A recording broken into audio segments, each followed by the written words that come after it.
Prologue. You read the brief I sent over? I did.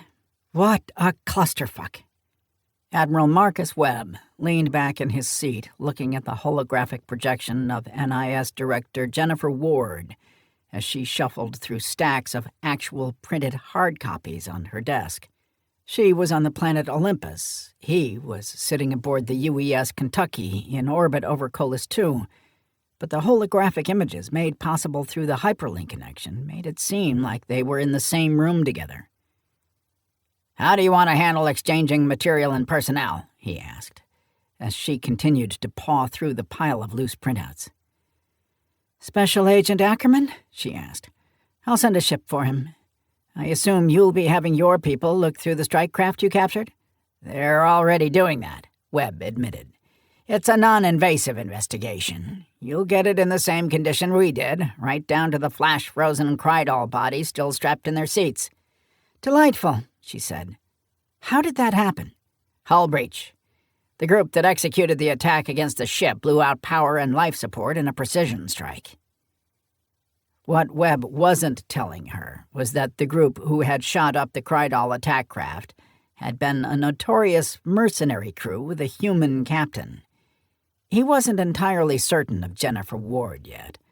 The merc group that called itself Omega Force was still a political lightning rod that, like it or not, Webb had to tap dance around. Some recognized that their captain, Jason Burke, had been a man who was the victim of circumstance who had saved Earth on more than one occasion, while another faction maintained that he was a dangerous rogue element who had put Earth at risk in the first place. The official policy stance toward the group remained fluid and depended entirely on which group held elected office at any given time. It had been Omega Force that had disabled the Krydal ship and left it adrift for Webb's crews to recover. The small craft was proving to be a treasure trove of intel showing that the Krydal Cooperative appeared to be instrumental in a massive trafficking operation that spanned across much of the Confed frontier regions. While this was despicable, it wasn't something Earth would have normally gotten involved in, at least until human colonists started disappearing. Now it was a situation that had profound ramifications for Earth's continued membership within the Krydal Cooperative. Webb normally liked that his unit was always tasked with important missions that took them well beyond the borders of Earth's fledgling little star nation, but this time he'd be just as happy to sit this one out. If he got it wrong, the costs could be immense. "You debriefed Agent Ackerman?" she finally asked. "No, ma'am," Webb said. "He's not our asset. He did volunteer some information he thought would be critical for us to safely navigate the area, but other than that, he's been left alone." "That's an appreciated bit of professional courtesy, Admiral," Ward said. "In return, I will make Agent Ackerman's full report available to you, since you will no doubt be tasked with a scout fleet mission soon enough. The word I'm getting from Earth is that the situation is tense." "And we would greatly appreciate that, Director," Webb said. "I'm prepping one of my best crews as we speak. The moment the President sends us a directive, we'll be ready to launch." "Hopefully they have better luck than our operatives did. Ackerman was one of the few to make it out alive." Special Agent Bill Ackerman had been embedded in the Luxor border region trafficking ring, trying to find the source. Out of the 24 or so agents deployed throughout the quadrant, he was one of only 3 survivors, and the only one to come away with actionable intelligence. Webb was now keeping a watch on the young agent, with an eye to poaching him for Scout Fleet later when things calmed down. "That's unfortunate. Has the NIS thought about recruiting other species to gather intel? Humans are still rare enough outside of the solar system that they automatically garner more attention than usual." "Is that an offer to lend us your battle synth?" Ward asked, sounding like she was only half joking. "He's not mine to lend. He serves at his own pleasure," Webb said. "Of course. Please tell Agent Ackerman we'll be sending a ship for him as soon as possible." "Good luck, Admiral." To us all, Director Ward. Good day." The hyperlink connection terminated, and the hologram of Dr. Ward slowly pixelated and dissolved in front of him. "What did you think, Reg?" "She's not like other political appointees I've watched," Lieutenant Commander Reginald Weathers said, stepping out of the alcove he'd been observing from. On paper, he was listed as Admiral Webb's chief aide, but in reality, he was the Scout Fleet Commander's secret weapon. Weathers, who had advanced degrees in behavioral and forensic psychology, had the uncanny ability to read people and give Webb insights into their motivations and thought processes with an impressive degree of accuracy. "How so?" "She appears to be unguarded when talking to you," Weathers said. "She seems to be more mission than career-oriented. Proceed as you normally would with an appointed director, but my gut feeling is that she will be an ally, not a roadblock." "Any chance she's fooled you?" "Of course. I'm not the only one with my training, and it's hardly an exact science. I've always advised that you take my observations as just one data point as you make decisions." "Fair enough," Webb said. "Go make sure our people haven't disturbed too much on that ship, and let Mosler Station know we'll be coming down soon." "Aye, sir." Webb turned and looked out the window as the ship moved from a high parking orbit down to a lower, synchronous orbit that would allow them to offload personnel and cargo more quickly. The Kentucky had the ability to land if needed, but it was a huge pain in the ass, and it took hours and hours of precise maneuvering, so Webb preferred to drop her down, offload, and order her back up into high orbit, where his other heavy-class ships sat in formation. His stomach was in knots as he contemplated the mission tasking he was expecting from the president. Whatever they dug up would almost certainly have profound ramifications for Earth's relationship with the Krydal Cooperative. That also would mean that all the open contracts with the Krydal for shipbuilding and weapons development could be affected, something Celadus Dalton would not be happy about. Hopefully the people in charge had some sort of plan for that in place before deciding to cut ties. Standing to pour himself a drink, Webb reflected on how different his life had turned out compared to what he imagined when he had first applied to the U.S. Naval Academy. Humans were now being abducted by aliens, and not just in cheesy movies. What was wilder was they were being abducted from other planets, not Earth. "So much has changed, just in my lifetime," he mused aloud. "Maybe we're not ready for all this." But it was far too late to put that genie back in the bottle. Humanity had been thrust onto the galactic stage, and no matter what happened next, there would be no going back. Chapter 1. "How the hell is this my fault? Everything is your fault, especially this." Marcos, Machine Gun Angel, MG to his friends, was incensed. He and the rest of Scout Team Obsidian were in their own hangar, taking turns yelling at their team leader. Captain Jacob Brown tried to absorb and deflect the abuse, letting them get it out of their system, but he wasn't any happier about the situation than they were. Obsidian had been on a 4-month stand-down to let the team recover and train after a particularly rough mission to find some mech stolen off Earth. Now, not even a month in, they received an alert order placing the team on standby. That could possibly mean there was a pending readiness exercise coming their way, but more than likely, it meant Obsidian was about to be tasked with a mission. "I just talked to Flight Ops. They're generating 2 ships," Ryan Sully Sullivan said from where he lounged on some stacked transit crates. He was one of 2 members of Obsidian who wasn't in the United Earth Marine Corps. Sully was the team's pilot and was an expert at flying damn near anything in the quadrant meant to fly, and even some things that weren't. He also did double duty as the engineer who kept the machinery in the sky. "2 teams?" MG asked. "The 2 ships being generated are Corsair and Bone Shaker," Murph said. "So, Still just us. Alonzo Murphy was a senior agent in the Naval Intelligence Section, but he had been permanently assigned to Scout Fleet, something he had mixed feelings about. "Bone Shaker?" MG asked, sitting up in alarm. "We aren't actually going to fly out on that piece of shit, are we, Cap?" "She's been completely overhauled," Jacob reminded him. "All the patina and dilapidation are cosmetic now. She's practically a brand new ship under the skin." "I don't care," MG waved him off. "She's still a cramped, smelly pile of garbage." Boneshaker was an older Esquarian long-range combat shuttle the crew had stolen off the tarmac on Nicene 3 after the Corsair had been sabotaged. At the time, they had no way of knowing the ship belonged to a money-running crew working for Blazing Sun. Jacob and his team had jacked nearly 600 million credits from the Syndicate's ruthless boss, Seditiva Mach. In the end, they'd been able to keep the money, the ship, and, most importantly, their lives in exchange for doing favors for Mach from time to time.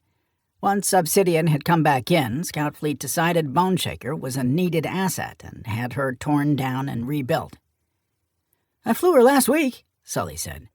"I think everyone will be pleasantly surprised." "I can promise you I won't be," MG said.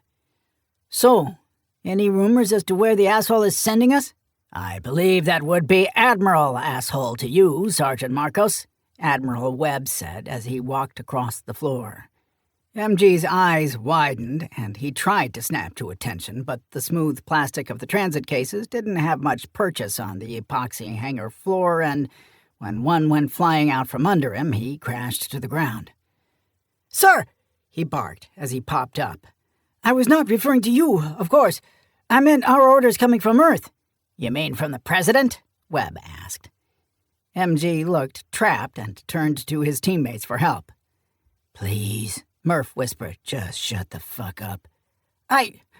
Well, no," MG stammered. "I meant asshole with all due respect, sir. I definitely wouldn't call him that to his face, if that helps." "I expect so little of you, Sergeant, and yet somehow you managed to slide in under even that," Webb sighed. "Yes, sir. Thank you, sir." "At ease, you imbecile," Webb said. "I came personally to apologize for cutting your downtime short. Actually, that's not true. Given the nature of the threat we face, I couldn't give a flying fuck about you six sitting around the base for another month pretending to be training. Speak of six, where are Mettler and Tin Man?" "On the way, sir," Jacob said. "I didn't give a hard showtime since I didn't know you'd be coming to brief us." "This isn't your official brief, just a heads up about what's likely coming." Webb walked over and sat on the crate MG had just vacated. "Consider this classified. We, and by we I mean us and NIS, have been made aware that human colonists moving out to the frontier regions have been preyed upon by traffickers. The numbers are large enough that Earth has tasked Olympus with preparing a military response. As you are all well aware, the Navy isn't really built to take the fight to disorganized, scattered criminal elements. They'd fly all over the quadrant, never getting anybody to stand and fight. NIS embedded some agents with a number of the trafficking rings and found that the problem is far more widespread than we'd feared. The human colonists were never located, but what we're seeing indicates that likely millions of beings have been abducted and moved from around the quadrant." There were some hisses of disbelief as that number sank in. "Millions, sir?" Jacob asked. "How? How has this not made the core worlds come in and drop the hammer?" "This part is highly classified. The Confed is dead, officially. The core worlds are negotiating a new treaty as Maressa and Kepri finalize the details of the new nation the Pillar Worlds are forming," Webb said. "We only know because of a well-placed source on Maressa Prime that has given us a heads up. By this time next month, all member worlds will be declared vassal states, but not member worlds of whatever this new nation is called. The Confed fleet is already pulling back, and reserve units owned by individual member systems are being released to go back home." "The quadrant is about to get a whole lot wilder," Murph said. Jacob looked over, and saw his friend was ashen-faced and looked ill. "To put it mildly," Webb agreed. "Very few know about this, as word is being leaked out through diplomatic back channels.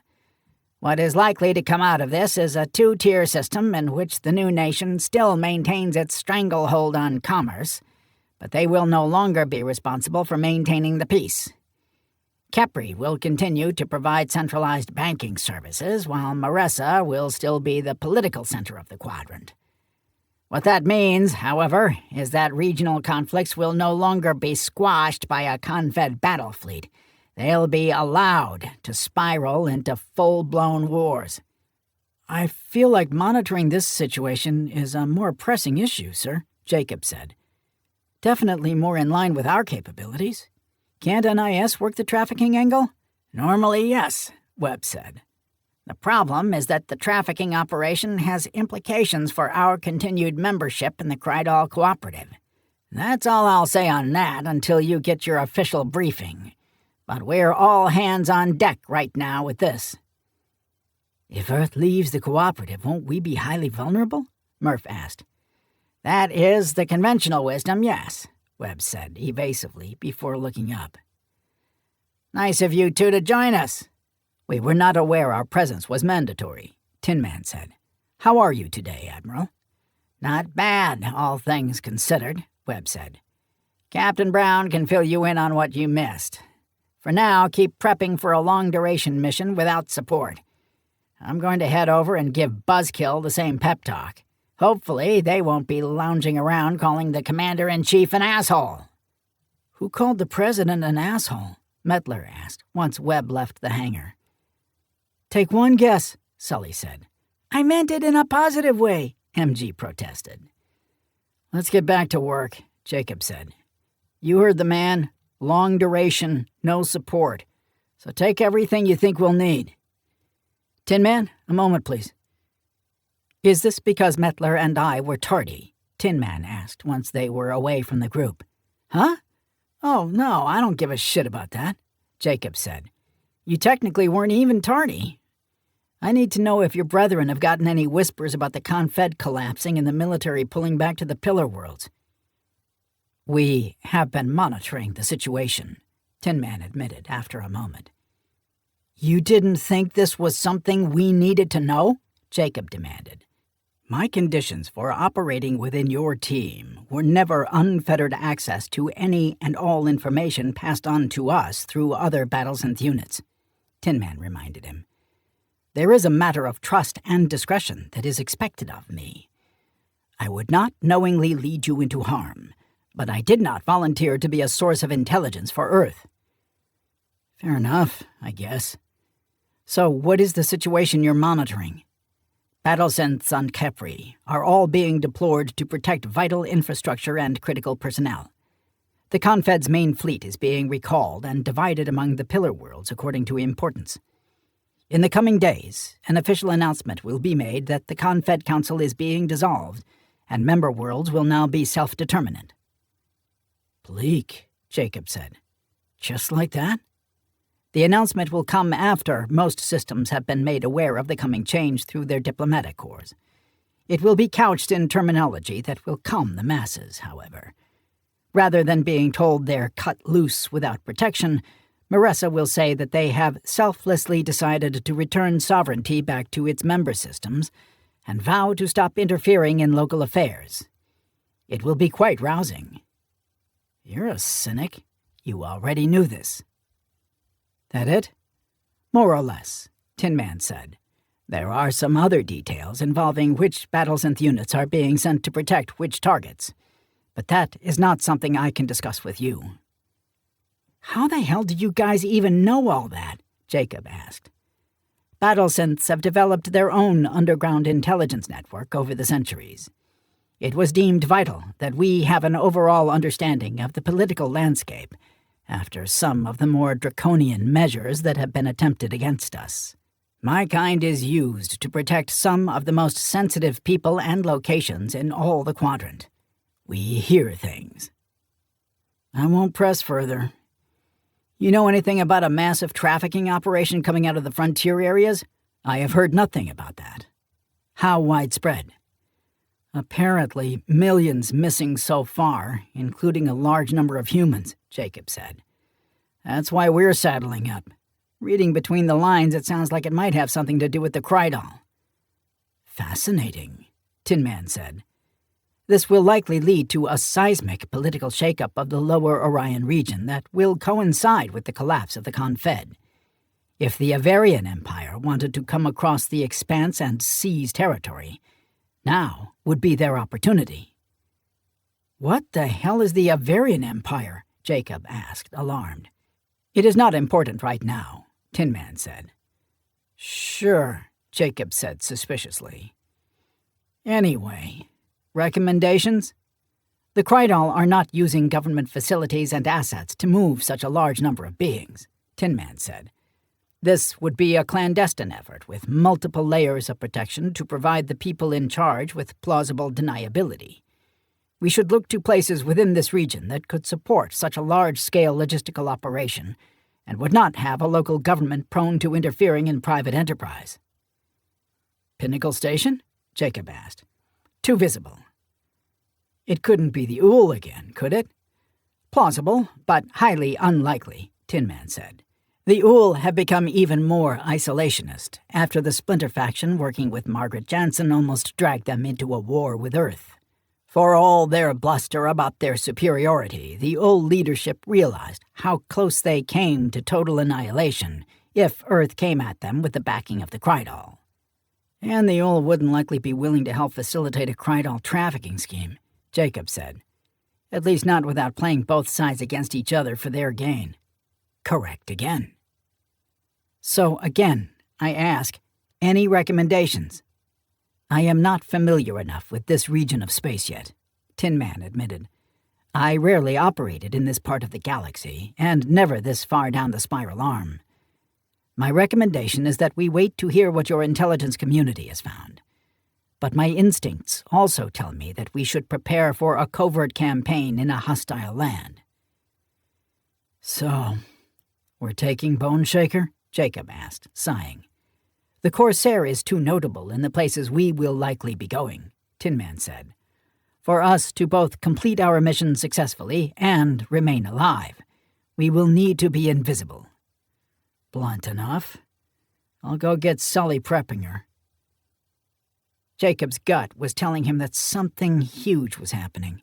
The collapse of the Confed, and the subsequent propaganda campaign to try and convince the Quadrant that it was no big deal, was something that scared him deep down in his bones. For the first time since he joined the military, he felt like Earth could be at real risk. An irrational wave of anger at his father rose, which he pushed back down. It was a ghost from his past, back when he believed the media lies about Jason Burke leading aliens back to Earth and letting them invade. He later found out that was all bullshit, but that conditioned response still reared its head from time to time, usually when he was afraid, like he was now. He flexed his prosthetic left hand into a fist, the Keprian engineering so precise he couldn't hear the servos, even at full power.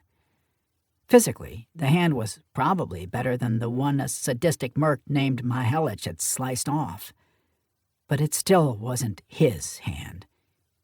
He also had a new cybernetic left eye to go along with the new hand and a wicked scar that ran from his hairline down to his cheek.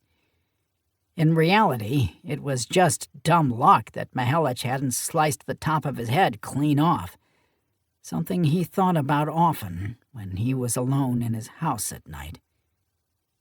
When the cybernetic prosthetics were first fitted, he reached out to an unlikely source for support and clarity: his father.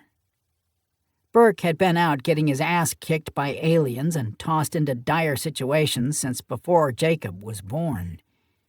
He'd been hesitant to show any vulnerability to the man, but Burke had surprised him by being not only an understanding listener, but he offered some sage advice when Jacob had half expected nothing more than a rant or lecture.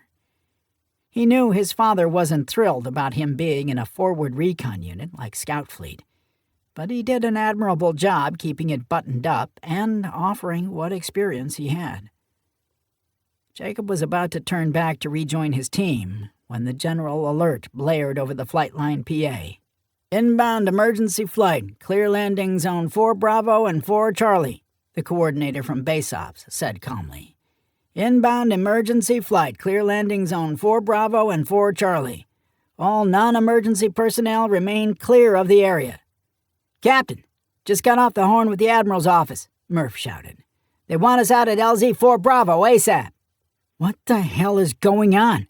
Jacob wondered, as he jogged back to where his team was loading up into one of the dark gray, open-cab flight line trucks.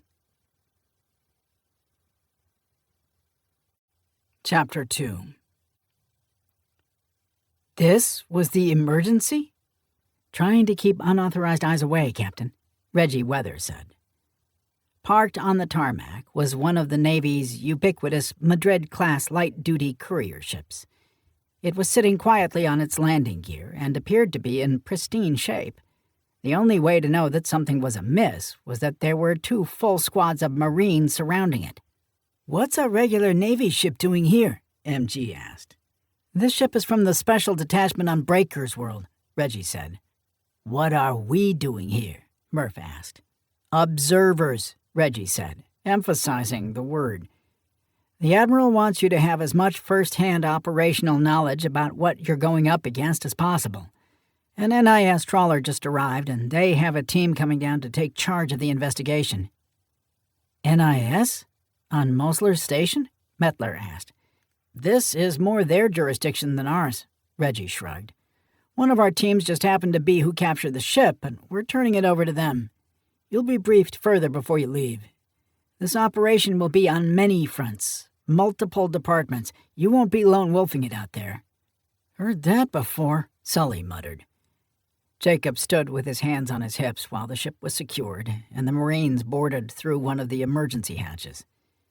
Their posture indicated they weren't expecting any trouble aboard, so Jacob was a bit confused as to why they were even there in the first place. It was nearly 20 minutes before the ship's crew, humans wearing standard Navy uniforms, walked out and toward a waiting crew bus. Another 30 minutes after that, a group of 20 or so humans in civilian clothing were led out in restraints. "Interesting," Murph muttered. "Not as much as that," MG said, nodding to where the next group was being led out. There were 4 Siliter in restraints that were roughly dragged down the ramp and tossed onto the tarmac. Siliter were the species from a world bearing the same name. It was a word that had many meanings in their native language, so they were known locally by a more common name: Krydal. Siliter was the seat of power for the Krydal Cooperative, a federation of worlds of which Earth was a full member. Now, 4 of their people were face down on the tarmac on a human military base.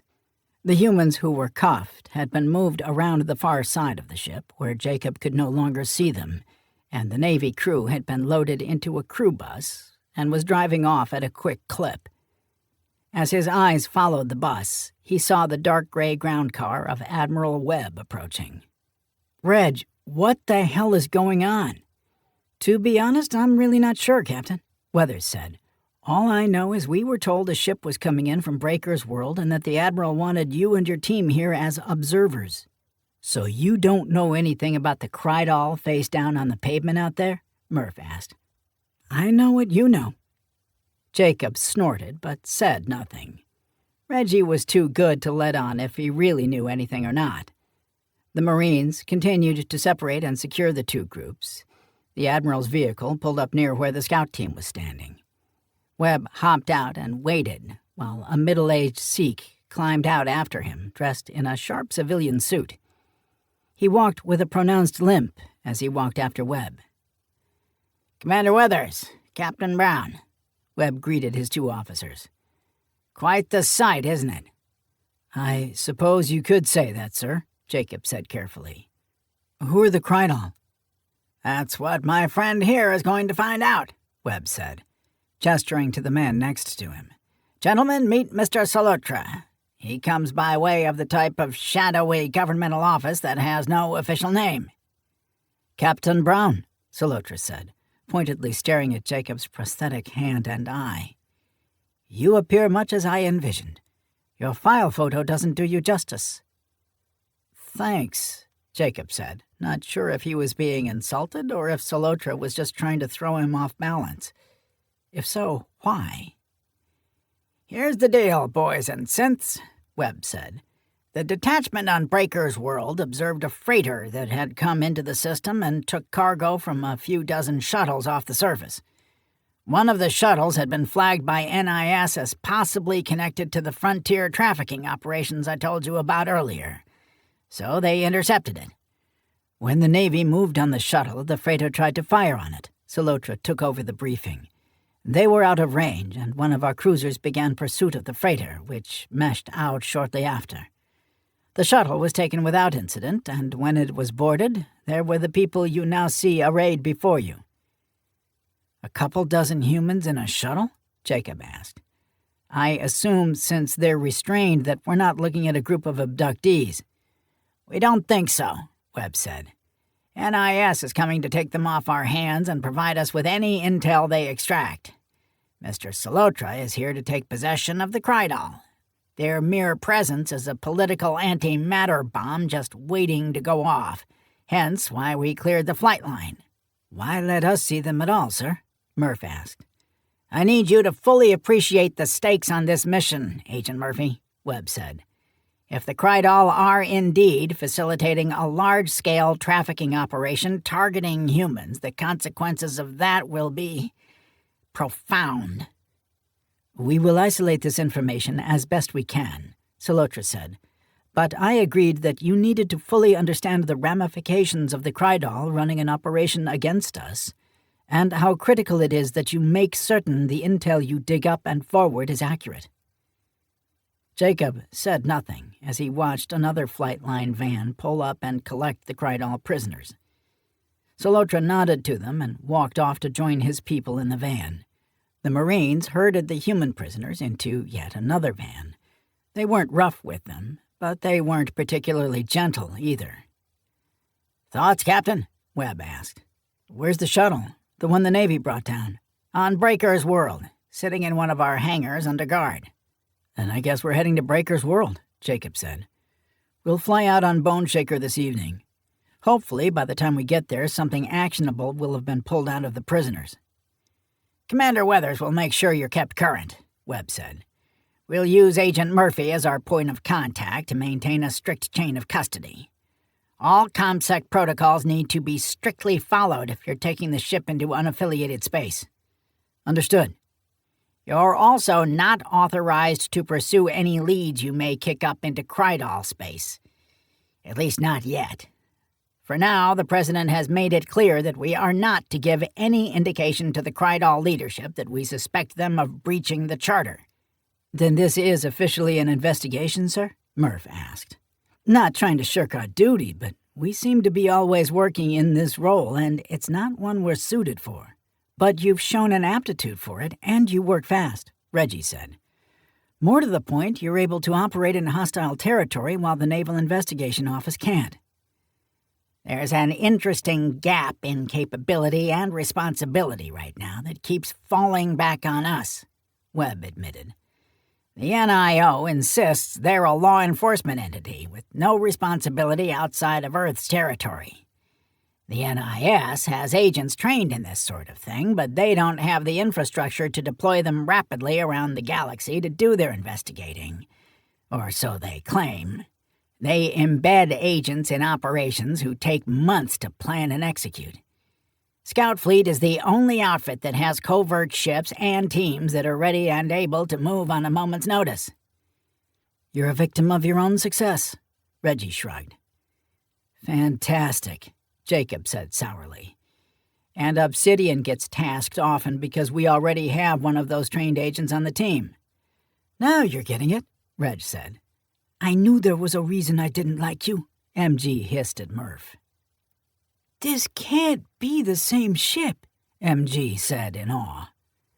Bone Shaker had been rolled out of the hangar onto the active ramp, and teams of techs were scurrying around her, doing the final preparations for a long-duration mission.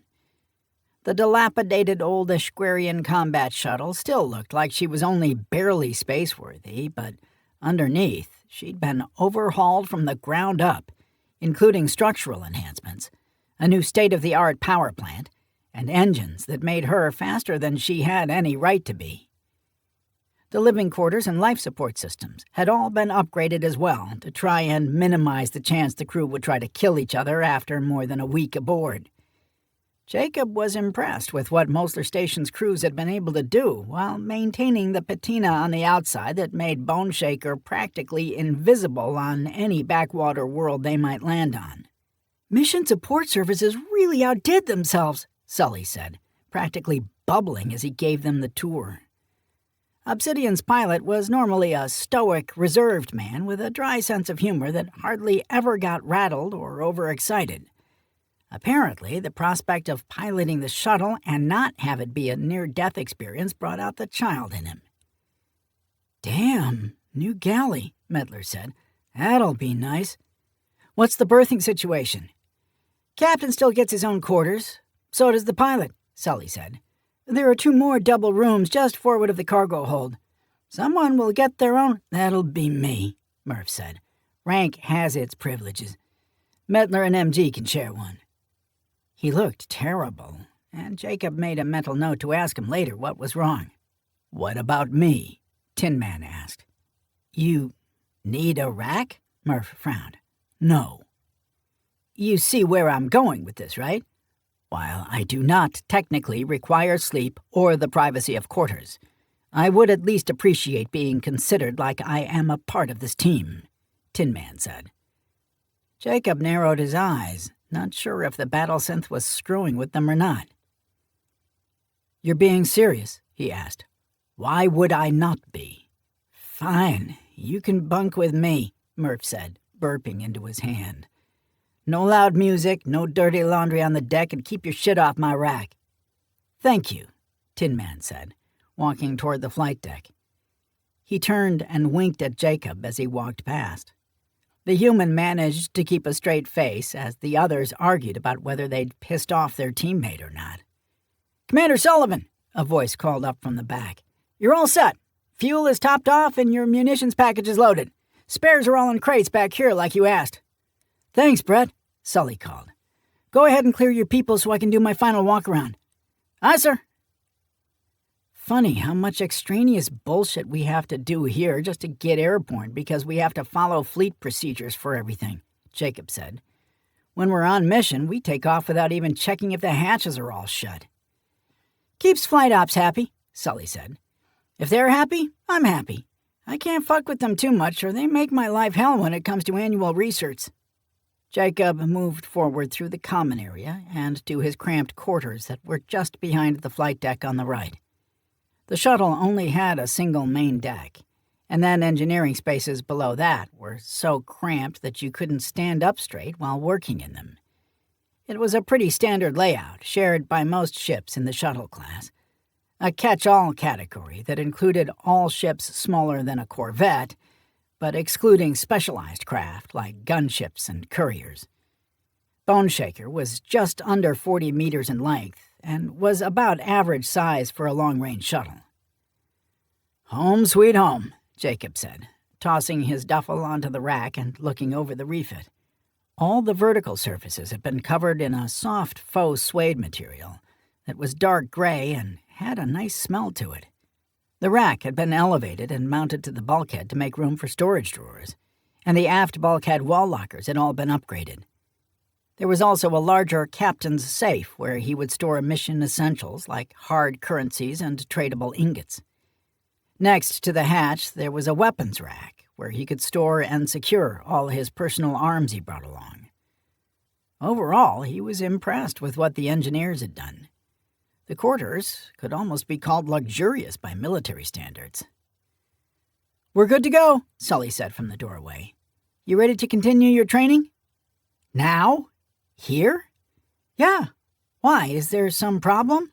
I'd rather work on it away from the prying eyes of the entire base, Jacob said. Stop being such a baby, Captain. Admiral Webb has decreed that all scout teams will have at least 2 qualified pilots. Since you're the only other officer in Obsidian, that means you. We're flying on a waiver since Tin Man can fly any ship in the galaxy if he needs to, but you are still on the hook. Sully made a shooing gesture toward the flight deck. I'll ride shotgun, but I'm not taking her up to orbit, Jacob said. I'm a Marine. This isn't what I signed up for. The Marines have pilots too, Sully said. I hate flying the ship, Jacob complained, as he closed the hatch to his quarters. Not as much as we hate you flying the ship, Cap, Mettler said as he walked by. Didn't think it was possible to get motion sickness in a ship with artificial gravity, but you managed to pull it off. Is there some reason you're up here, Sergeant? Murph is sick. Fever is over 102, and he's puking up everything I try to put in him. Damn, Jacob said. We sure this isn't the brown bottle flu and you're covering for him? And don't give me that wounded look as if this is the sort of thing that hasn't happened before. No, he's actually sick this time, Mettler assured him. I can't delay our launch, and I can't afford to be without him, Jacob said. You have between here and Breaker's World to get him functional. Aye, Cap, Mettler said. Just giving you a heads up. Jacob walked up to the flight deck and climbed into the pilot's seat when Sully, already strapped into the co-pilot seat, pointed emphatically. He shrugged into the harness and tightened the straps as he looked over the ship's instruments. After seeing that she was up on her own power and the ground support crews had all cleared the area, he pressed a blue push-to-talk button on the left control stalk. Departure checklist, he said. Standard flight mode. The computer beeped twice in acknowledgement, and on the leftmost display the checklist popped up while the rest of the flight instruments automatically reconfigured for flight mode. Using the checklist? Sully asked. See? We're already doing better than last time. Start reading them off. Power plant to 60%, Jacob said. Check. External hatches and ports secured. Check. Engines from standby to run. Check. They moved quickly through the 29-step checklist as per naval procedure, something they would never do in the field. Jacob wasn't against safety protocols as a matter of principle, but as a practical matter, when you were on a mission and people were shooting at you, there wasn't always time to do it by the book. In order to maintain some level of discipline, however, Admiral Webb had decreed that standard naval flight procedures would be strictly adhered to on his base. Ship is ready, Sully said. Do your thing. Mosler Station Departure Control, Bone Shaker requesting clearance for uplift on Pad 8 Alpha, Jacob called over the comm. Copy, Bone Shaker. You are clear for uplift. No restrictions. Climb out on course 170 for orbital insertion vector. Happy hunting. Copy, departure course 170 for orbital insertion, Jacob said. See you when we see you. Bone Shaker out. He took one last look at the ship's instruments before keying the intercom. We're cleared to launch. Stand by for uplift. He fed power slowly to the drive to bring the ship up off her landing gear and settled into a hover 5 meters above the pad, pausing to retract the gear and do one last check of the ship. When no warning lights came up and the ship felt stable and settled, he swung her about to the south and throttled up to 30% power, raising the nose, and followed the helpful guide arrows projected onto the canopy toward their orbital vector intercept. Colas 2 wasn't a heavily populated planet, and there wasn't a ton of traffic coming up and down from orbit like there was on a Tier 1 world, but they still had strict rules that the Navy base followed to the letter. Not making waves with the locals helped them blend in and remain hidden. That wasn't completely horrible, Sully remarked as he entered their slipspace profile for the flight to Breaker's World. Still hate flying these damn things, Jacob muttered. You're only half an hour or so away from handing off to the computer for the climb to orbit, Sully said. We'll keep working on it. Can't wait. Chapter 3. Breaker's World was a crazy place. It was a planet in the lower Orion region, which wasn't claimed by any government and didn't appear to have any sort of planet-wide authority or charter, but still managed to remain relatively stable. There was a mix of the expected criminal factions along with legitimate enterprise, and they all seemed to coexist relatively peaceably. The bored starport official didn't even look twice at the dilapidated Ashquarian combat shuttle, waiting for the expected bribe from Jacob, and then presenting them with a landing cert that wasn't actually backed by any governmental authority. It was one of the pitfalls of landing on the planet. Sometimes you paid a scammer and ended up having to still pay the local crew that ran the starport. "I can't believe the Navy has a permanent outpost here," Mettler said. "I can't believe we didn't just land there," MG said, "instead of paying bribes to the local mafia for the privilege of them not trying to steal our ship for the next 6 hours or so." "It's not your money, so don't worry about it," Jacob said. "Let's go check that hangar space out, and then we can move on to check the shuttle over before NIS gets here to take it apart. Hopefully we can get something useful. Be aware we're likely being watched while we're here, even if we have no idea by whom. Let's try to keep our cover in place." Their NIS contact had told them the ship the Navy had intercepted had been flying out of the starport they'd just landed at. When they checked, the facility was listed as a commercial facility that specialized in scheduled maintenance and slip drive alignments. On the surface, there was nothing there that screamed, "Hey, we're trafficking people over here." It just looked like every other small-time starport service center he'd been to while traveling around the galaxy. "This is probably a waste of time, but what the hell?" Mettler said. "Until NIS gives us our intel package and Mosler Station points us in a direction, we're sort of freewheeling it here." "I'll take Tin Man and Sully with me. We need to find a group of workers taking a break somewhere around here," Jacob said. "Tin Man, can you fake an injury?" "I beg your pardon." The battlesynth sounded indignant. "I need an excuse to approach an engineer or tech," Jacob said. "You're my icebreaker. I'm not saying actually disable yourself, just hold your left arm stiffly or something." "I believe I can manage your request," Tin Man said. "Why am I coming?" Sully asked. "You mean besides your sunny disposition lately? I need you as a buffer between me and these starship techs. You speak their language, I don't." "You're looking to find a gaggle of old gossips," MG said. "We're guaranteed to have some around," Jacob said. "And they're the best source of information there is, if you can sift through the bullshit. You know how I find out about all the stuff happening on Mosler Station? I talked to Mark." "Mark? My Mark?" Sully asked. "I didn't realize you were that close, but yeah, that's the guy. He's plugged into everything happening on the flight line, and he has a big mouth," Jacob said. Mark Stiller was the crew chief for the Corsair. He was an enlisted spacer who was far too old for the specialist rank he wore, which indicated he'd been busted down a time or two. People tended to open up to him for some reason and told him things that they wouldn't if they knew he was an incorrigible gossip. Jacob had befriended him as a source of local intel, and the experience had opened his eyes to where potential secondary information sources might be when he was on a mission. "What do you need us to do?" Mettler asked. "Keep an eye on Murph and watch the ship. Shouldn't be anything too exciting," Jacob said.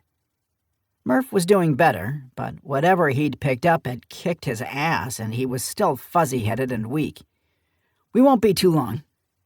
The trio walked across the ramp toward where a cluster of repair hangars sat away from the row of rentable hangars on the other side of the admin complex. Jacob needed to find some people who lived there and worked at the depot full-time to maximize his chances one of them noticed something strange. The lead was thin, even by their standards, but it was either this or sit around waiting for the NIS to get their shit together and give them direction.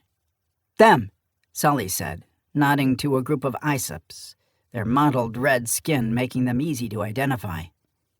"You sure?" They didn't look like ship techs or engineers to Jacob. If anything, they looked like a bunch of office workers having a smoke break. "Positive," Sully said. "Let me talk first." Jacob and Tin Man followed as Sully walked confidently up to the group. There were 4 of them, and now that he was closer, he could see that their clothing was all identical, meaning it was a uniform.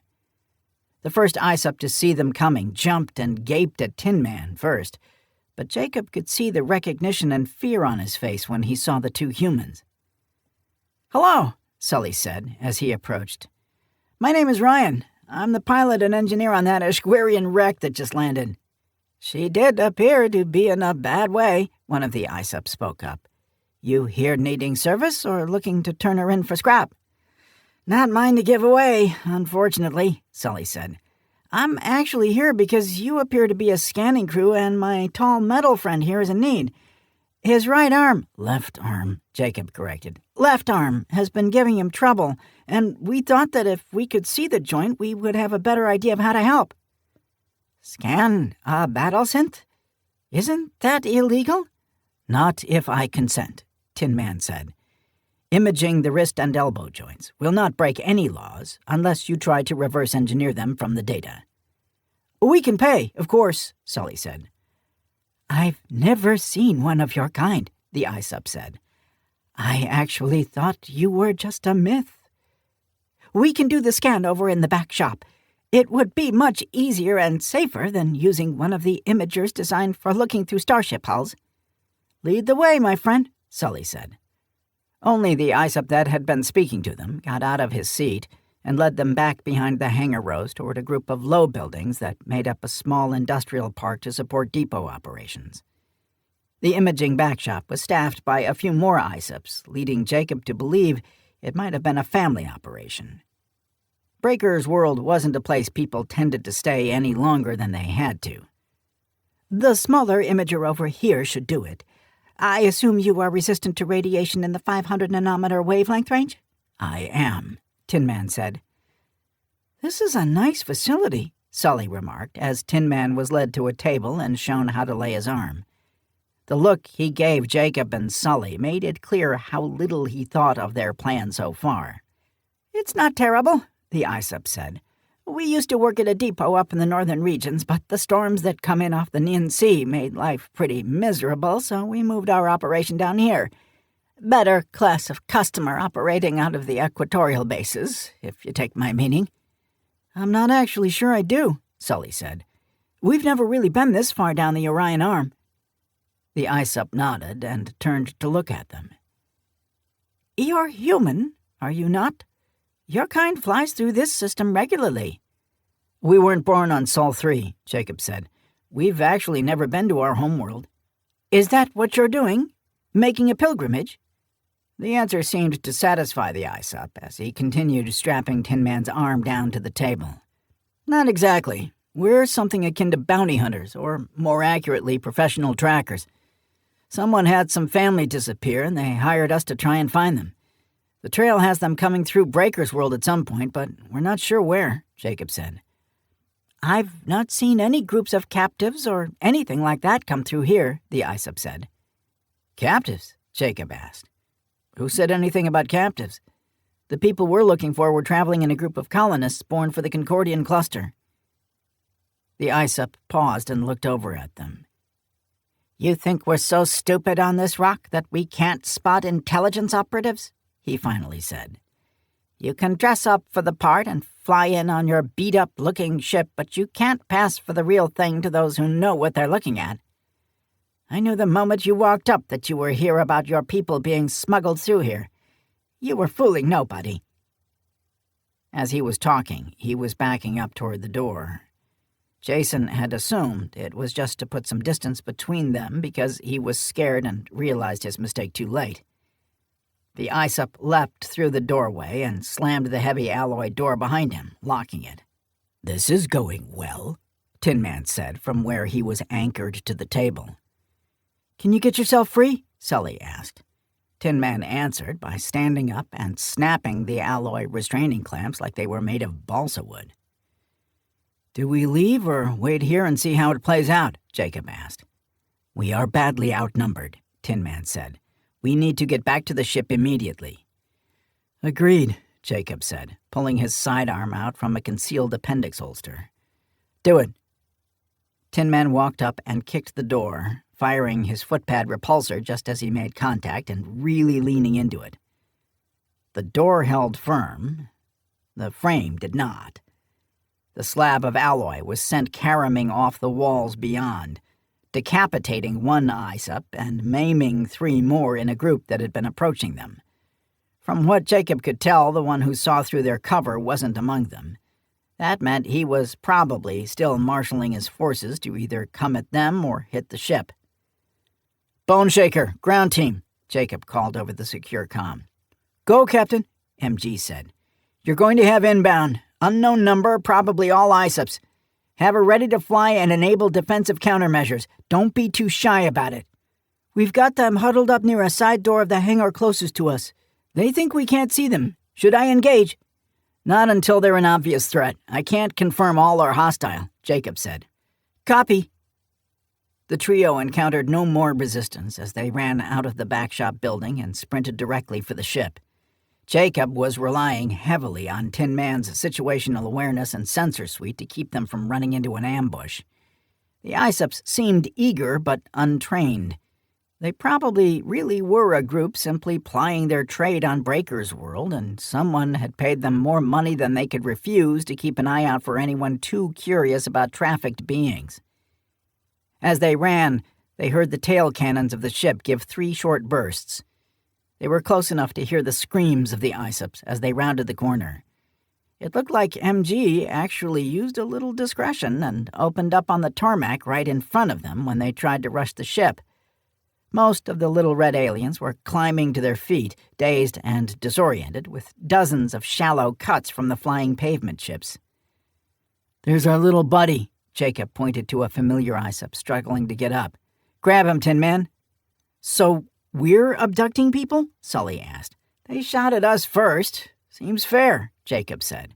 "Get us airborne as soon as you get up front. Take us around to the Navy base as fast as she'll fly." "Got it." When they were within view of the ship, the rear ramp dropped, and Mettler was standing there with a carbine, waving them on. Jacob let Sully and Tin Man board before leaping up the ramp and nodding to Mettler to close her up. Tin Man was securing the prisoner in the barred holding cell that folded out from the bulkhead as Jacob felt the engines throttling up and the ship lifting smoothly off the deck.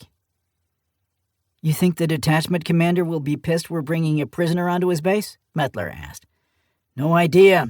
But we don't answer to them," Jacob said. "This little bastard knows something, or at least knows who paid him and his crew to attack whoever came snooping around. Is Murph clear-headed?" Mettler said, waving his hand to indicate it was iffy. "Tin Man, you up to perform an interrogation?" Jacob asked. "Why me? Out of curiosity. I assume you're trained and experienced in this sort of thing. I'm not. Murph is my only other guy who can do it. Having me go in there and just slap him around probably won't get us anything useful." "I have extensive training in interrogations, psyops, and counter-psyops," Tin Man said. "I will talk to him when he wakes." "Thanks," Jacob said. "Good job getting us clear out of there." "We're 14 hours from the Navy base," Sully said over the intercom. 14 hours? Jacob asked. "You trying to save fuel?" "I can only go so fast at this altitude. I can't get there quicker with a suborbital flight, but we'll be visible to everyone." "Fine. Keep us low for now. I need to let the detachment know we're inbound and request an NIS agent anyway." "Looks like Breaker's World isn't a total bust," Mettler said. "Maybe, maybe not," Jacob said, staring at their captive. Something gnawed at him, telling him this mission would test them in ways they'd never dreamed of. He hoped that it was wrong. Chapter 4. "Baker Station approach. This is SF91 on final." Sully was wearing his headset, so Jacob didn't hear the response, but from the look on his pilot's face, it wasn't what he wanted to hear. "Then you can contact Fleet Ops and tell them why you are denying a ship with Alpha 1 priority clearance to land. I'm sure they'll be fascinated by your explanation. I know my command will be." "Nice to see the regular Navy is still operating at its usual level of bullshit," MG said from the hatchway. Pad Bravo 1, copy, Sully said. What a fucking asshole. It's not over yet, Jacob said, pointing to the center display where the ship's forward optics were trained on base. 2 M811 ground transports were across the flight line toward their landing pad. Looks like they're sending a welcoming party. You have got to be kidding me, Sully seethed. Of all the members of Obsidian, he had the lowest threshold for the bureaucratic bullshit and territorial pissing matches that were part and parcel of the military. You want to contact Mosler Station? Let them know how we're being treated here? Probably wouldn't be a bad idea to give the Admiral a heads up in case this gets too out of hand, Jacob said. Pull your velocity a bit. Let's see them commit to being morons before we pull the rug out from under them. As Jacob was going through the hyperlink protocol to contact Mosler Station, Sully pulled power and decreased their approach speed. On the forward display, he saw 2 squads of Navy security forces, not Marines, interestingly enough, spill out of the transports and take up covered position behind the vehicles, concealing themselves from view. Captain, Reggie Weathers said over the superliminal comlink. Is this an emergency? An annoyance, Jacob said. Baker Station is expecting us, right? Of course. Well, they've rolled out the welcome mat. 2 squads of armed security forces on the pad deployed to ambush us after denying our clearance to land a couple of times, Jacob said. Normally I wouldn't bother you with the small stuff, but I'd rather not have to fight our way onto one of our own bases. I'll handle it, Reggie promised. I'll hold you to that if I get shot by these squids, Jacob said, and terminated the link. Well? Sully asked. Keep us slow but take her in, Jacob said. The Reginator is on the case. Boneshaker continued her leisurely descent to Baker Station, while the security forces on the ground maintained their concealed positions behind the unarmored transports. The closer they'd got, the more uncomfortable with the situation Jacob was. He knew that flight ops for the base would have reported their velocity drop to the boss, but they'd yet to contact them to see if there was a problem. Distance? He asked. 12 clicks, Sully said. Since they seem to like games, let's play, Jacob said. Drop us to the deck and buzz the pad. Full power. You're serious? Sully asked. Do it, Jacob said, tightening his straps. As Sully pushed the nose over and shoved the power up, Jacob punched up Baker Station approach control. Baker Station approach, SF-91. We're detecting an armed and concealed force on our landing pad, likely hostile. We're taking defensive measures immediately. Stand by. There was silence over the comm as Boneshaker leveled out at 25 meters altitude and roared toward the landing pad complex. Jacob noted that the new engines were smooth as silk as Sully pushed the shuttle supersonic in the dense, humid air. SF-91! Aboard! Aboard now! It was a new voice screaming over the comm. Please confirm that hostile forces on the ground are yours, Jacob said, pleasantly, motioning to keep going. They are Navy personnel! Abort your attack now! Very well, Jacob said. Sully smoothly pulled the ship into a vertical climb right before the landing pad, saving the security forces from being injured by a supersonic, low-level flyby. Please explain why you are setting up an ambush for a UEN ship on a scheduled flight. Approach. SF-91, you are instructed to land immediately, the original ground controller said calmly. Please comply without further incident. Baker approach out. In hindsight, that might not have been a great idea, Sully said. Sure it was, Jacob said. You established dominance. I did, huh?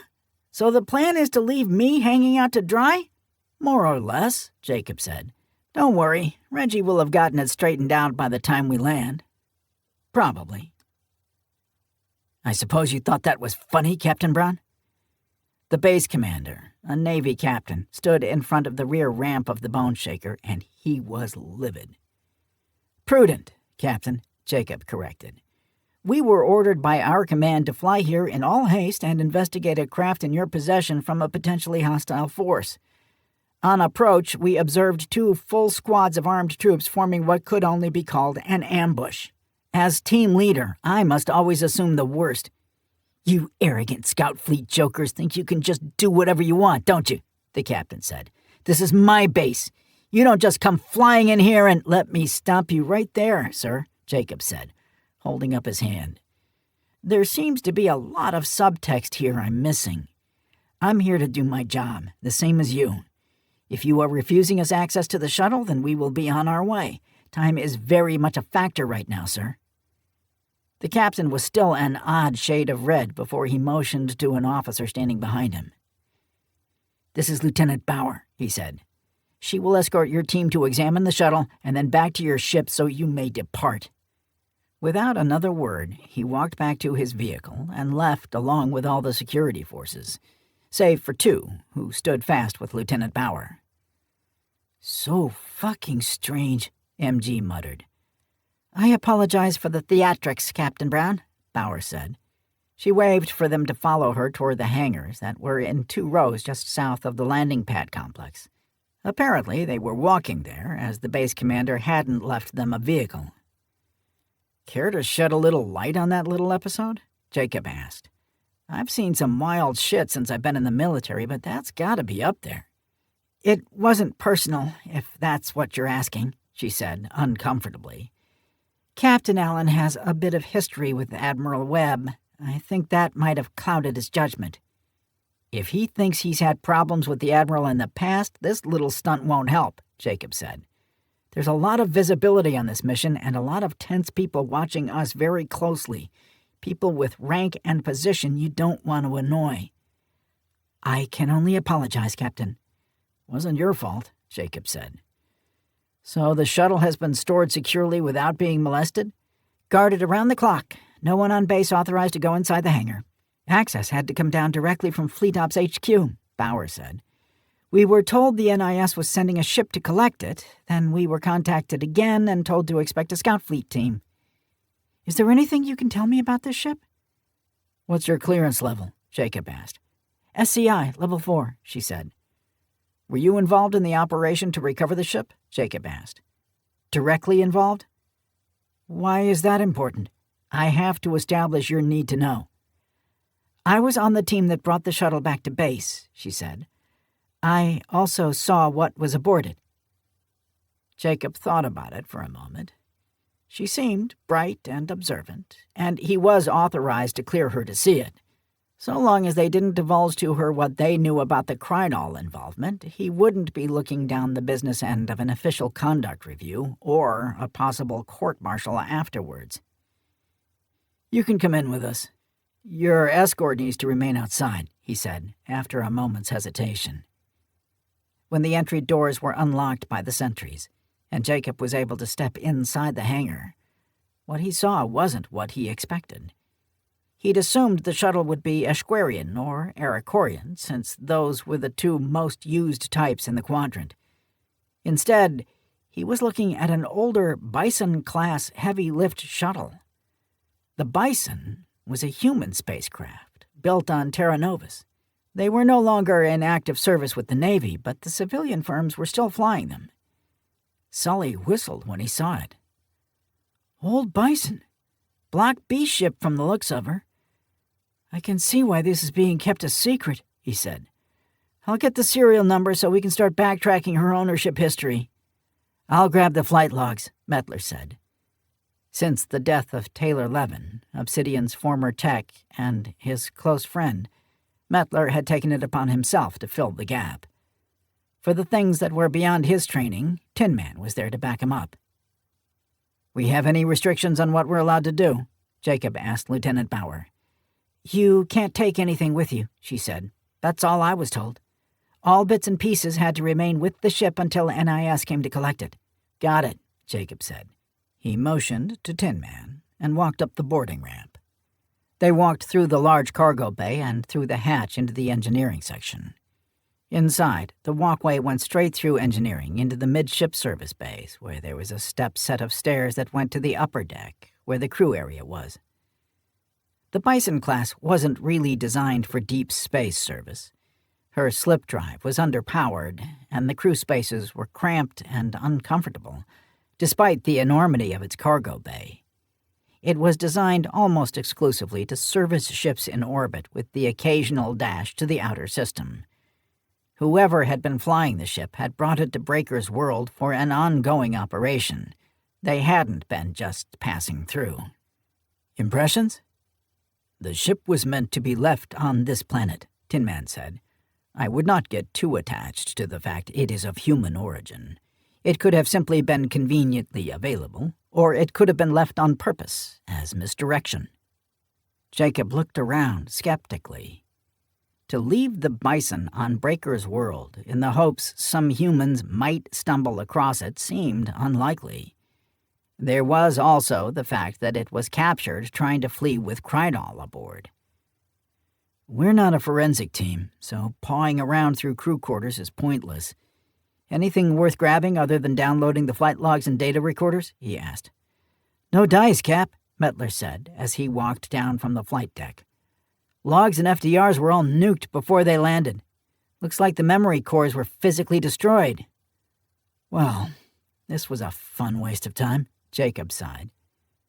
As they walked back through the cargo bay, he noticed something wedged behind one of the webbed seats mounted to the bulkhead on either side. He moved over and gave it a tug, and found that it was a small pink notebook of the type you'd find in any department store. On a whim, he stuck it into his left thigh pocket, despite Bauer's warning about taking anything, and followed his teammates back down the boarding ramp. Get anything? MG asked. Total bust, Mettler said. Hopefully Sully has some luck with tracking your history, but they destroyed all the data recorders. They had plenty of time to scrub it, Bauer apologized. From the time we intercepted them to the time our Marines pulled them out, it was over 2 hours. The crew was already in custody back at Mosler Station waiting for an NIS pickup, Jacob said. This was a long shot, but we're short on intel right now and just looking for a starting place. Wish we could have been more helpful. And hospitable, Bauer said. We'll be heading out now, Lieutenant, Jacob said. Thanks for the help. Can I have a moment with you, Captain? Alone? Bauer asked, as they were walking to the door. Certainly, he said, moving to block MG's suggestive leer from her view. I'll meet you guys back at the ship. No fighting with the locals. When he turned back to Lieutenant Bauer, she held out a data card for him. I take this as an incredible stroke of luck that you, of all people, showed up here to look this ship over, she said. What's this? He asked, taking the card. My personal contact information, my service record, and a list of recommendations, she said. I want out of here. This is a dead-end assignment, and my alternative is to find another special posting or go back to the regular fleet and spend my career playing politics aboard a starship, trying to scramble up the promotion ladder. You know I'm just a Marine captain, right? But you have Admiral Webb's ear, she said. Don't try to deny it. The stories of you and some of the shit you've gotten away with have spread far and wide throughout the Navy. I'd like an opportunity to serve in Scout Fleet, and I think you can make that happen. You can at least get me the audition, if not the role. What's in it for me? Jacob asked. What do you want? She asked suspiciously. Same thing every guy wants. Jacob smiled, pausing a moment. Intel.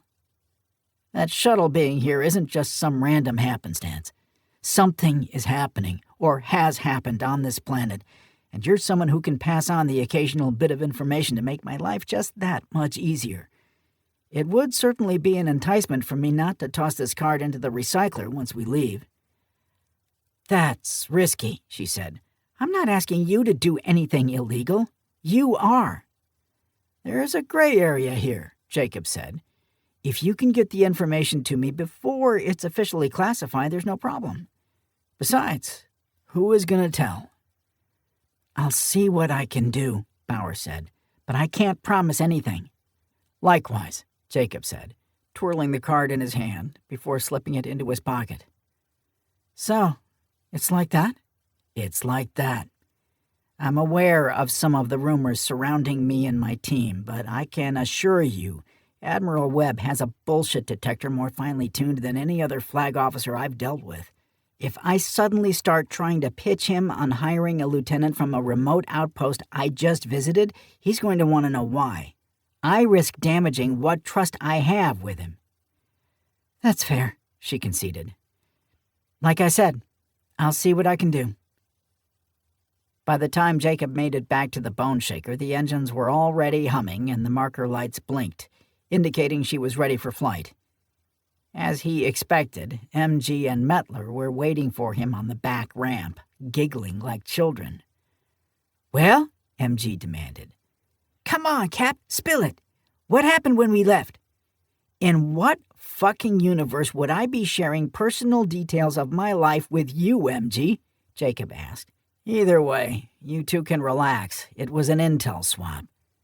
"That sounds even dirtier for some reason," MG said, following into the ship as the ramp came up. "Come on, baby. Let's swap intel." "I'm just here to let you know that Sully backtracked the shuttle to a mining company operating in an unpopulated star system called LOR 773, Mettler said. "He has the course plugged into the computer already." "Is everybody on board?" Mettler nodded. "And tell him to get us going," Jacob said. "I need to contact the boss." They were able to lift off and clear the airspace before the commanding officer of Baker Station was able to screw with them any further. He'd seen some fleet pissing matches that had gotten out of hand before, but having armed troops lined up and waiting for them was a new one. Webb would either get a big laugh out of it, or he'd have Captain Allen shipped back to Olympus in disgrace, trying to figure out where his career went. "Stand by for mesh out," Sully said over the intercom, before there was a slight shudder of the Bone Shaker jumping into slipspace. Nice thing about Breaker's world was there was no minimum orbital altitude for mesh out. As soon as you cleared the thermosphere, you could hit it. Despite the bust on inspecting the shuttle, they now had a direction and a place to start. That made Jacob feel better, since he hated idleness. They might be going in the wrong direction, but at least they were going somewhere. Chapter 5. "What a shithole!" "Yeah, I was expecting a little more," Jacob said. "Scans? There are some automated systems still operating on both the planet and on some of the larger asteroids, but otherwise, the place is a ghost town," Sully said. They'd arrived at LOR 773, also known as Site D for the McMillan-Schaefer Mining Company.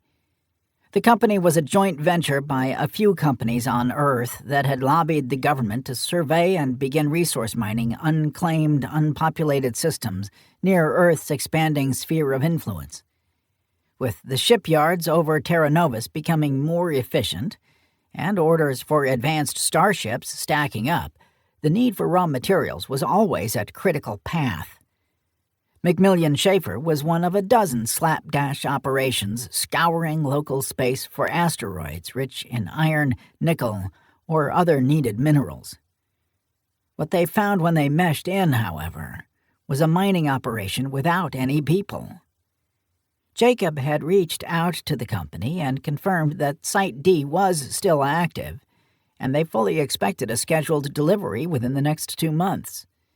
He'd informed them of what they'd found and recommended they send some of their people and alert the UEAS that there was an extrasolar incident. He also made sure his own command knew about what they'd found. If Webb found out secondhand about a human settlement missing all the humans, he'd skin Jacob alive. "The planet has stable gravity and acceptable atmospheric pressure, but the air is not breathable for humans," Tin Man said. "Mostly methane," Mettler said, pointing to data graphic on LOR 773-4 on the screen. "Then the whole planet smells like a giant fart?" MG asked. "That should make you feel right at home," Jacob remarked. "We can operate on the ground in envirosuits, but let's not make the trip just to do it. Where was the main control center for this operation at?" "The smallest of the 3 orbital platforms," Sully said, pointing to the icon on the screen for the installation. This complex is huge, but there were only between 12 and 1,400 people here at any given time. The new Nelson-class heavy cruisers have a crew almost 3 times that size. Your point? MG asked. My point is that let's not get too hung up on looking for some extinction-level event here, Sully said. Ghosting 1,000 people wouldn't be that difficult, but would you really risk it to steal a worn-out old surplus shuttle? Still not seeing your point, MG said. But everyone being abducted in this trafficking operation makes even less sense, Jacob said, following Sully's line of reasoning. They're peeling off huge numbers from refugee pipelines, snagging 1,000 or so skilled workers from a... Oh. What? Mettler asked. The captain is thinking that the crews from a resource mining outpost might have been grabbed because of their skills, Tin Man said. Let's get to the command center and see what we see, Jacob said. Hopefully we won't trigger any automated defenses. Sully took the bone shaker in slow and steady. As they passed some of the derelict equipment, Jacob still couldn't detect any signs that there had been an attack here. Even if the outpost had no defensive weaponry to speak of, they still had some means with which to defend themselves. Instead, it just looked like everything was given the command to stop, and the people just up and left. The command center itself was what Jacob expected, designed with zero aesthetic sensibilities in mind, bulky and beaten up by various impact marks and random discolorations. The automated airlock system immediately acknowledged their beacon and extended the cofferdam at Sully's command. All modern Terran ships used the Eschwarian-type airlock coupling since it was the most common in the region. Thus, it docked with their shuttle without issue. Data connection established, Sully said. We're getting telemetry. Looks like the atmosphere inside the platform is stable and fresh, so the enviro systems are all up and running still. MG, you're staying here to watch the ship with Sully. Everyone else who isn't a battle synth, gear up, assuming we could lose atmosphere at any minute. You don't have to wear the rebreathers, but I want you to have them on you. Jacob waited until the throng had cleared the flight deck hatchway before stopping by his own quarters to grab a plasma rifle off the bulkhead rack and his tactical harness hanging in the alcove. The team was quick and efficient in their preparations, and within 10 minutes, they were all standing by the starboard airlock, doing buddy checks on each other's gear. The indicators on the bulkhead were all green, telling Jacob that the airlock collar had hard mechanical lock, and the pressure on the other side was equalized and the air safe to breathe. If you need me, just shout, MG said. He didn't appear to be too upset he was being left behind, which was unusual for him. Keep the hatch closed but unlocked for now, Jacob said. If I give the word, hit the emergency decouple and tell Sully to get clear. Will do. This is creepy, Mettler said. The background music still playing on the overheads is what's getting to me, Murph admitted. Why the hell would they leave the music playing? They'd quickly moved through the bottom 2 decks, and the strangeness of the whole thing was beginning to fray nerves. Even Tin Man wasn't immune, as inexplicably he switched to full combat mode before moving up to the next deck. He offered no explanation why, but took point from Jacob as they climbed the steep stairs. It wasn't until they were halfway through clearing that floor that they found the first evidence that anyone had ever been there. Sitting in her chair, eyes wide and mouth open in shock, was the body of a human woman. There wasn't a lot of blood, hardly any, in fact. The entry wound on her upper chest made Jacob think she'd been stabbed with something other than a knife at first. Cap, look, Murph said, pointing to the deck. Jacob bent and picked up 2 brass shell casings, 9mm. She was shot with a gun? Mettler asked incredulously. Like an actual fucking gun? Looks like, Jacob said.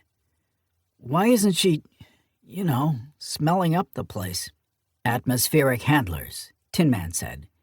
Did you notice the food still on the tables in the galley? Dried, but not decomposing. The excess moisture is constantly removed, as are airborne microbes. "This is the director's office," Murph said from the hatchway, "which would make her Janet Rushton, Site D Operations Director, at least according to the nameplate out here. Whoever killed her did it with a weapon from Earth, so it's a safe bet the person was human," Jacob said. He pointed up to the security camera in the corridor. "Let's head up to the control room and see if there's anything recorded." 3 more decks up, they finally reached the main control room and discovered 2 more bodies. Both men, in dark blue uniforms with matching logos, and both armed with M21 bullpup carbines that Jacob had a passing familiarity with. There were more shell casings scattered around, but they were also 9mm, and not the oddball 5.7 by 28mm round that the M21s used. "They rushed the control room and capped the security guys," Murph said, looking at the bodies. "They used frangible ammo. Deadly, but they won't punch a hole through the hull of the windows." "They couldn't afford modern weapons?" MG asked. "These arms are still used on Earth," Jacob said.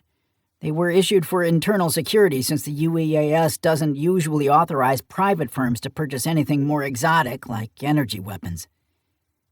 "Then we're looking at an internal something," Mettler said. "Still doesn't explain where everyone not perforated by 9mm rounds went." "I will attempt to access the facility monitoring and security systems," Tin Man said. His arm cannons retracted and his eyes returned to their normal color as he switched back out of combat mode. "I'll get to work in the supervisor's office over here." Murph pointed to the open hatch for the office the on-shift ops boss would use. Jacob let his people work while he walked around, taking in the scene. The platform they were currently on was small, so the fact it had only 2 security troopers wasn't unusual. Someone aboard had popped the site boss, then come up and hit both guards before they could even get their hands on their weapons. Then they disappeared with what appeared to be the rest of the Site D staff, without bothering to scuttle any of the platforms or shut down the automated equipment. They didn't even collect the brass at the scene of 3 murders, so they obviously had very little fear of human authorities catching them. To deepen the mystery, they had a shuttle that had originated from this mining site sitting in a hangar on Breaker's World that had been captured with both humans and Krydal aboard. Was this a part of the larger trafficking issue they were tasked with running down? Or were they seeing what they wanted to see and connecting dots that weren't there? "Obsidian Actual, Bone Shaker," Sully's voice came over the open team channel. "Go, Sully," Jacob said. "Jake, we have 2 ships that just meshed in. Slip drive signature indicates they're frigate class."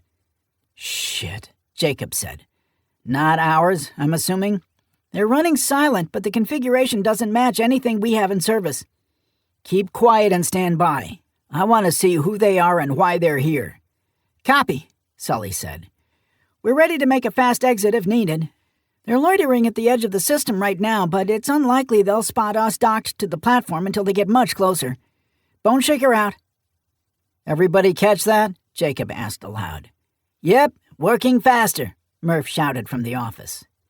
"Tin Man, does this installation have any defensive weapons?" Jacob asked. Tin Man turned to look at him.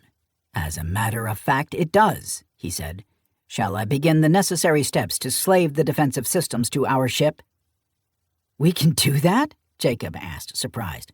"Possibly," Tin Man said. "The system is networked together between all the various platforms throughout the system. I will just need to break in and add the Bone Shaker as a new command node." "Get on it," Jacob said. "You have the ship's command codes?" "I do," Tin Man confirmed. "I will know within a minute or 2 if I am successful." "Anything in there, Murph?" Jacob shouted. "I think the attack originated up here, not the other way around," Murph said, coming out of the hatchway. He held up a red cardboard box of 9mm frangible ammo. "There are 15 missing from the box."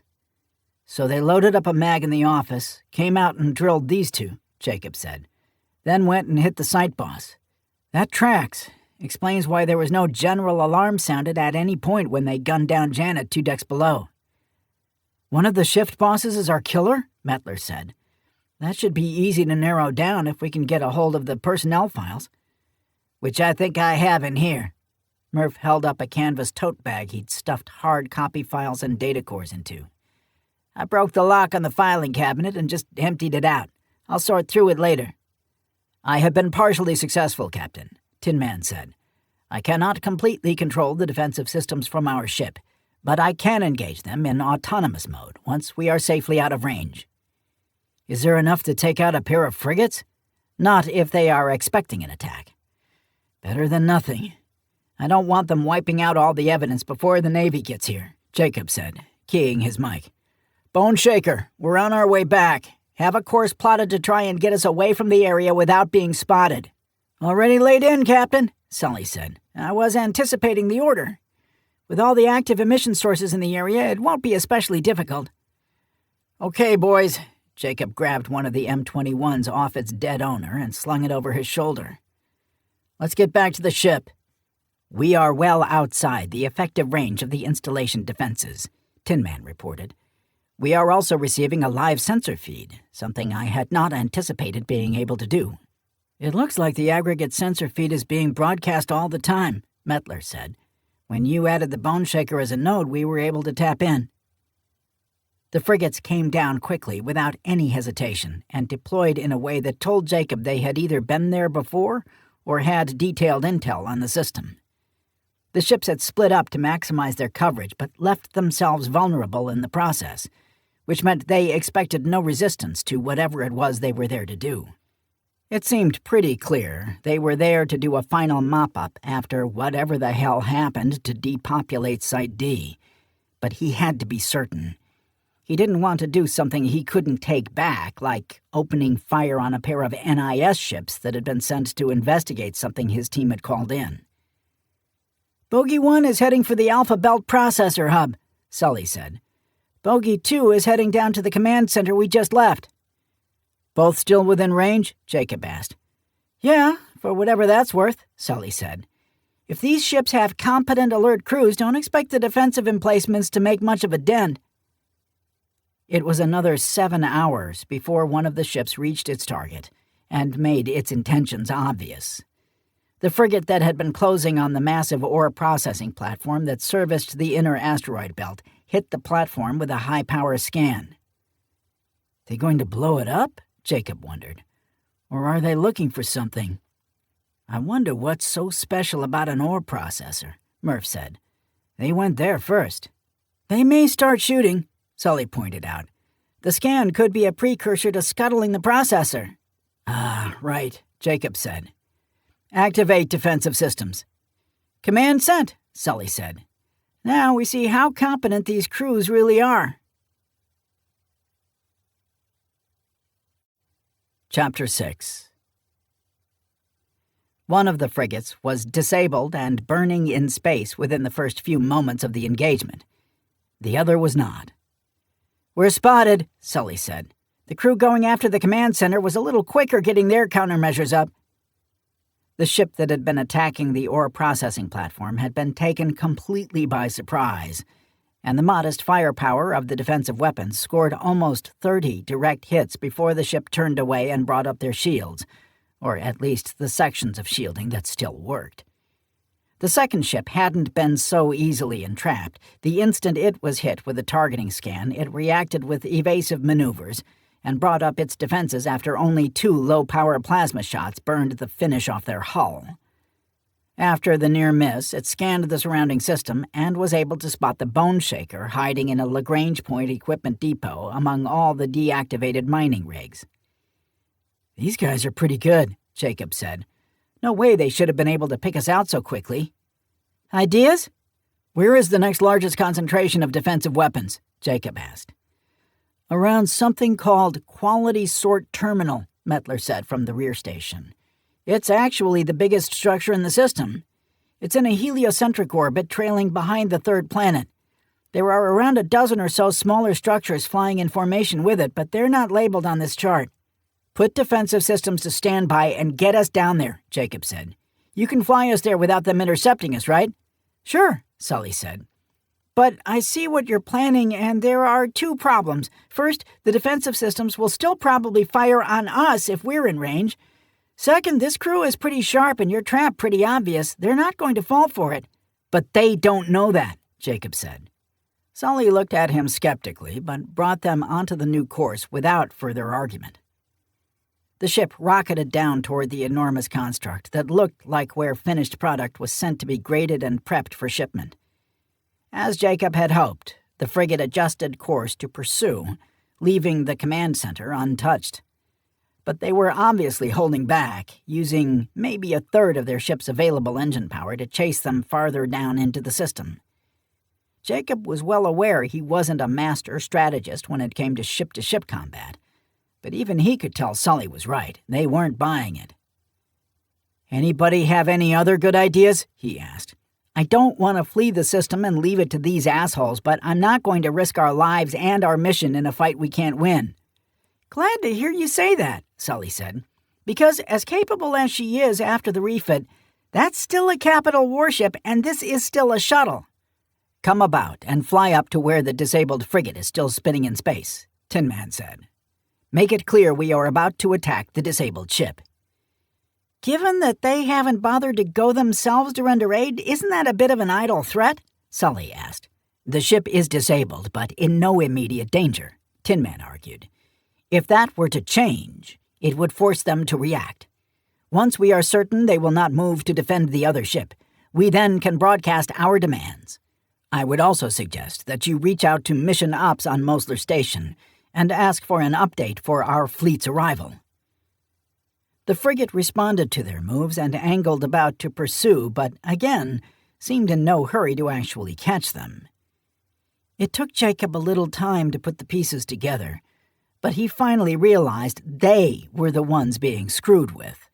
The frigate had no idea who was flying the beat-up old Eschwarian workhouse, so they were content to fly around, pretending to chase them, while they called in additional forces.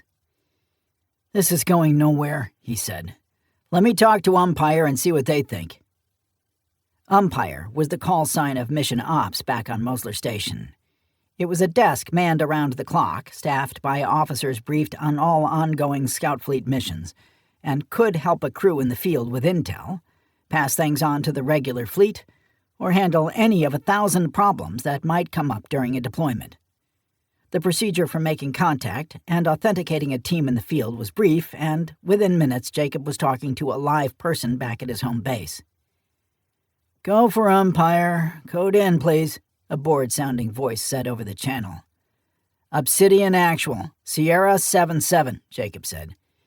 "Condition, Bravo Tango Delta," Jacob said, letting them know he was not under duress and that their threat level was moderate. "What can I do for you, Captain Brown?" Jacob quickly laid out the situation, starting with the arrival of the two frigates, since Umpire would have already seen their preliminary field report on the decimated mining operation and the murdered employee aboard the command center. "Please advise on course of action," he said, after giving Umpire the rundown on the situation. There seemed to be a stunned silence on the other end of the channel. Obsidian was notorious for operating under a communications blackout most of the time they were on mission, and they never called in asking for direction. "Stand by, Captain." Jacob leaned back against the bulkhead in the cramped comm room, waiting as the officer manning the mission ops desk ran around like a wild person for someone authorized to make a decision. It was this sort of thing that was exactly why he never bothered checking in with them unless the situation were particularly dire or unusual. "Captain Brown, this is Captain Bristow," a new voice said. Jacob's eyebrows went up a twitch. Captain Alan Bristow was in charge of Scout Fleet mission planning and execution. He was a direct report to Admiral Webb himself and was considered the obvious replacement for overall command when Webb decided to retire. He also didn't like Jacob or the mixed crew of Obsidian, and he wasn't shy about saying it to whoever would listen. If he ever took over Scout Fleet, the first people sent packing would be Jacob, Murph, and Tin Man, with the rest of Obsidian absorbed by the other teams. Despite all this, Jacob still had a grudging respect for Bristow's leadership ability and experience. "Yes, sir," Jacob said crisply. "Good work keeping out of reach of your bogies," Bristow said. Task Force 3-1 is bearing down on your position and will mesh in within the next 17 hours. Ideally, we'd like your new friends to still be there. Any chance of keeping them occupied without getting yourselves killed?" "I believe so, sir," Jacob said. "Right now they're shadowing us well out of weapons range." Good, Bristow said, his voice muffled like he was doing something away from the microphone. "Stand by, Captain." "Yes, sir." "We were able to have Fleet Ops get in touch with the Task Force flagship, the Cincinnatus. They've agreed to a slip velocity increase that will put them in your system within 7 hours. "That's good news, sir," Jacob said. "Would you like us to remain on station and observe the engagement or turn it over to the Navy as soon as they show up?" "Remain and observe, but do not participate," Bristow said. "Understood, sir." "Excellent. Umpire out." "Well?" Sully asked when Jacob walked back onto the flight deck. "Talked to Captain Bristow," Jacob said. "He still hate us?" Mettler asked. "Probably," Jacob said. "But it didn't come up this time. He wants us to dangle these assholes along for another 7 hours or so. We have a fleet task force on its way." "Shouldn't be too hard," Sully said. "They're not trying to catch us. I'll start some randomized loops around all the mining platforms so we can maximize our cover." "Do it," Jacob yawned. "Let's make sure we have 2 people up here at any given time. I don't want someone nodding off and that bastard sneak up and take a shot at us." "How about those guys?" Mettler asked, pointing to the sensor display just before alarms started blaring. 9 more ships had just meshed in, and none of their slip drive signatures matched any UEN ship class. It looked like the enemy's reinforcements arrived first. "Well, shit," Sully said. The pursuing enemy frigate had closed the distance on them, still keeping out of weapons range, while 9 newcomers deployed throughout the system in a loose blockade to keep the Bone Shaker from trying to make a dash to the outer system. Jacob wasn't too concerned, since his ship had the capability of meshing out from within the inner system and without needing to carry much relative velocity. But his pursuers wouldn't know that, since that was a capability added by the engineers on Musler Station. For right now, the enemy was operating under the assumption that the beat-up Ashquarian combat shuttle was exactly what she appeared to be. "They'll start drawing the loop tighter now that they've surrounded us," Sully said. "Once those other ships begin to move down, our friend behind us will run us down and try for a capture." "There's an idea," MG said. "No, that was a statement," Sully said. "An idea is something else, but good try." "What's the idea, MG?" Jacob said, before his weaponeer could respond to the insult. "Let them capture us. How big of a crew will the frigate have? A few hundred, and less than a quarter of them fighters? Let's just fly right in there and fuck the place up." "I like his idea," Tin Man declared. "Of course you do," Jacob said. "The problem, other than they might just shoot us down and not try for a capture, is that—" "Here they come!" Sully shouted, shoving the power up. The pilot's situational awareness was just a touch faster than the computer, and the alert sounded as the Bone Shaker's engines came to full power. Jacob looked at the tactical display and saw that the trailing frigate was accelerating hard and coming onto a direct intercept course. "Can we outrun them?" Jacob asked. No," Sully said. "We accelerate faster, but that's a capital ship with a lot more engine power. They'll catch us eventually." "We carrying anything heavy that could slow them down?" Mettler asked. "Not really," Sully said. "Command doesn't want clandestine units flying around with ship busters or any heavy ordnance like that. We really don't have shit for expendable munitions, to be honest. Just some medium-range dual-stage missiles." "The ships up top are moving down," Jacob said. "Are we boxed in?" "Not yet," Sully said. "We need a bit more distance before we can mesh out, though." As Jacob was about to answer, the ship was rocked, and new alarms started blaring. The trailing ship had hit them with diffuse laser fire. Lasers weren't used much because they were easily handled by modern shielding, but they had some uses, warning shots being one of them. "Are they broadcasting any demands?" he asked. "Nothing yet," Mettler said. "Just chasing us and that last little love tap." The next tap wasn't so loving. In an effort to get the room he needed to mesh out without bringing them into weapons range of the ships ahead, Sully had cut their relative velocity a bit in a gamble to give them some room. His hope was that the ship behind was more interested in capturing them than going for a kill shot. Turns out it was something in between. "Shit!" Sully shouted. "Brace! Brace! Brace!" A perfectly aimed plasma cannon shot slammed into the starboard engine nacelle, destroying it completely. The computer automatically clamped the power feeds coming from the reactor and blew the damaged nacelle off the pylon with explosive charges before it could further damage the ship. "Damage?" Jacob screamed over the blaring alarms. "Mettler, kill the sirens!" "We're fucked," Sully said, defeated. "No grav drive, no slip drive. We still have reactive propulsion, but it's an underpowered emergency system. We're sitting ducks." "It looks like we get to execute MG's plan after all," Tin Man said from where he loomed in the hatchway. "Trying not to sound too eager about this," Jacob said. "Everyone not made of metal probably won't survive this." "Likely not," Tin Man agreed pleasantly. "Incoming channel request," Mettler said. "It's unencrypted on the civil band." "Put it on," Jacob said. "It was a good showing, but I think we can all admit the fight is over," a voice said calmly in Genovian Standard. "Please shut down any offensive and defensive systems and prepare to be brought aboard. Any foolishness by your crew once aboard, and we will simply kill you all and jettison your corpses into space. This is not a negotiation. Comply or be destroyed." "Channel closed," Mettler said.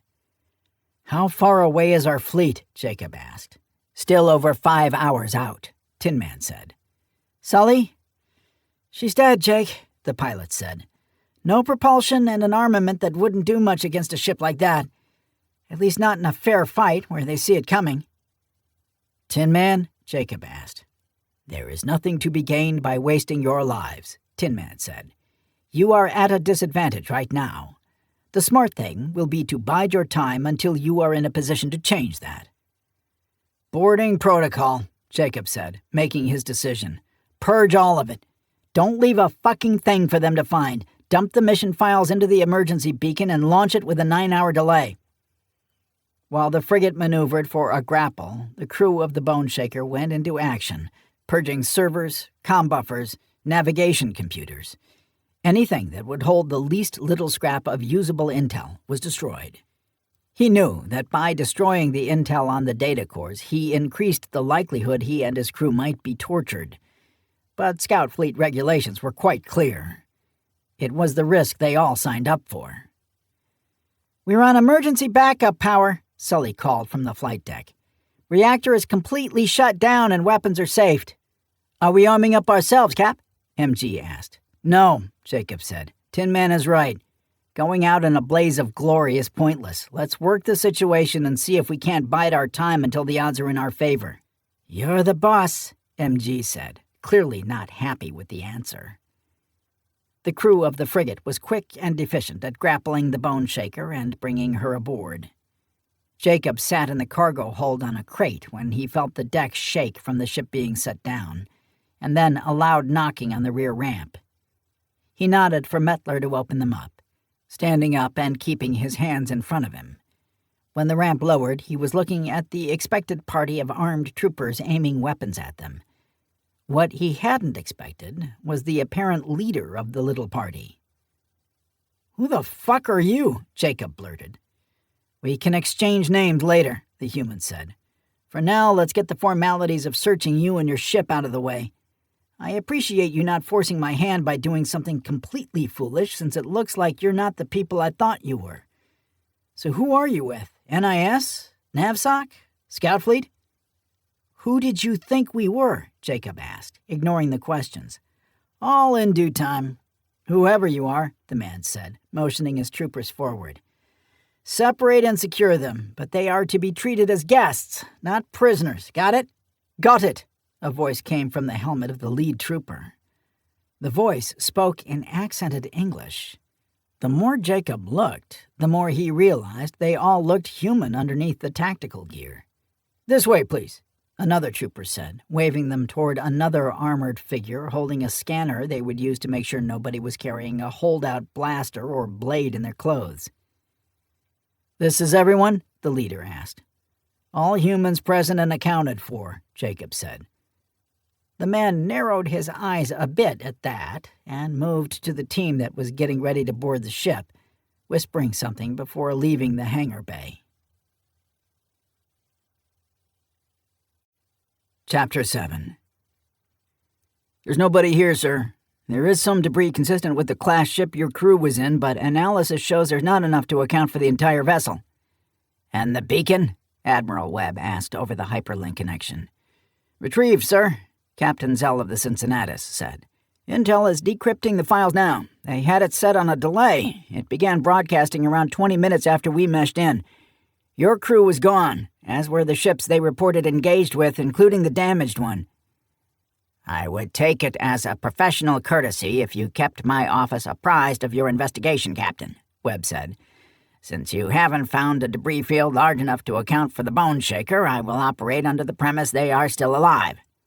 "I will certainly keep you in the loop, Admiral," Zell promised. "When we access the files aboard the beacon, we will forward the raw data to you as it originated with your crew." "That's appreciated, Captain," Webb said. "Mosler Station out." "Your thoughts, Admiral?" Reggie Weathers said. "I wish I'd had them take the Corsair," Webb said, throwing his tablet down on his desk with disgust. "That old shuttle was great for blending in, not so much for fighting and running." "From the dispersion pattern in the preliminary report the Cincinnatus has already sent over, it appears the shuttle had an engine failure and it was jettisoned," Weathers said, reading from his own tablet. "No word yet if it was mechanical or if it took enemy fire." "What did you think of Captain Bristow's report?" Webb asked. "Seemed relatively straightforward," Weathers said. "I was more surprised that Captain Brown had called in while on mission than anything else. He tends to like disappearing as soon as he leaves Colas 2, and we don't hear from him again until the mission is complete or something has gone totally sideways." "Is Buzzkill ready to deploy?" "Standing by, sir." "Get them out to this abandoned mining colony or whatever the hell it is.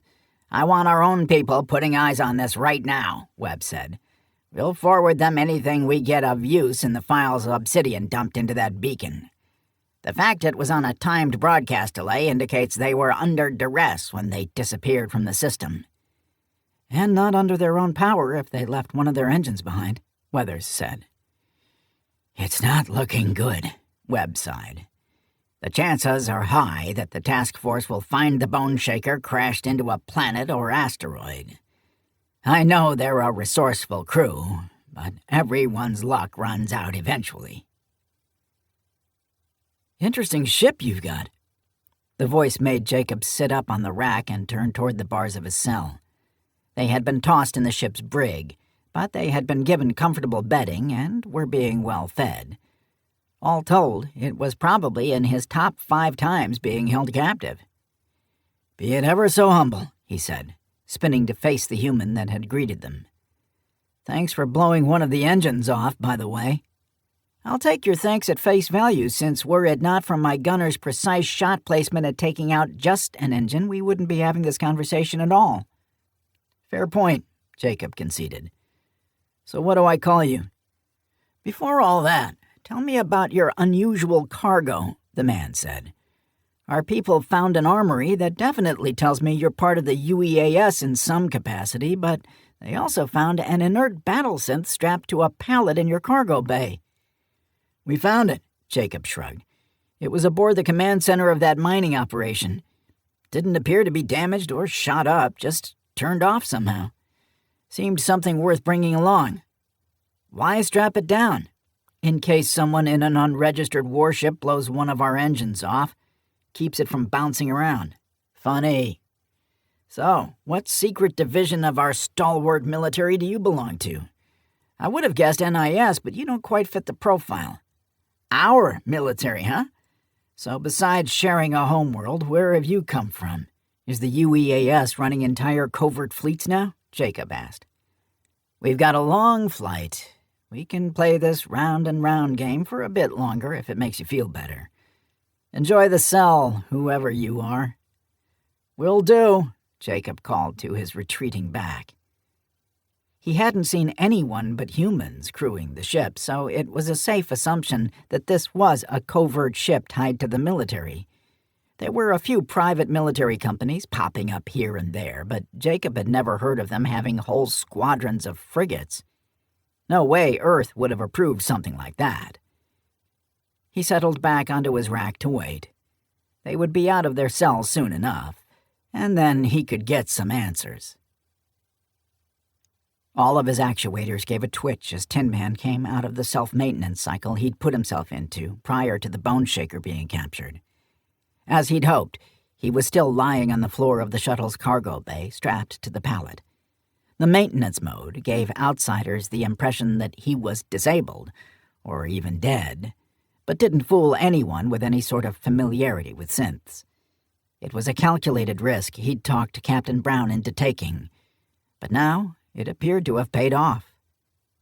The tie-down straps, while appearing substantial, had been sabotaged near the latching mechanisms, so that they gave way easily and without too much sound when Tin Man flexed his extremities. They fell to the deck with a metallic clatter that was drowned out by the constant machinery noise within the frigate's hangar bay. He slowly climbed to his feet and scanned the area with his passive sensors. There was only one guard posted by the ship from the sounds he was detecting. Beyond that, it was difficult to determine how many others might be in the cavernous bay. He grabbed one of the straps that had been holding him to the pallet, raised it about a meter off the deck, and let it fall with a metallic clatter. After getting no reaction, he repeated the process, raising it a bit. After 2 more repetitions, he heard the guard groan and shuffle toward the ramp leading up to the cargo bay. Tin Man concealed himself near the control panel, waiting for the inattentive guard to come all the way in. "Anybody up here?" The timid question floated up through the open hatchway. Tin Man remained silent as footsteps slowly approached.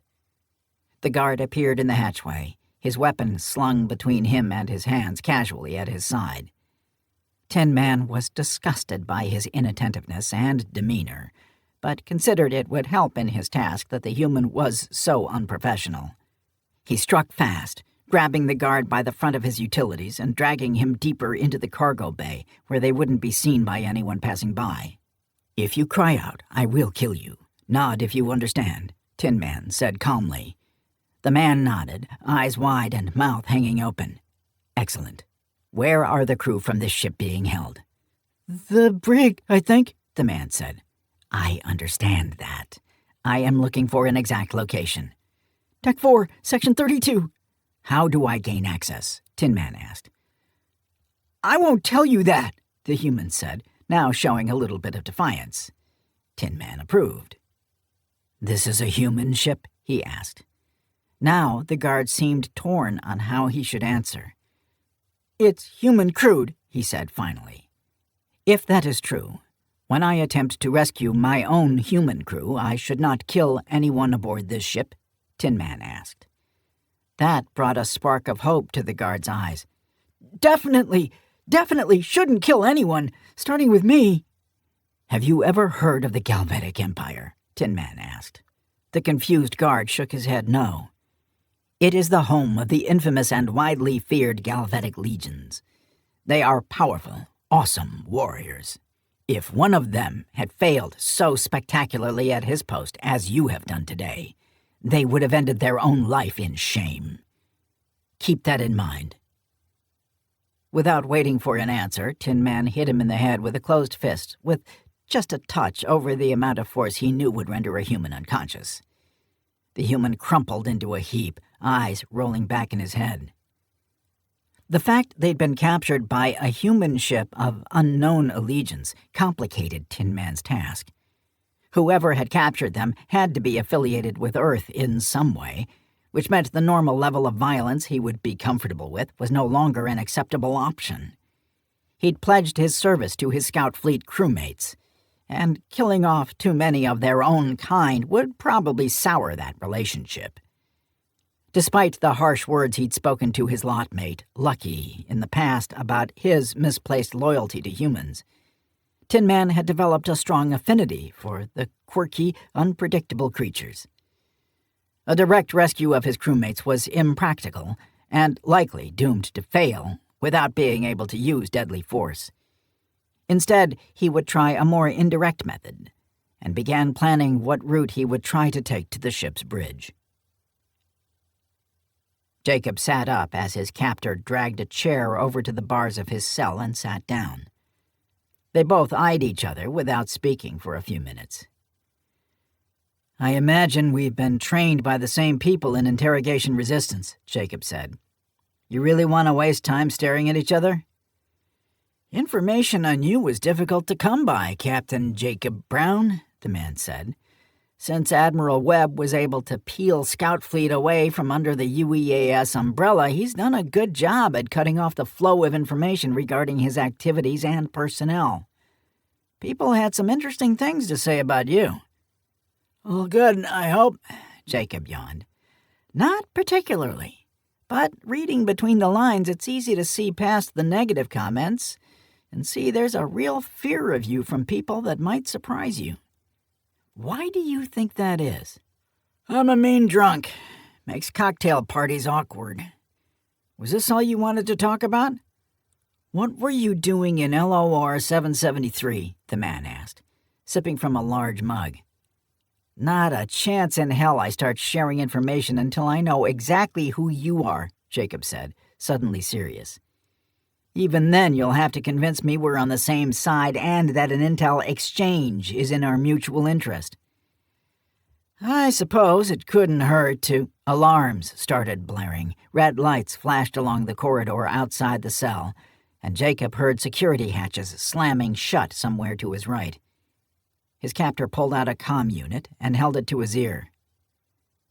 "Bad news?" Jacob asked. The man just sighed and put the comm unit back in his pocket. "Your inert battle synth apparently just captured the bridge of my ship," he said. "Well played." "It was his idea, actually," Jacob admitted. "He didn't kill anybody, did he?" "No casualties," the man said. "He's sealed himself in, but my people said he went out of his way to not maim or kill." "That's good," Jacob said, genuinely relieved. "Fine. I will tell you everything and release your crew. Just call him off, please. You'll have to release us first before he agrees to anything. If you let us go, you have my word. I'll order him to release your ship." "Will it follow your orders?" "I'll strongly suggest," Jacob said. "So far, he's been inclined to do as I ask, but I don't order him." "Whatever. Just call the son of a bitch off." The locks on the cell door clanged as they released, and the door retracted into the bulkhead.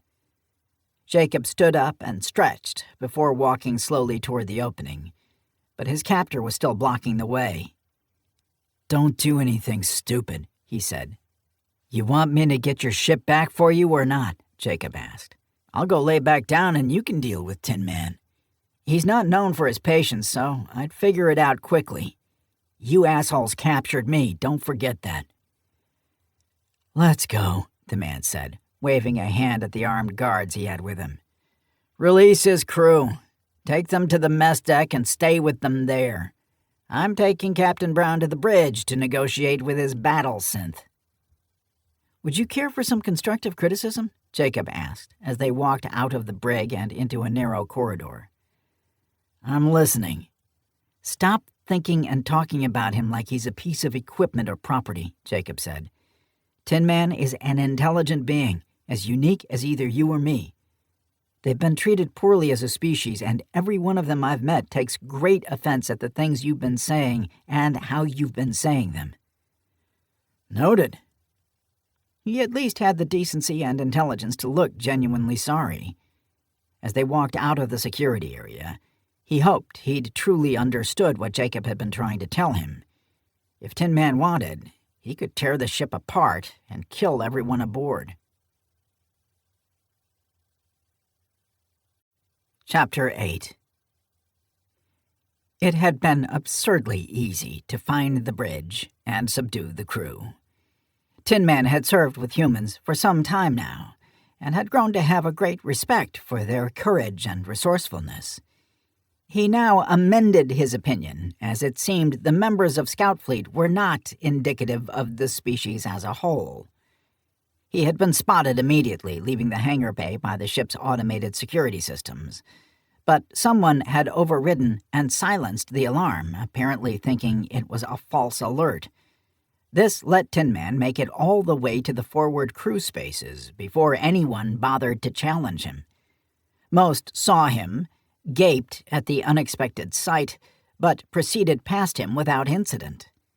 It wasn't until he reached the bridge hatchway itself that he was challenged. The guards were actually attentive and reacted quickly, but they were in a mindset to defend the space against fellow human interlopers that probably wouldn't be armed. One got off a snapshot that hit the deck a meter in front of him before Tin Man disabled both with carefully calibrated strikes to their craniums. Until he was certain these humans were the enemy, he would continue to work toward his objective while causing the least amount of harm possible. In truth, he rather enjoyed the challenge of taking over an entire ship without firing a single shot or killing anybody. After overpowering the two guards, he closed the blast doors to the bridge and initiated lockdown protocols while the rest of the bridge crew stared in horror, cowering in their seats. Going only by instinct, he ripped open a panel in the bulkhead near the hatchway and disabled the actuators for the blast doors to ensure nobody outside could command them open. "Who's in charge here?" he asked. "You are?" someone at a forward station answered. "Strong survival instinct," Tin Man noted. "That is an admirable trait, for some. Please sound a general alarm and inform your commanding officer I have control of their vessel and want to negotiate." The alarms blasted throughout the ship, and Tin Man watched over the station operators to make sure they didn't do something foolish that might lower their life expectancies dramatically.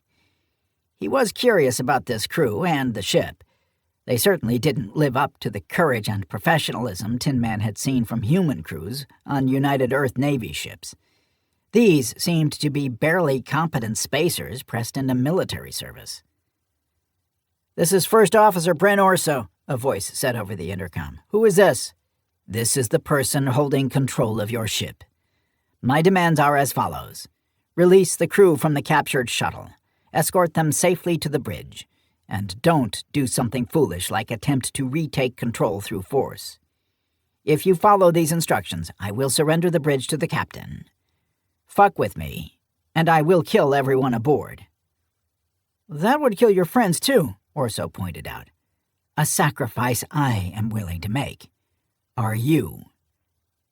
"Stand by." Tin Man paced silently while he waited. The crew was nervous but functional, and they appeared to be obeying his directive to not do anything stupid. He realized the fatal flaw in his plan was that the Bone Shaker was too damaged to get away, but freeing Jacob and the others was still a crucial first step, no matter what they did. "Sir, your friends have been released from the brig. Captain Brown is on his way up here while the others are being taken to the aft mess deck," an operator said. "How long until Captain Brown arrives?" "A matter of a few minutes. This isn't a very big ship."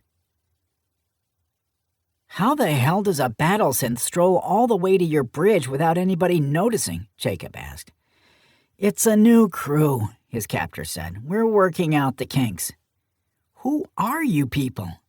"Just call off the battlesynth, and then we can see where we go from there, okay?"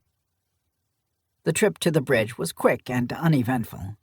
Jacob marveled at how blasé the crew he encountered appeared to be in the midst of a hostile takeover of their vessel. They either had ice water in their veins and an unshakable trust in their commander, or they were the most incompetent pack of slobs he'd ever seen. "Intercom?" Jacob asked when they reached the sealed bridge.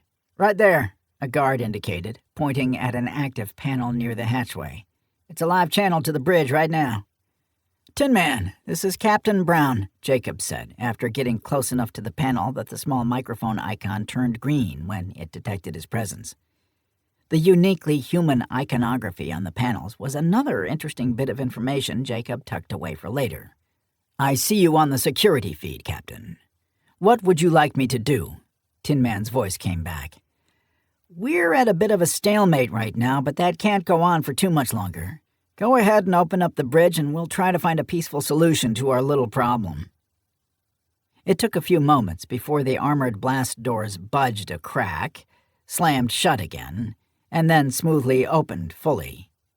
Jacob's captor charged past him and looked around. "You're all okay?" he asked. "No problem, sir. We've been treated well. He didn't hurt anybody and has been strangely courteous with his requests," one of the station operators said. "Nicely done," Jacob said quietly to Tin Man as he passed and walked fully onto the bridge, turning to the ship's security troopers. "I think you can go ahead and stay out there.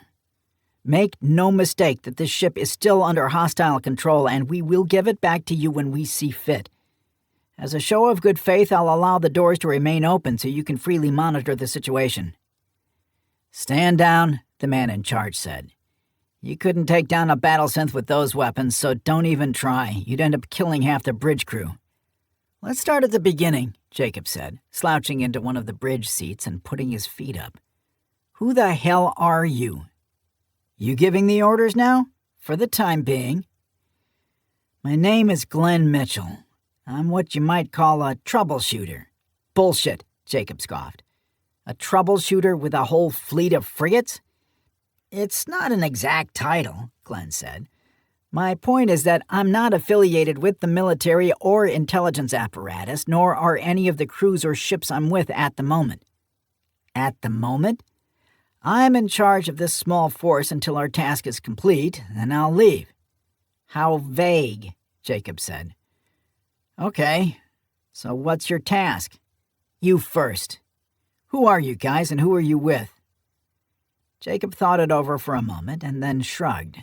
Their existence wasn't exactly classified. "I'm United Earth Marine Corps Captain Jacob Brown, team leader for Scout Team Obsidian," he said. "We operate under what's now known as Terran Scout Fleet, which is a force answerable only to the President, although we are tangentially connected to the UEAS chain of command." "And your mission?" Glenn asked. "What were you doing poking around an abandoned mining site?" "The dead guards we found in the command center seem to indicate it wasn't exactly abandoned," Jacob said. "But either way, I think you realized exactly what we were doing when you found out there were humans aboard that beat-up Ashquarian shuttle. We're likely looking for the same thing you are."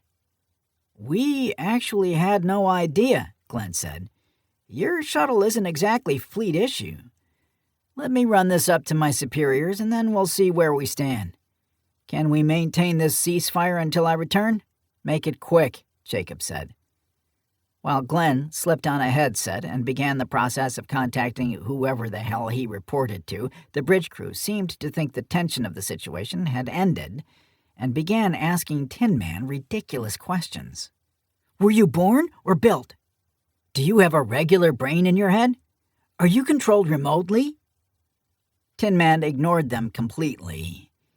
It was only a few moments before Glenn tossed his headset onto the console and walked back over to where Jacob sat. "You get this crew at a college freshman orientation?" Jacob asked. "They're green," Glenn said. "My employer has authorized me to share what I know pertaining to the McMillian-Schaefer Mining Company anomaly at Site D. Any further cooperation would depend on you." "On me?" "My employer would entertain full cooperation as long as you are able to fully brief me on what Scout Fleet knows about the anomaly and what further actions you've been directed to take." Jacob pretended to think it over. The truth was that Scout Fleet didn't know shit, and NIS hasn't bothered to give them their primary intel package before they'd been forced to purge Boneshaker's systems, including the Slipcom nodes and hyperlink terminals. This was a good opportunity for them to get back on mission, assuming they could find themselves another ship. "Deal," he said. "Fair warning, we don't know much yet, but I'll give you what we have. Very well. Where would you like to start? Lunch. I'm starving, and I'm sure my crew is too. After that, we can sit and put our cards on the table. The food aboard the Vega 1, as the ship was absurdly named, was subpar compared to what Jacob would have expected on a frigate-class vessel. That didn't slow down him or his crew in the least as they dove into the meal like a pack of starving wolves. Does our free exchange of information include finding out who you are and who you work for? Jacob asked. I work for a private concern who would like to keep it private, Glenn said. Through them, I'm funded and empowered to do off-the-book tasks, like tracking down where the hell thousands of people disappeared to from a commercial mining facility. Private? Murph asked. As in non-governmental? Very non-governmental, Glenn said. I took the liberty of looking all of you up while you tried your best to empty the galley. Your team is credited with taking down the One World faction led by Margaret Jansen. Some rumors even have you being responsible for the death of NIS Director Michael Welford. Total bullshit, MG said around a mouthful of a passable version of a Philly cheesesteak. Anyway, the people I work for watched the entire Jansen debacle, including her involvement in the second invasion of Earth, and decided that just another covert government force wasn't the answer, Glenn said. They wanted something more agile and less susceptible to the high turnover rate that government positions have. Also, no pesky oversight, Jacob said. That's gotta be nice. Tell me, Captain, what do you think might happen to Scout Fleet if Admiral Marcus Webb was no longer at the head of it? Perhaps the next president comes in and decides he's too rigid and replaces him with somebody like Jansen. How long until your secret military force ends up being used as a weapon against the people it was designed to protect? Jacob didn't like where the conversation was going, nor the implications of what Glenn was saying. Could Scout Fleet just become another One World with a different leader? Jansen's little empire began as a remote outpost on Terra Novus. The freedom of movement and unlimited funds that Scout Fleet enjoyed would arguably be easier to operate a soft coup from than what Jansen had started out with. For some reason, the thought made him look to Tin Man. The battlesynth was staring right at him, seeming to be aware of what he was thinking. He suppressed a shiver and turned back to Glenn.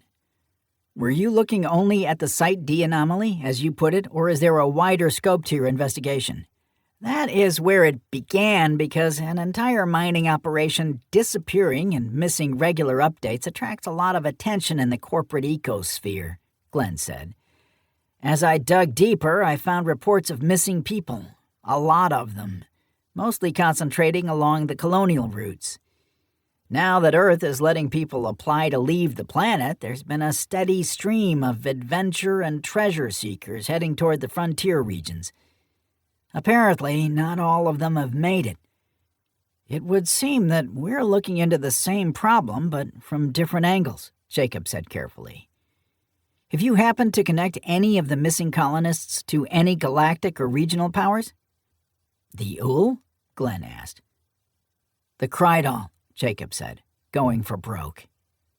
He was given a lot of leeway and trust by his command in how he protected and used classified information. His instincts told him that he could trust Glenn Mitchell, but he needed to give the troubleshooter something to make him reciprocate that trust. At the mention of the Krydal, Glenn's eyebrows slammed into his hairline and his eyes widened. This changes a lot. I'm assuming what you're saying is exactly what you think I'm saying. We've intercepted Krydal operatives that appear to be working with, or even running completely, the trafficking rings preying on refugees and colonists. There are a lot of humans missing, but also other species. Taking into account all the different frontier regions we think they're operating out of, we're looking at millions of beings taken. Why? Glenn asked, looking sick. That's the fun part, Jacob said. We have no fucking clue. Chapter 9. What was your next move? You mean before you and your fleet showed up, chased us around, and then disabled my ship? Jacob asked. We were actually waiting on the Navy. They were sending a full task force to take over the site and begin sweeping the area. We were trying to hold you down in the area until they got there. Sorry about that, Glenn said. I suppose now that I've confirmed your identities, I should go ahead and let you go. And do what? Sully asked. Unless you happen to have a spare Opsian Series Ashquarian shuttle engine lying around. Not that I'm aware of, but I'm not usually riding around on a capital ship, to be honest, Glenn said. You have a spare ship? Strangely enough, we do, Jacob said. If you let me contact my base, I can have it brought out to meet us. On one condition, Glenn said. I come with you. Excuse me? Sully asked. You heard me. I come with you or I just drop you off at the next habitable planet we pass, Glenn said. I can't properly dig down into it while I'm with this fleet of amateurs. If I'm with you, I can move more freely and follow leads to places my employers would never agree to allow their shiny new ships to fly. They're probably not thrilled about the one you baited into a gun trap being all chewed up. Jacob looked at him helplessly, aware the civilian operative had him dangling over a barrel. The looks on his crew's faces indicated they didn't care either way, just so long as they were able to get off the frigate and back on task. Son of a bitch, he hissed. Agreed. I'm assuming you're at least good enough to not be a liability, or you wouldn't be in the job you're in. How are you going to explain all of this to home base? Mettler asked. The Marine had a glazed-over look now that he'd eaten enough for a family of 5. I'm not, Jacob said. I'm going to contact Umpire and declare an emergency and have the Corsair brought out and let them take the Bone Shaker back to Mosler Station. How do we do that? Glenn asked. I'll need ground power applied to our ship, Sully said, before turning to Jacob. You have the Slipcom address memorized? I do, Jacob said. Good thing, since we purged all the memory cores on the Slipcom nodes. Then let's get to it, Glenn said, standing and motioning for the others to do the same. Jacob ignored the looks from his crew and followed the civilian troubleshooter out of the aft mess deck. He was as skeptical as they were about their new unwanted partner, but he didn't see any other way to get back on track in a timely manner. Just having the Corsair brought out wouldn't be enough. They needed his resources and information. Hopefully, he was as competent as he seemed to be. Didn't we just leave this party? MG asked, as the Bone Shaker hit the landing pad with enough force to live up to her name. Sorry, Sully said. Fucking thrusters are acting up too. They had touched down on Breaker's world again, this time on the other side of the planet from where they'd caused so much trouble before. It had taken the Vega 1 14 days to reach the planet, and during that time the techs aboard had gotten the shuttle repaired well enough to attempt a planetary landing with decent odds of survival. It had taken a few conversations and some serious fast-talking on Jacob's part, but Scout Fleet had agreed to ferry the Corsair to the planet and then come back for the Bone Shaker. The first officer he'd talked to had flat-out refused. It wasn't until it had gotten elevated all the way to Admiral Webb's office that things were put in motion, something Jacob was certain he would suffer for later. As Scout Fleet grew, the petty politics of the officers on base became more pronounced and distracting. After securing the ship and collecting their gear, Jason had his crew muster in the cargo bay so they could perform an orderly exodus from their damaged ship. You might be interested in that landing spot over there, Tin Man said, pointing to an empty landing pad across the tarmac that had some old service carts sitting at the edge, rusting in the temperate climate and weeds growing up through the cracks in the tarmac. It obviously hadn't been used in some years. I would? Jacob asked. It is the place where a badly damaged Jepson DL-7 gunship landed many years ago, Tin Man said. It is where a young human named Jason Burke first stepped foot on a planet not orbiting a star named Sol. It is also the place where he met an engineer named Twingo, someone who would later become one of his closest friends. This is where it all started for your father." Nobody said a word after Tin Man's uncharacteristically solemn speech. Before he even realized he was doing it, Jacob was walking across the tarmac to the pad.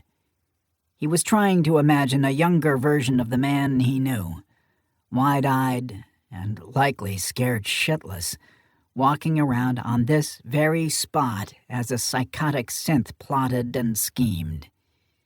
He also imagined poor Twingo, a complete innocent, dragged into a harrowing ordeal just because he'd been the one to answer the service ticket to come out and work on the ship that would one day be called the Phoenix. He wasn't sure how long he'd been standing there when he heard footsteps behind him.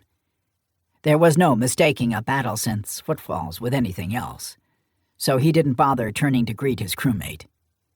He wasn't certain if Tin Man considered him a friend, an ally, or none of the above. He'd come back to serve with Scout Fleet and seemed to have a definite affinity for Murph, and simply tolerated the rest, despite the fact he and the members of his unit had sworn a life oath to Jacob's family in repayment for what his father had done for them. "It is somewhat difficult to imagine, is it not?" Tin Man said from just behind him. "Jason Burke was just a couple of years younger than you are now when Dietz found him." "To me, he hardly ever seemed like a real person," Jacob said, turning. "Earth's media treated him like some sort of Bond villain. So yeah, it's tough to imagine him out here bumbling his way along and just trying to stay alive." He looked out over the swaying grass beyond the starport and sighed. "I wish I could have met him back then," he said. "Not as much as he wishes he could have met you when you were young, I think," Tin Man said. "Not knowing of you and being gone while you were growing into adulthood is a heavy burden he carries with him. He carries it alone because he is afraid if he mentions it to you, it will appear as if he is blaming Terran Brown. I never met your mother, but I know your father loved her very much." The revelation came as a surprise to Jacob. He didn't meet his father until his mother had already passed away, so he never saw them together. It never occurred to him that his old man would be walking on eggshells around him while also carrying a load of guilt for things he had nothing to do with. "Thanks for this, Tin Man," he finally said. This helped."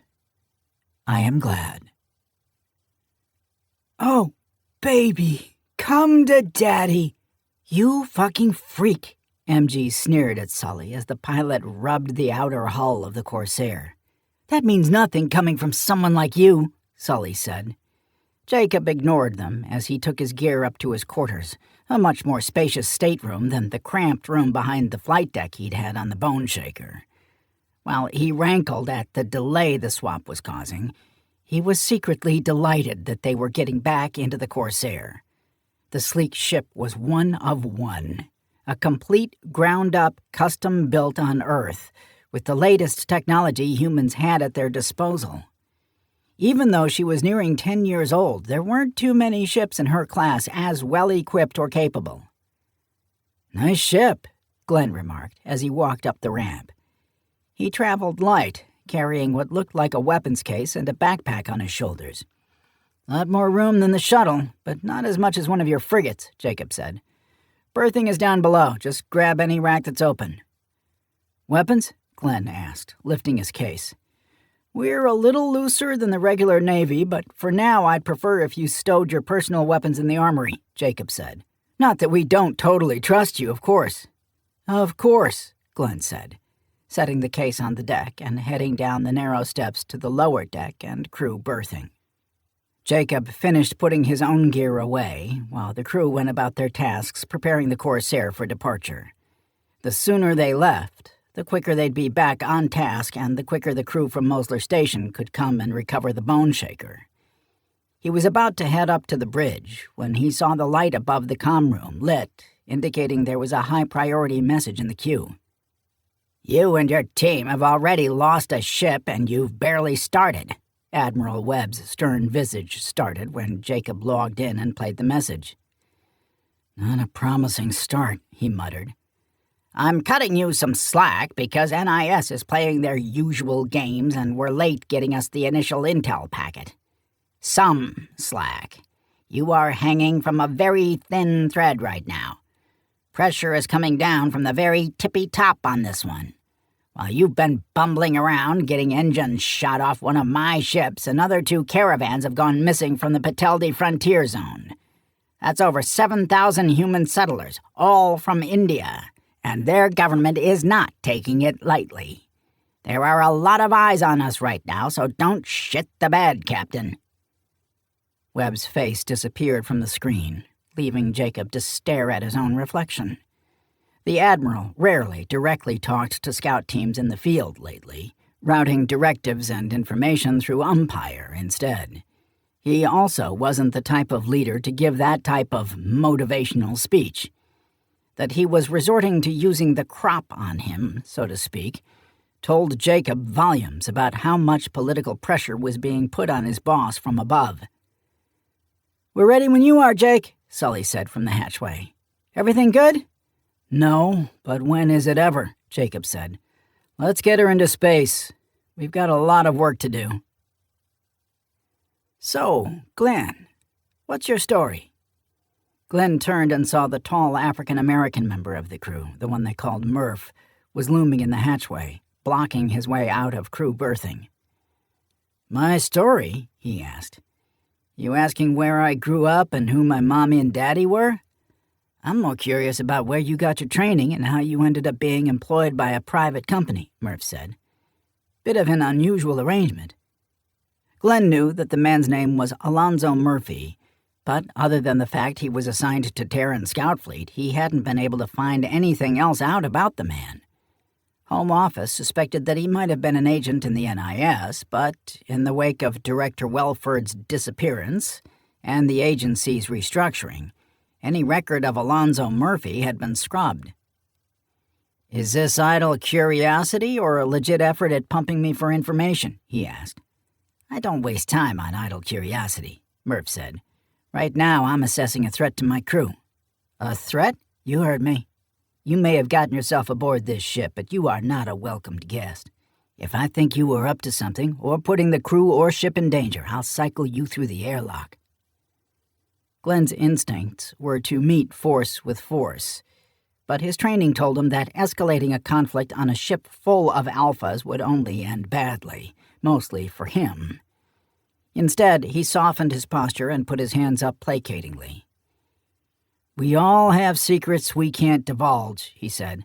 "But for the moment, I think we have a common goal and a mutual interest in helping each other achieve it.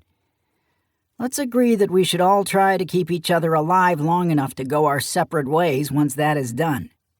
"Just keep that sentiment in mind," Murph said, turning to leave. "Anything?" Jacob asked, as Murph walked onto the bridge. "Nah, he's a cool one," Murph said, slumping into the seat. "I got some good high-res images of him I'll send home to try and track down who the hell he is." "You think he's playing straight with us?" "He's using us as much as we're using him at the moment," Murph said. "Just remember that this dynamic is fluid and will change without warning. You go through your primary intel packet?" "Yep." "And?" "It's thin, but your NIS pals were able to dig through the navigation logs on that ship they brought back to base and get us a destination. Proa 4.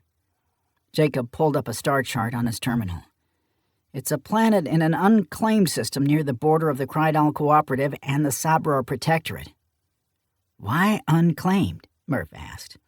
"Something about a buffer region along the Protectorate borders. It's part of an old treaty with the Confed that they're apparently still honoring," Jacob said. "No advanced indigenous population, but a geologically stable, life-sustaining world." "Anything about those humans?" "You can read it yourself," Jacob said. All I'll say is that they were high-level supervisors and managers for a certain mining company you're probably familiar with." "No way," Murph said. "That sure as hell isn't a coincidence. Read the file," Jacob urged. "Sully?" "Meshing out in 20 minutes, the pilot said. "Just under 4 days to the proa system." "Let's make sure we're ready when we get there. I want everyone to read the full intel file and program the computer to keep an eye on our guest at all times. I don't want him roaming around the ship freely," Jacob said.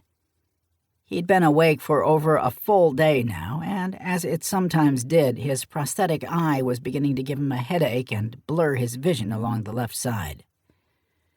"Let the fun begin," he said. "I'll relieve you in a few hours, Sully." Chapter 10. "It isn't the worst place I've ever seen," MG said, as they all got their first look at Proa 4.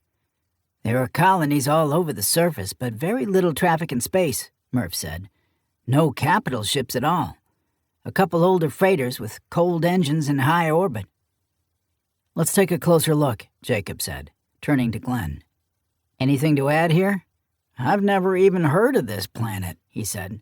"There's nothing about it in our information." Jacob wasn't sure he believed him, but said nothing for the moment. Whatever there was to be found on Proa 4, it wasn't a trafficking operation that had taken millions of beings. He also expected that any outpost that was down there had been abandoned after one of their ships had been captured. During the flight out, the entire group, Glenn included, had poured through the material provided by the NIS and had several group brainstorming sessions trying to find a way to piece it all together. Despite the combined brainpower, including the impressive mental horsepower of one battle synth, they couldn't find a connecting thread among the disjointed reports they'd been given. The interrogators had pulled little useful information from their human captives, and the Krydal were off-limits due to the terror the elected government still had at angering the cooperative leadership. The raw data from the interviews of the human captives, all high-level employees from the mining company, hinted at something big that needed large amounts of healthy, skilled labor. Their willingness to participate was not especially important. It was a tantalizing hint that wherever they were being taken, they were still alive, but it could also have been a ploy by a desperate person willing to say anything to save their own ass. "We're being pinged by an automated traffic control system," Sully said. "Basic setup. Old setup. Just there to make sure nobody bumps into each other going in or out.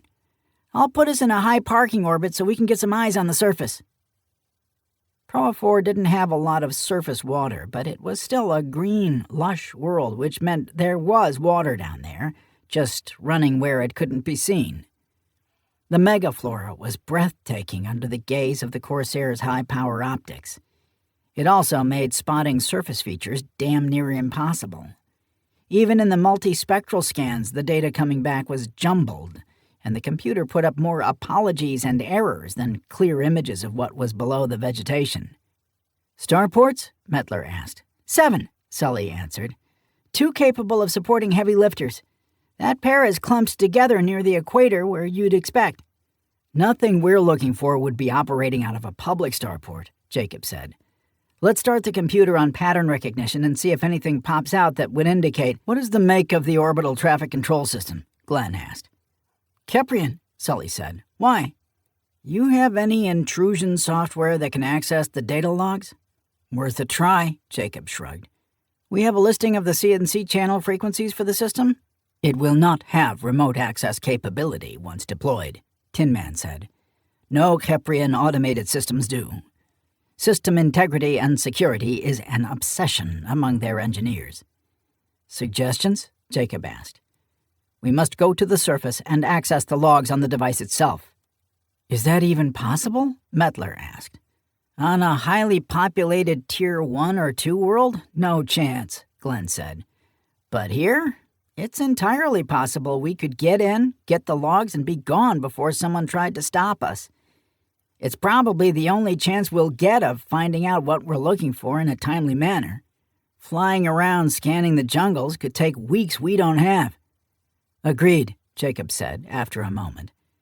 "Let's find out which starport has the processing hardware for the OTC system and put her on the ground." "How much for that guy?" Murph asked. "Another few thousand," Jacob said. "The bribes out here are getting ridiculous. That's the fourth one I've had to pay off." "The smaller ports tend to have more greedy little bureaucrats running around," Murph said. "On a more developed world, there's usually a guild in place managing all of it." "We set?" "Should be. I've been given assurances that our ship won't be searched and the security sweeps will skip this part of the starport tonight," Jacob said. "Who are you taking?" "You and MG. You can handle the technical part, and that leaves Tin Man and Mettler to watch the ship and Sully's back." "Glenn asked to come along," Murph pointed out. "Good for him," Jacob said. "But he doesn't make decisions on this ship. Come on, we have about 2 hours and then it gets dark here, according to the last little weasel I paid off." "I'll go tell MG to get his shit together," Murph said, spitting on the tarmac before walking back up the ramp. The squat, bunker-like building that housed the Keprian OTC processing units stood alone in a fenced area away from the main terminal and hangar complex. There were the usual deterrents in place, but overall, the building had been left relatively unsecure. Jacob already had his gear down in the cargo bay and settled in to watch the target until dark. "You been sitting out here the whole time, Cap?" MG asked, dropping his gear on the deck beside Jacob. "Pretty much," Jacob said. "You ready?" "Always," MG said, sliding his combat harness over his head and shifting to secure it in place over his soft armor. He did a quick self-test on his helmet, but didn't put it on. Jacob noted that the weaponaire had actually picked a reasonable armament for the mission, rather than just opting for the largest thing in the armory like he normally did. "Damn," Murph said, yawning as he walked up to them. "Am I late?" "Yes," MG said. "We've been waiting here for an hour." "Whatever," Murph said. "Any activity?" "The last patrol through this section was a bored pair of guards right before sundown," Jacob said. "They didn't seem to give a shit if they saw anything or not." "I was up on the bridge just now," Murph said, securing his own gear. "It looks like one of the bribes paid off. No active monitoring detected around the building, although to be fair it seems to be in pretty poor repair, so it may just be down." "Let's get this done," Jacob said, sliding his own helmet on. The walk to the building was uneventful, if somewhat gross. The short grasses between the tarmac and the building were hiding sopping, wet, marshy ground that smelled like fresh decomposition. Jacob's helmet did an admirable job trying to filter out the smell, but it was fighting a losing battle. "Smells like Sully's dirty underwear," MG said. "I've told you to stay out of my underwear, you nasty little rat," Sully said over the team channel. Sully and Mettler were monitoring the mission from the Corsair, while Tin Man was a short way away from the ship. He was both babysitting the unwanted guest, as well as providing security for the ship. "Fence is locked," Murph said. "Cap, you want to do the honors?" Jacob looked and saw the lightweight security fence, not meant to keep out a determined intruder, was secured with a thick cable and a spherical lock that required a key. He commanded his prosthetic arm to full power and gripped the lock, squeezing with all his might. The powerful actuators whined slightly, and then the hardened ceramic shell of the lock cracked. He kept the pressure up, and the tough material shattered with a loud pop that echoed across the quiet tarmac. "Damn, I need to get one of those," MG said, as Jacob easily ripped the rest of the lock apart and slid the cable through the loops to open the gate. "No problem," he said. "When we get back to the ship, remind me to chop your arm off." The trio slipped in and closed the gate behind them. There was no way to hide the fact the lock had been destroyed, but they'd be long gone before anyone came snooping around. The door to the building had a more formidable lock, but one of the officials they'd bribed had given them a code that would let them in without sending a general alert to the Starport Operations Center. "Here goes nothing," he said, punching in the 11-digit code, concentrating on the alien icons. The door opened with a dull thump as the electromagnets let go, and they could just make out the dim, red light beyond. Murph gave them a thumbs up and motioned for MG to cover the door as he opened it. MG nodded, and Murph swung it open quickly so the Marine could race in, sweeping the small vestibule beyond. "Clear," he said. Jacob went second, his weapon lowered but ready. Beyond the vestibule was a metal walkway that took them out over a large sunken area that was packed with standard Kyprian equipment racks of the kind you'd see throughout the galactic quadrant. "Was there a leak?" MG asked, nodding to the floor below. "Coolant baths," Murph said. "Most of the equipment is submerged in that, and the racks you see on those little islands are interfaces for the individual components. If you need to repair or swap something, you need to raise the submerged rack from the pool." "Seems needlessly complicated," Jacob said. "What's easier to maintain, a recirculating pool of fluid or kilometers of lines, fittings, disconnects, and all the other stuff you'd have to build into every enclosed box?" Murph asked. "This fluid is cooled and filtered constantly, and it protects the gear inside." "Where do we need to go?" Jacob asked. "Main terminal," Murph said, pointing straight ahead.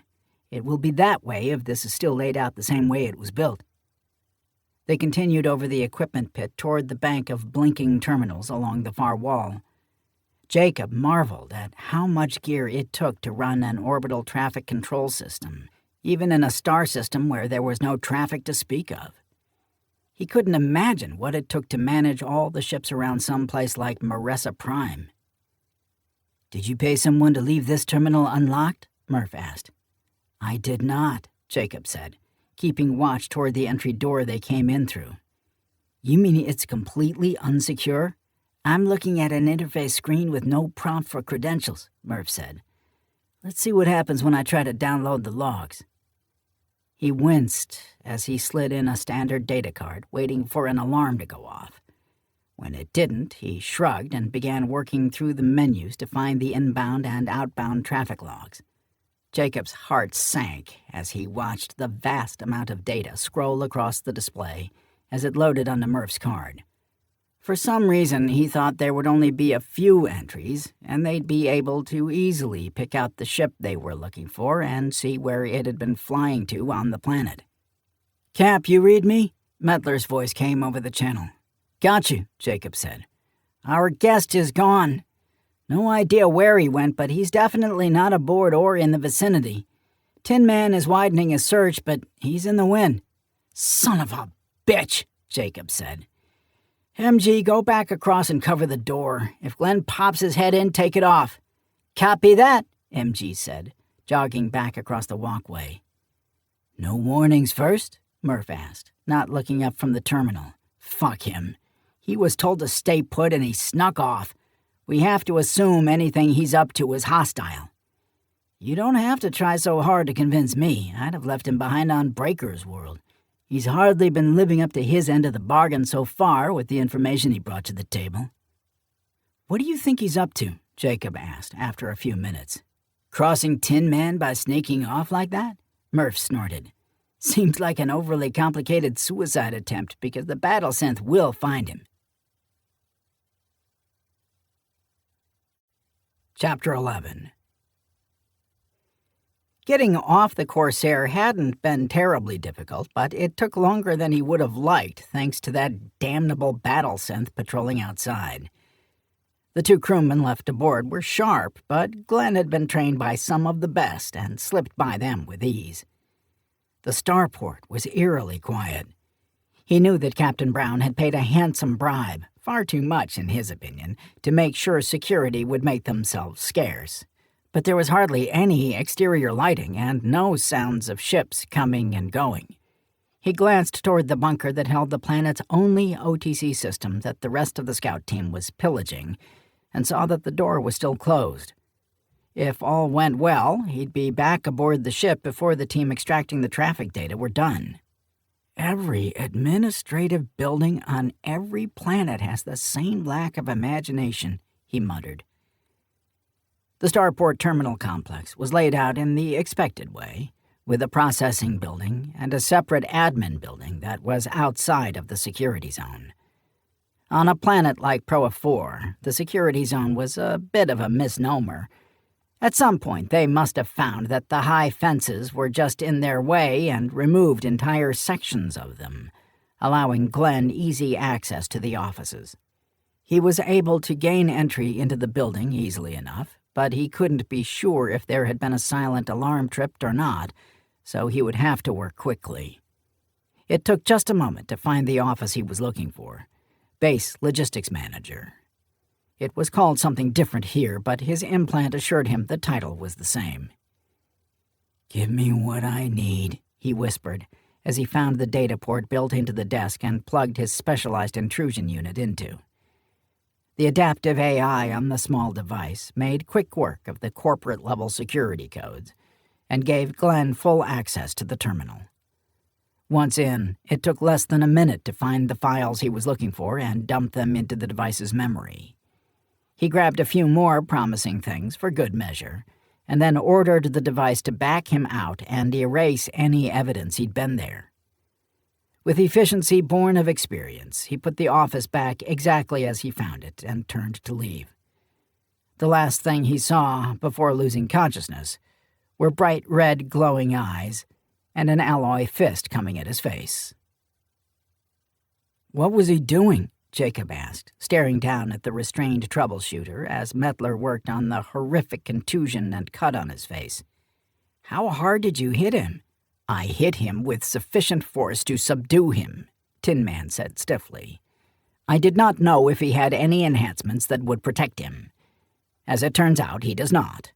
He broke into the office complex near the terminal and was downloading files from a logistics manager using this."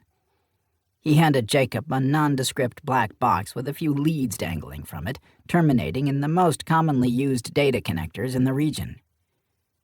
"What is it?" Jacob asked. "It appears to be a Keprian device used primarily for corporate espionage," Tin Man said. "They are sold throughout the quadrant, but they are not cheap, nor are they easy to find. They are technically illegal to own on Kepri itself." "Your homeworld likes to build a lot of sneaky and destructive shit they just let loose in the galaxy, don't they?" MG asked. When everyone else stared at him with their mouths hanging open, the Marine rushed ahead. "What I mean is—" "I understood what you meant, MG," Tin Man said. "I took no offense, though you would not be mistaken if you included my kind in your comment." "Mettler?" Jacob asked, wanting to smooth over the awkward moment. "Seems to be okay," the medic said. "I'll wake him up in a bit." "Should we try to see what's in that device?" MG asked. "You will not be able to crack the encryption," Tin Man said. "The AI at its core will thwart any effort to access the data." "What about your stuff?" Jacob asked Murph. "Computer is parsing the data now," Murph said. "We punched in the parameters of the captured ship, so we should know soon where it's been on the planet." "What is the meaning of this?" Glenn slurred. Everyone looked down at him. Nobody made any move to help him or take off the restraints. "You're in no position to be asking anything," Jacob said. "What were you doing with this over in the admin buildings?" He waved the Keprian espionage device in front of him. "You have your mission, I have mine," he said evasively. "Not good enough. Either we get some real answers or you can remain here as a permanent resident, or until you can talk your mysterious employers into coming to get you," Jacob said. "At this point, you're nothing but an unwanted liability." "What do you want?" "I want to know who you're working for, what you're looking for, and why you're playing games with us like you are." Their captive just stared at him. Not a glare, not pleading. No emotion whatsoever. It was honestly more chilling to Jacob than if he had blustered or pled to be let go. "I work for a group that calls itself the Collective," he finally said. "They're mostly industry magnates, thought leaders, or financial oligarchs. They realized early on that while space presents huge opportunities, it also comes with unparalleled risks and dangers, and the stakes are so much higher than they had been when they competed against each other on Earth. The One World incident and the full truth of how that came about scared them. Some of the collective members were actually involved in helping build the first outpost on Terran. When Jansen went bad so spectacularly, they realized they needed something with more permanence than an elected government to handle problems like her should they arise again. "You're talking about a shadow government," Murph said. "The subversion of the rightfully elected government to make sure your bosses can keep the money train rolling, right?" "Essentially," Glenn shrugged. "How is this different than simply bribing politicians and doing what they wanted through that?" "Let's table the philosophical talk for now," Jacob said. "What's this collective's stake in missing miners?" "One of the members' last names is Schaefer. She's quite keen on finding out who depopulated one of her more lucrative spec sites." "That fleet you showed up in?" Murph asked. "Theirs," Glenn confirmed. "It's a fairly new venture, hence the crew's lack of experience, let's say." "Bumbling amateurs would be more accurate, but sure," Jacob said. "That satisfies the who, for now at least. So now tell us the what. You went through a lot of trouble to sneak into that building. Why?" Glenn clammed up again, seeming to be involved in some internal struggle to decide how much he should or could share. "I needed specific manifest data," he said. "Not just what ships came and landed on the planet. I needed to know if anything was offloaded or loaded when the ships were on the ground of any of the public ports." "What's their name?" Jacob asked after a moment. "I'm sorry? The name. Who is it you were sent to find?" "I don't think I cut the shit. You weren't sent to find out where the people at the mining site went. The government is already dumping massive amounts of resources and manpower into that. You're looking for one person. Who was at Site D that was related to Schaefer?" "Not bad, Captain," Glenn said grudgingly, apparently not seeing any way out. "It's actually two people. Janet Rushton and her daughter, Gabrielle. Janet is the daughter of Lydia Schaefer." "Holy shit," Murph muttered. "What?" Glenn asked. "We found Janet Rushton in her office on the command platform. She'd been shot in the head," Jacob said. "We searched the whole thing and didn't see anyone else other than 2 dead guards in the command center itself." "I thought you said you only found 2 guards," Glenn said, now agitated. "I did," Jacob said. "But I didn't say that was all we found. There was a dead woman in an office with Janet Rushton's name on the door. We took images and DNA samples if you have a way to confirm her identity." "I've met her," Glenn said. "I can confirm her identity." "You're certain Gabrielle wasn't aboard? She's an 11-year-old girl." "She was not aboard the platform," Tin Man said. "I checked on internal sensors for any additional biotics or remains when we took the command center." "So, she's still alive," Glenn breathed. "Well, she wasn't there," Jacob corrected. "That's not the same thing. Mettler, go ahead and let him up." "Thanks," Glenn said, rubbing his wrists after Mettler pulled the restraints off.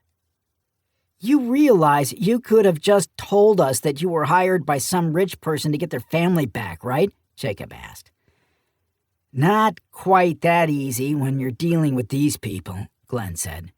"Just the fact that Janet and Gabrielle had gone missing, likely abducted, was something the Schaefer family wanted to keep a tight lid on. Don't ask me to explain it. Something about the intersection of politics, corporate elites, and old money." "We need to pool what limited information we have," Jacob said. "How soon can you—" "I don't think our friend's little stunt went without notice," Murph said, nodding to the monitor that he'd set to show the exterior sensor feed. While they were still some distance away, a group of armed beings were definitely making their way toward the Corsair, and they seemed to have come from the direction of the starport terminal complex. "I honestly thought we'd be gone by now," Glenn said. "Hadn't counted on getting punched in the face by a battle synth." "Almost nobody ever does," MG said. We gonna smoke these guys?" "No, dipshit," Murph said, turning to Jacob. "Right?" "We're not here to pick fights with the locals," Jacob said, hitting the intercom. "Sully? I see them. Ready to leave when you give me the word. Get us out of here. Take us to the south and find an open patch of sky to fly circles until we dig through this data." The engine spooled up even before Jacob took his finger off the intercom button. As he expected, the soft pangs of small arms fire hitting the ship's belly as they flew off could be heard, but nothing that was any real threat to the Corsair. Sully sent them rocketing to the south, flying low and without any transponders squawking so they could just disappear into the night. "We're clear," Sully said. "Doesn't look like they have anything on the ground to launch after us, but I'm going to keep us low and fast for a bit longer." "That gives us a little time," Jacob said, tossing the device he'd been holding back to Glenn. "I need answers, and the sooner the better. I'm going to report in." "Captain, I'd take it as a professional courtesy if you kept the names of my objective out of any official reports," Glenn said. "Asking a lot, considering you've done nothing but lie to me since I agreed to take you along," Jacob snorted. "But for now, I'll keep this quiet unless directly asked. I can't promise that will always be the case." "Fair enough." Chapter 12. "This better be good," Webb growled.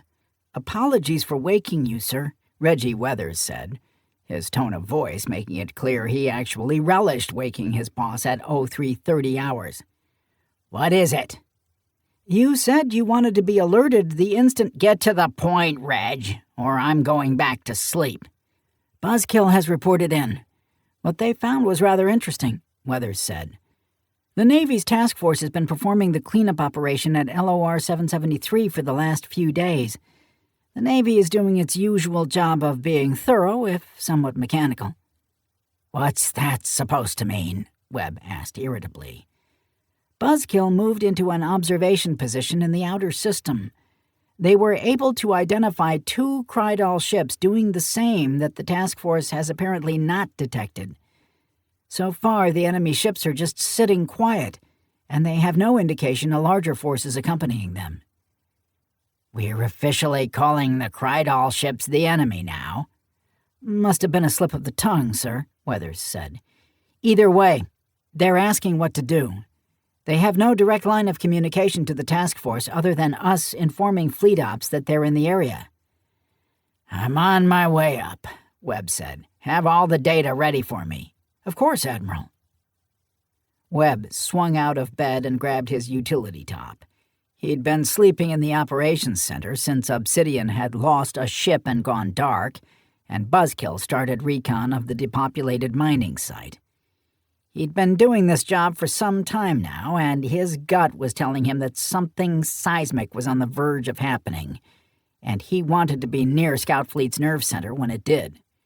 He was out of his quarters in the lower levels of the operations center and on a lift up to the hive, as the operators called the expansive room, in less than 5 minutes. When he stormed into the dim, dome-shaped room, all heads swiveled over to him for a moment, and then went back to their tasks. The hive represented a new concept in mission planning and management. From the single room, an on-site commander could monitor all their teams in the field and have incoming, real-time intel filtered and fed to them so they could make decisions quickly. The room was equipped with an untold number of holographic generators that could put high-definition displays or even 3-dimensional models anywhere in the room that Webb wanted. He walked to the center of the room and climbed up on the raised dais where his workstation was. "Talk to me," he said when Weathers came up. "Have we positively identified the Krydal ships by type and origin?" "Type, yes. Origin, no," Weathers said. "They're a newer class of recon trawler designed and built on Earth specifically for the Krydal fleet. It's not a ship we have in service with our own Navy." "Do we know if they arrived after Obsidian got themselves captured, or have they been there watching the entire time?" Webb asked. Thermal analysis shows the slip drive emitter still shedding residual heat, indicating they arrived sometime after Obsidian disappeared, but before the task force arrived. Weathers stabbed at his tablet, and a rotating model of the ship in question appeared before them.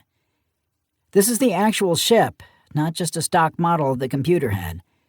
As you can see, sir, there's some damage along the port flank that looks fresh. It's definitely something that would have been repaired if the ship had been in port prior to this mission. How close is Buzzkill? Webb asked. Not very. Maybe 700 clicks away from the nearest. Webb punched up the stats for Buzzkill's ship, the Abigail. She wasn't a full custom job like the Corsair was, but she still packed a punch. She was a highly modified Arachorian high-speed courier that had been beefed up and kitted out with enough weapons she almost qualified to be called a gunship. She should be more than a match for an already damaged recon trawler, if they could get close. Tell Captain May I want that ship, Webb said. Take it intact, crew alive preferably. Get word to Fleet Ops that we'll be conducting combat operations in the area and to not interfere.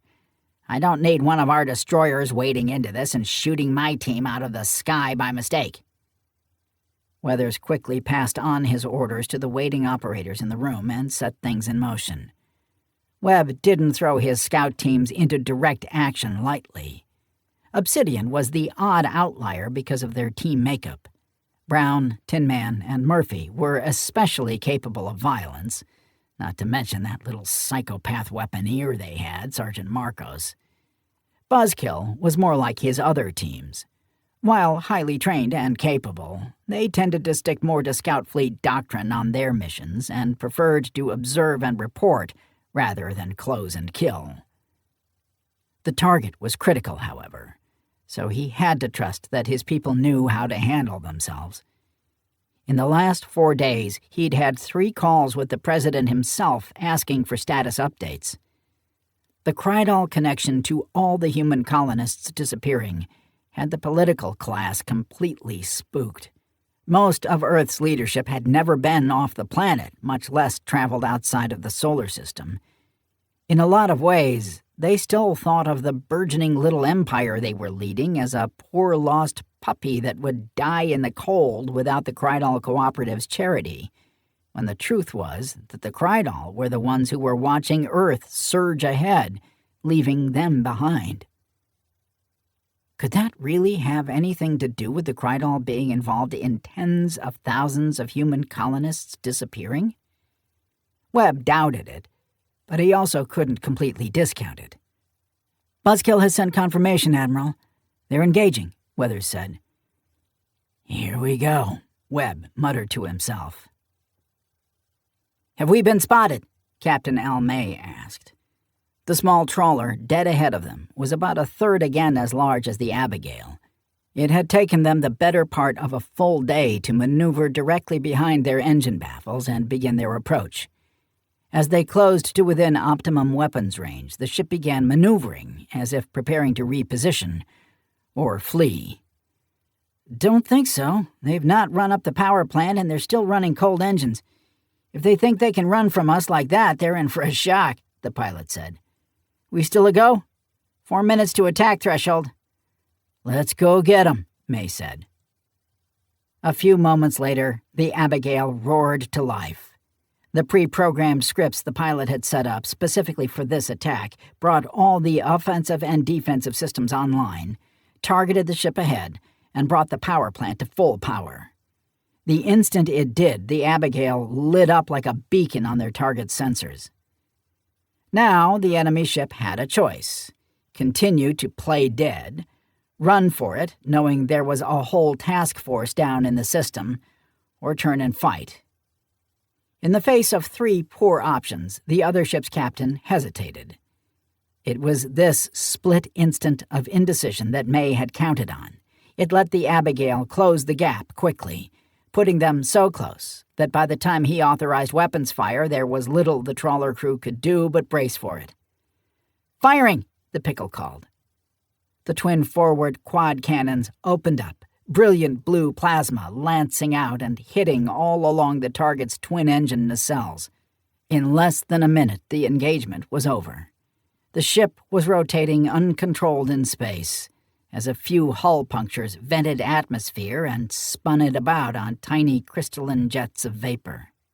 "Cried all ship, stand by and prepare to be boarded," May said into the comm over the proximity frequency. "Any attempt to escape or engage your weapons will result in your immediate destruction." "They're not powering up weapons," the pilot said. "Want me to call in the cavalry?" "Yeah, tell them to come get these guys," May said. "We still have that other Krydal ship?" "Disappeared when we fired engines. No mesh-out signature anywhere, but they're no longer appearing on sensors. Keep an eye on these assholes. I'll call this into Umpire and let them know the Navy will be taking possession of their prize. They'll have to try and wrestle it away from them or the NIS." As May punched in the code to talk to Mosler Station, he thought about the ramifications of what they'd just been ordered to do. There was no doubt that the crew aboard that ship was on a slipcom channel back to Silitor, the Krydal homeworld. That meant the political time bomb that Admiral Webb had warned him about, the one that was ticking but nobody knew what the timer read, was about to go off. His orders had been to take the crew alive, and there was no way to do that and keep them from using their comm systems. Slipcom was a technology that was immune to jamming or interference, so all he could do was sit and wait while they explained to the cooperative government how an Earth vessel had just shot their engines out. "Fleet boys are sending up a cruiser to take these guys off our hands," the pilot told him. "Seems they got word already to be expecting a call from us." May just gave him a thumbs up as he listened to Umpire over his headset. "You want us to do what?" he asked. "There are human remains aboard a platform down at the mining site. You will go down and collect them and ferry them to Outpost Cornwall," the Umpire coordinator said. "The Navy is being informed now to give you free access." "Any reason you're turning my ship into a coroner's wagon when there are over a dozen regular fleet ships hovering around down below us?"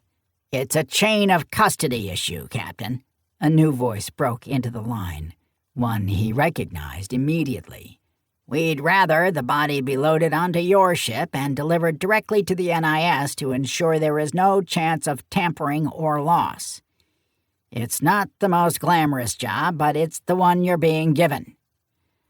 "Understood, sir," May said, not wanting to argue further with the big boss himself.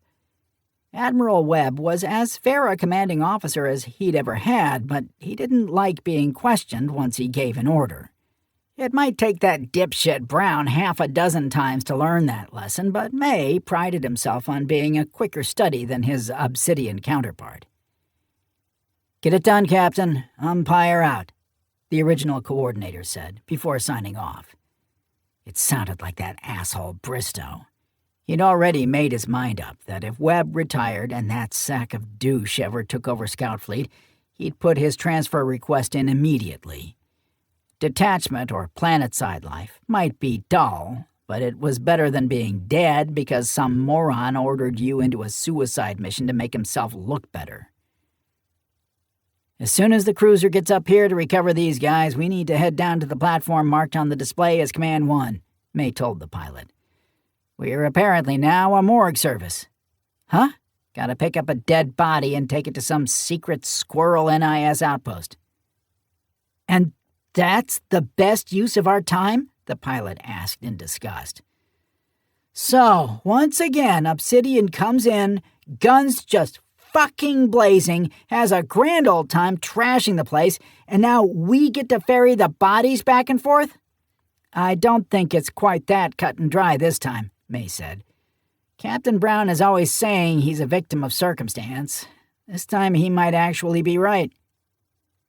The pilot muttered something and punched in the comm address for the local task force network.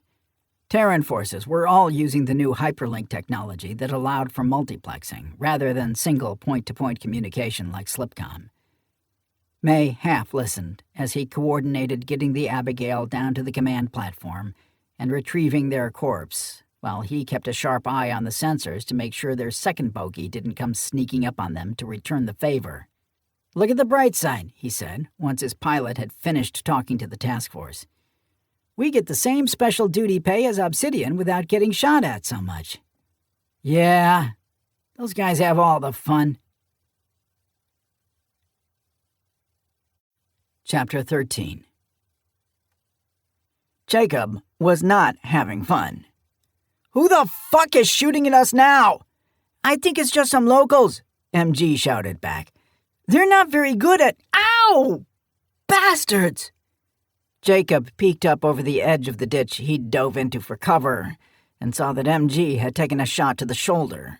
The pauldron of his light armor was smoking and singed, but the weaponeer was still moving and appeared more pissed than hurt. They'd pulled a location where the ship they'd been tracking had landed on the planet dozens of times, and when they'd arrived, discovered a hastily abandoned base. Sticking to protocol, Jacob had Sully drop him, MG, and Tin Man on the ground for a quick recon, before risking the Corsair by putting her on the ground. The ship had barely cleared their line of sight when they started taking fire from 2 different hillsides surrounding the small base. Tin Man! Jacob called. 4 hostiles to the southwest, 3 on the northern hill, Tin Man reported. Their weapons are antiquated, but still pose a threat to you and MG. Shall I take the group currently setting up a mortar? Yeah, why don't you go ahead and take care of that? Jacob said, rolling his eyes.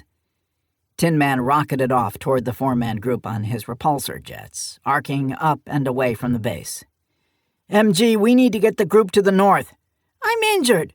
Shut the hell up and get ready to run. When I open fire, move toward that building behind you. Jacob didn't wait for a response. He popped up and opened fire on the hillside, sending dozens of plasma bolts into where he thought they were hunkered down at. MG sprinted across the tarmac and made it to cover safely, but he had no lane to lay down suppressing fire so Jacob could move. Stand by, Cap. I'll move around to where I can get a shot on them, he said. No time. Hang on. Jacob opened up again on the hillside and leapt up out of the ditch, accelerating across the smooth tarmac as hard as he could. Thanks to his genetic gifts, he blazed across the open area faster than any other human could manage, save for one. How bad's the shoulder? He asked as he slid to stop beside his teammate. Didn't go through the armor, just burned like hell. What's the plan? Let's move toward the back at an angle away from them, Jacob said. They'll be covering the closest avenues that give us an open shot. Since we're carrying the wrong weapons, we'll need to get close. Yeah, I wouldn't mind having one of those sweet galvanic railguns right about now, MG agreed. Jacob led them down between the massive concrete buildings in a northeasterly direction, taking them away from the shooters on the hillside. All 4 shooters on this hill are subdued, Tin Man reported over the team channel. Subdued? Jacob asked, looking at MG in confusion. They are human. Oh. Well, damn, Jacob sighed. That means the other 3 probably are as well. I will move that way to make sure they do not flee, Tin Man said. Continue your approach as you are. What the hell are humans doing here? MG asked. We're about to find out, Jacob said. They made it to the end of the row of buildings and found that they butted right up against the hill their shooters were on. Now that he was looking up, he was having second thoughts about a 2-man assault on a fortified location nearly 250 meters up a hill where they'd be exposed the whole time. Tin Man, this hill is going to be tough to take with just the 2 of us, he said into the comm. What's your read? You will want to hold off on a frontal assault, Captain, Tin Man said. Things have become more complicated. Elaborate. The embankment your shooters were taking cover behind conceals the entrance to a cave. I detect many more humans inside, some of them quite small. Children? MG asked. Really? What the hell else would they be? Jacob asked. Can you make contact, Tin Man? Try to let them know we're a human crew and not here to harm them? Stand by. Tin Man thought about the problem for a moment before deciding on a course of action. He was quite curious why there appeared to be a colony of wild humans living in the hills when there were perfectly serviceable buildings down below. In his experience, humans could be irrational at times, especially in large numbers. But he hadn't met one yet he would consider genuinely stupid. The group defending the cave opening appeared to not have anything more than basic small arms, but it wouldn't take much to rig the entrance with explosives, and Tin Man wasn't impervious, despite what his new teammates seemed to think. He scanned the entrance to the cave as best he could before he moved cautiously forward again.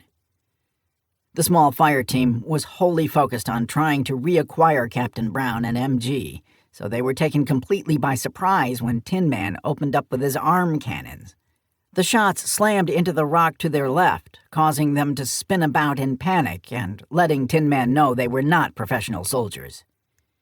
"Please remain calm," he said in English. "Put down your weapons, and I guarantee your safety. We are a scout team from the United Earth Armed Forces, and we may be able to assist you." "Shoot it! It's up above us!" a human shouted, in the same language, but with a heavy accent Tin Man couldn't place. Some more wildly placed shots hit the rock and scrub around where Tin Man was crouched. He ignored it and studied the weapons they were firing. They were low-power carbines, made by the Ashquarians that shipboard security forces favored. They were effective at close range, but lacked the power to punch through bulkheads or hull plating. The particular model had been out of production since before the Confed had invaded the Ashquarian Empire, so whoever these humans swiped them from, they weren't exactly on the cutting edge. "I will give you one more chance to surrender," Tin Man said, amplifying his voice. "Only one." "We will never—" Tin Man leapt off the ledge, firing his repulsors just enough to cushion his impact as he landed right in front of the three-man squad. Before they could adjust to the sudden change in the engagement, the battlesynth walked right into the middle of the group and yanked their weapons from their hands, tossing them over the embankment. The three men stood in stunned silence as their weapons clattered down the hillside. "Now," he said pleasantly, "are you ready to talk like civilized beings?" "Yeah, we can talk, right, guys?" "Oh, yeah, definitely ready to talk." The third member of the party said nothing. He was still gaping at Tin Man in horror. "Come up, Captain," Tin Man transmitted over the team channel. "Cave entrance has been secured." "The son of a bitch threw a gun at me!" "I don't think it was on purpose," Jacob said, as he and MG hiked up the hill. They'd moved out of cover when they saw Tin Man jump down onto the embankment. Then 3 plasma carbines were tossed over the edge seconds later. One of them came close to hitting MG square in the head. "But you can't prove it," MG insisted. "Shouldn't you write him up or something?" "I've been in charge of Obsidian since Commander Mosler was killed, and I've never written anybody up, despite the fact none of you ever fucking listen or do what you're told half the time," Jacob said. "So now you want me to start issuing paperwork on the only team member we have that isn't actually in the UEAS?" "That's why I said or something," MG said. "You're the officer here. Do officer shit." "Just keep walking," Jacob growled.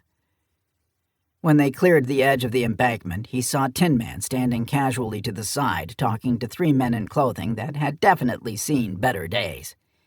Jacob took note that the battlesynth had stood down from combat mode, his arm cannons retracted, and his eyes their normal color.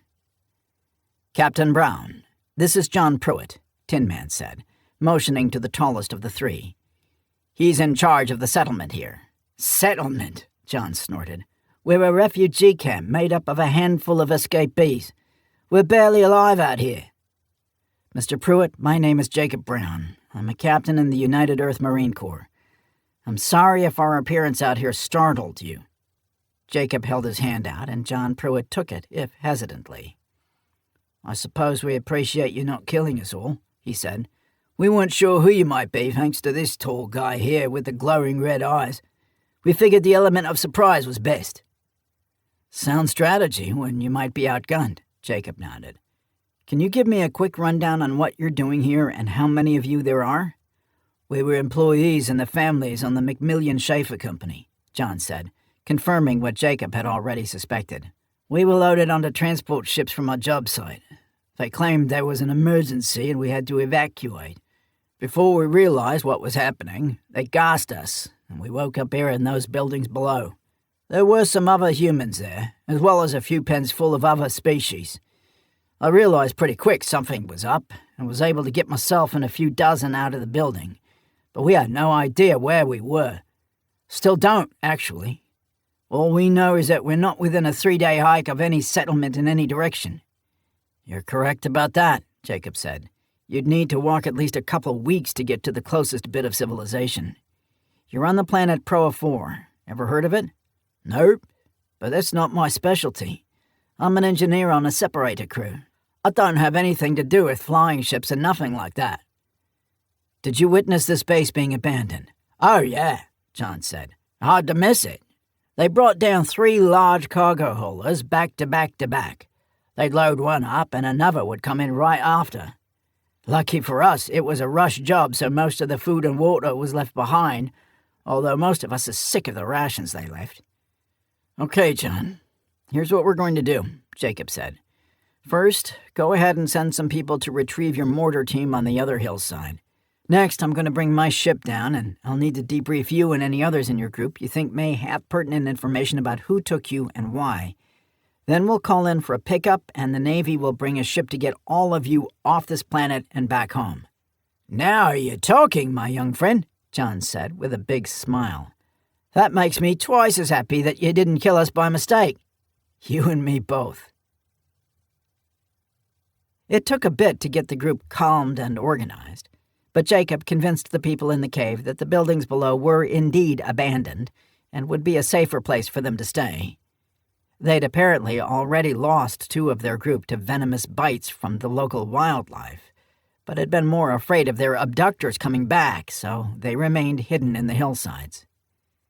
Solly brought the Corsair down onto the landing pad, far enough away from the buildings that there was a bit of a defensive buffer.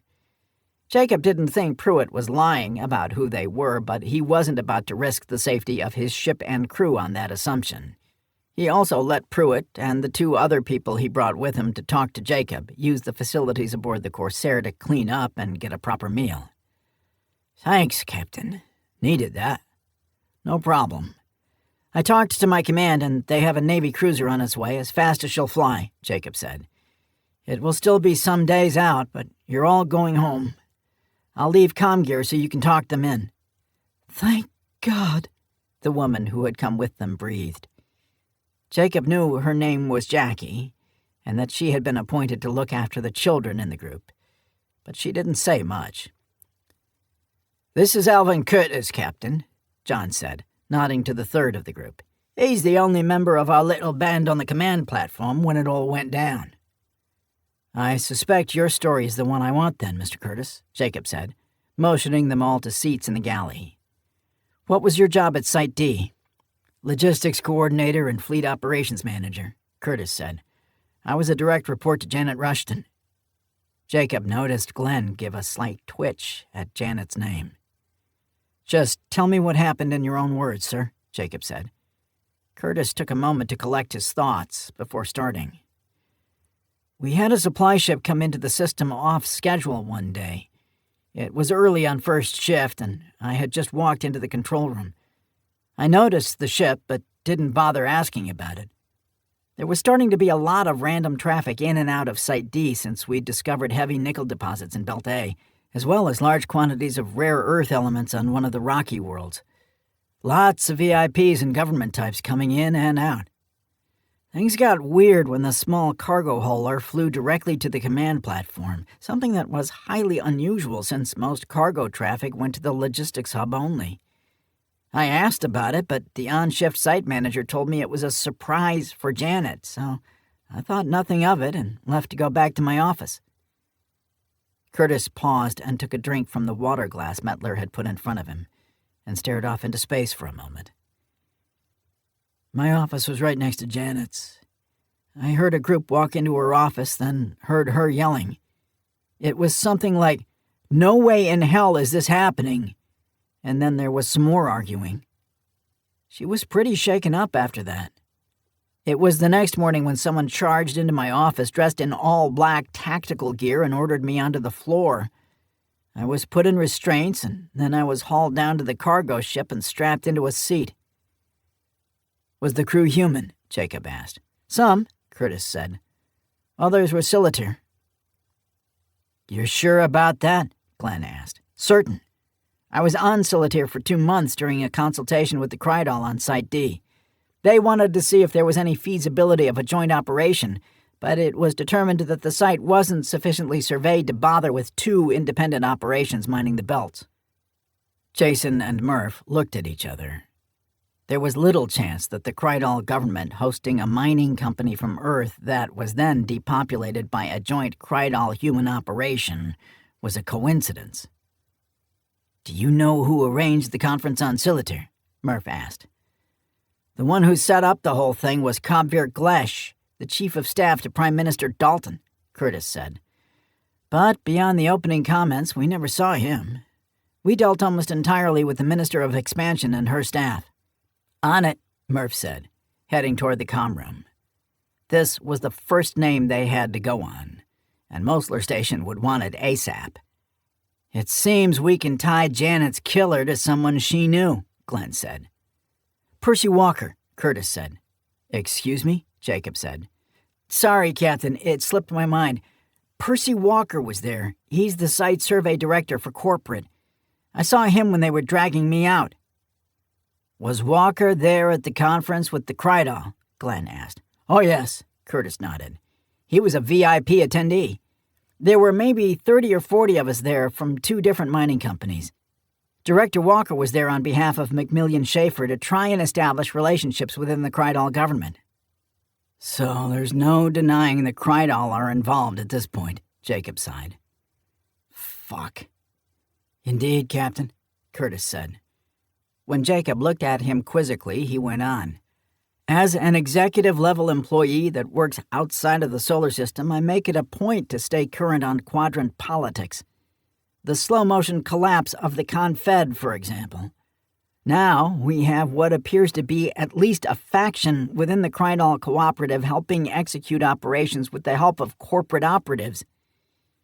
Times are about to become interesting. Understatement of the century, Jacob said, as Murph walked back in, nodding to him that he'd gotten through to Mosler Station. Mr. Curtis, did you notice if Janet Rushton's daughter was with her that day? Glenn asked. Gabby? John Pruitt spoke up. She was at the site? She was, Curtis said sadly. I didn't see or hear her in the office area, but I know she was on the command platform staying with Janet in her quarters. She's not in your group? Glenn pressed. No, sir. She may have been in one of the other pens inside those buildings, but she wasn't one of those who escaped with us, Curtis said. Last question, and then I'll let you get back to your people, Jacob said. I don't suppose you have any idea where they took everybody after evacuating this base? I can't swear to this, but there was a lot of talk about a world called Dorshon, Pruitt said, as the other 2 nodded. Dorshon? Jacob asked. That doesn't even sound like a planet name. It does, Tin Man said. That name is not the one it is given in the Confed Navigational Registry. Where's it at? Within the Sobror Protectorate. Well, that's not good, Murph said. Chapter 14. Dorshon? Webb asked. It's also known as Dorst 5. It's within the Sobror Protectorate, Weathers said. Oh, Webb said, spinning in his chair to look at the 3-dimensional holographic depiction of the galactic quadrant. It was currently zoomed in to the mid-lower Orion region, showing all of human and Krydal space, right to where Celidos Dalton's crumbling cooperative met the border of the Ashquarian Empire. Along an area of space that bordered both was a region with red warning lines through it. The Sobror Protectorate. It was a multi-species nation that was hyper-aggressive to outsiders, violating their borders, and seemed to hold a special level of contempt for the Ashquarians and the Confed. It was largely unknown, save for long-range observation, and was a strict no-go zone for any Earth vessels or personnel. Earth was a small regional power of the type the Protectorate liked to make examples of. "What else did you guys get from the survivors, Captain?" he asked. This wasn't random, and it was well organized. Jacob Brown's voice came from the overhead speakers. It's impossible to deny that the Krydal aren't instrumental in this, but the Sabror connection is still unclear. We're not sure if they're just using a planet there for a safe harbor they know we'll avoid, or if it's more than that. "Tell me about this Glenn Mitchell," Webb said. "He's honest. At least he's not lying with what he's willing to tell me at all," Jacob said. "But he's definitely holding something back. He's been given a specific task that nests inside this mission to find the missing human settlers and miners, but we're not sure what yet. So far, he's been an asset." "I don't need to tell you to keep an eye on him," Webb said. "I don't want to be naming the next Scout Fleet base Brown Station." "Understood, sir." "Right now you're still on mission, Captain. While I technically can't authorize you to breach Sabror space, I understand that sometimes scout teams don't always check for clearance before pursuing a target. It's part of the leeway that's built into this unit." "Understood, sir," Jacob repeated. "Obsidian out." "I'll make sure the comm buffers are purged, sir," Weathers said. "The last bit was a little on the nose." "That's what I keep you around for," Webb said. "Is the Kentucky ready to fly?" "She always is. Do you have a specific destination in mind?" "Earth. I need to speak with the President.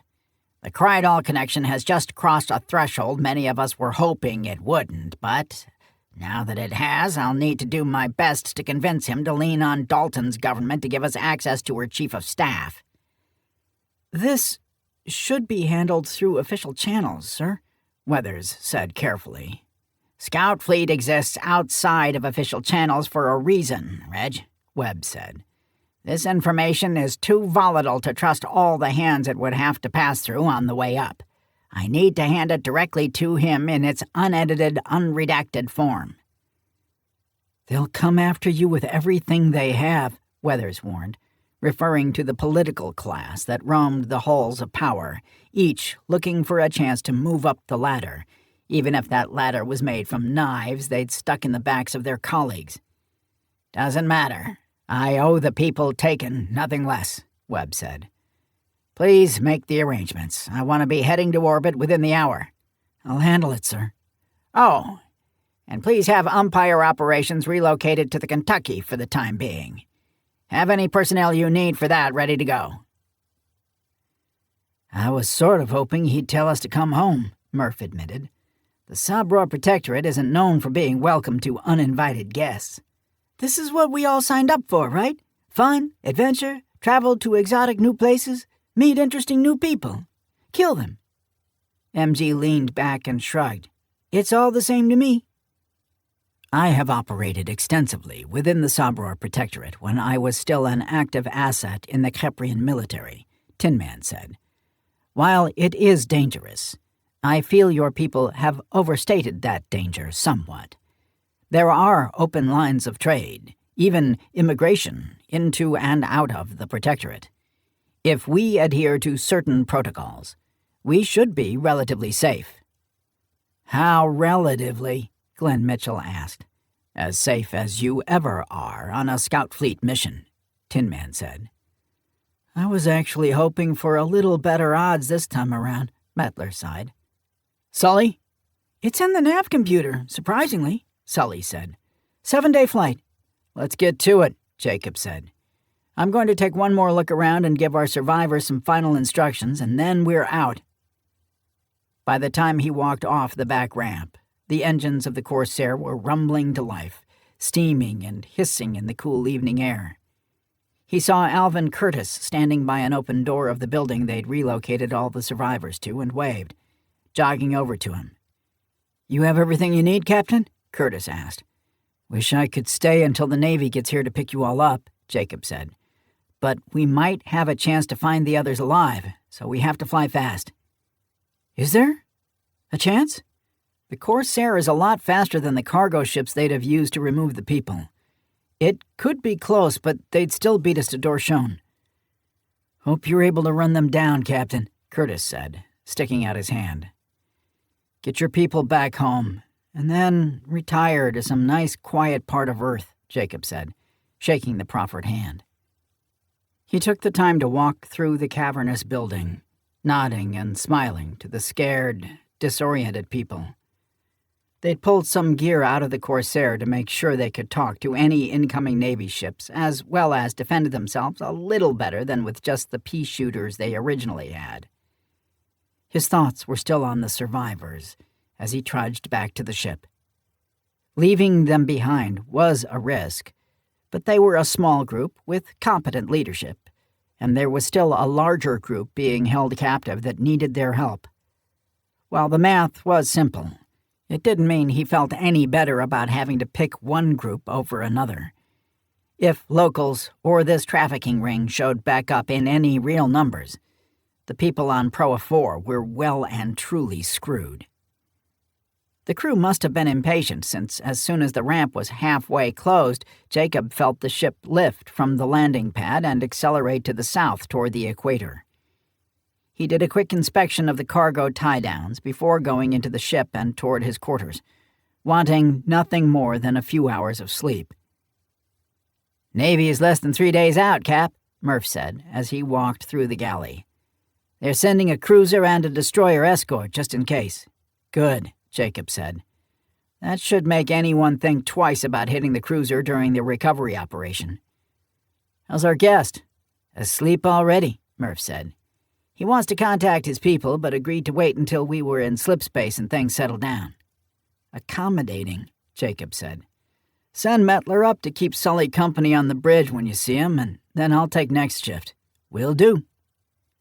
Jacob walked into his quarters and began tossing his gear on the rack. He grabbed a pair of pants off the back of his chair that he'd worn earlier and stopped as something fell out of the pocket. He frowned, looking at the small, leather-bound paper book that was lying on the deck. What the hell? He picked it up, turning it over in his hand before he remembered he'd grabbed it off the ship they'd been sent to inspect. It had been wedged down between the webbed seats and the bulkhead. He pulled the elastic strap off and opened it up, nearly choking when he saw what was inside the cover. "The Personal Journal of Gabby Rushton. Keep out." "Holy fucking shit," he whispered, reading the words again and taking in all the little doodles of flowers, a tree, and what might have been a horse under it. He sat down in the chair, reading through the entries.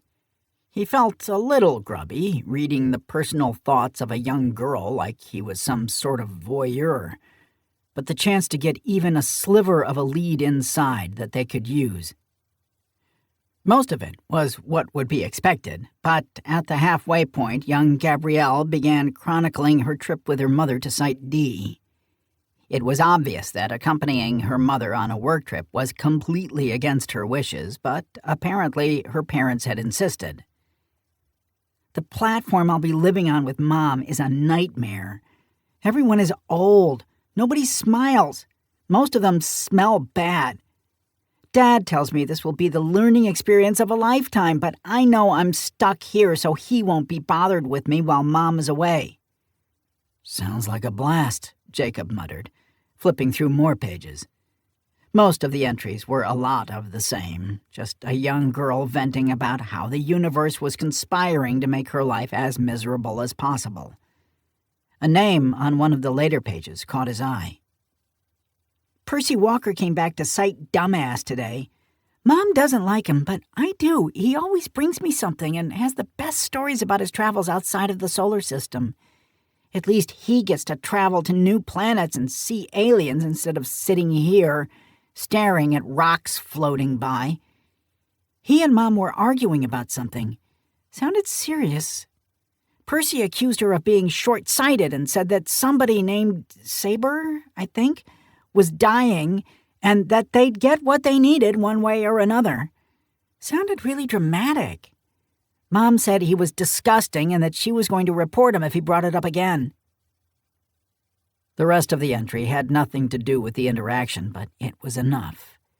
It was pretty obvious that Saber was really Sabror, given what they'd figured out so far. What did it mean that they were dying? The way a nation usually died involved some sort of natural or economic calamity.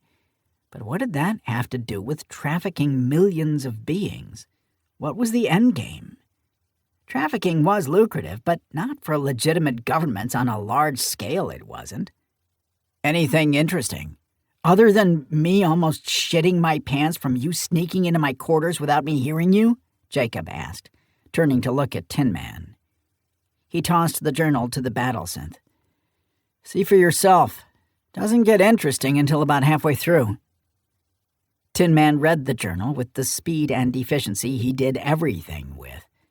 Jacob knew that the battlesynth would now be able to recall every aspect of the small book when asked, meaning there was no longer a risk of losing it. Percy Walker insisting that the Sabror Protectorate is dying is rather fascinating, he remarked. And bullshit, Jacob snorted. Any sort of economic collapse from a bordering power would have been in all the intel reports. So you say, Tin Man said. But how many have been caught off guard by the Confed dissolving? How many still aren't even aware that is what happened? Fair point, Jacob conceded. So what would a dying Sabror Protectorate want with a mining site that was barely out of the prospecting phase? Is that a question you need answered for your mission? Or for yourself? What's that supposed to mean? Admiral Webb is a skilled warrior and a surprisingly wise leader, considering he is not even a full century old yet, Tin Man said. He has a term he likes to use, mission creep. I know it, Jacob said, annoyed. Since I have joined Obsidian, there have been multiple instances where you had met mission objectives, yet still you pursued, Tin Man went on.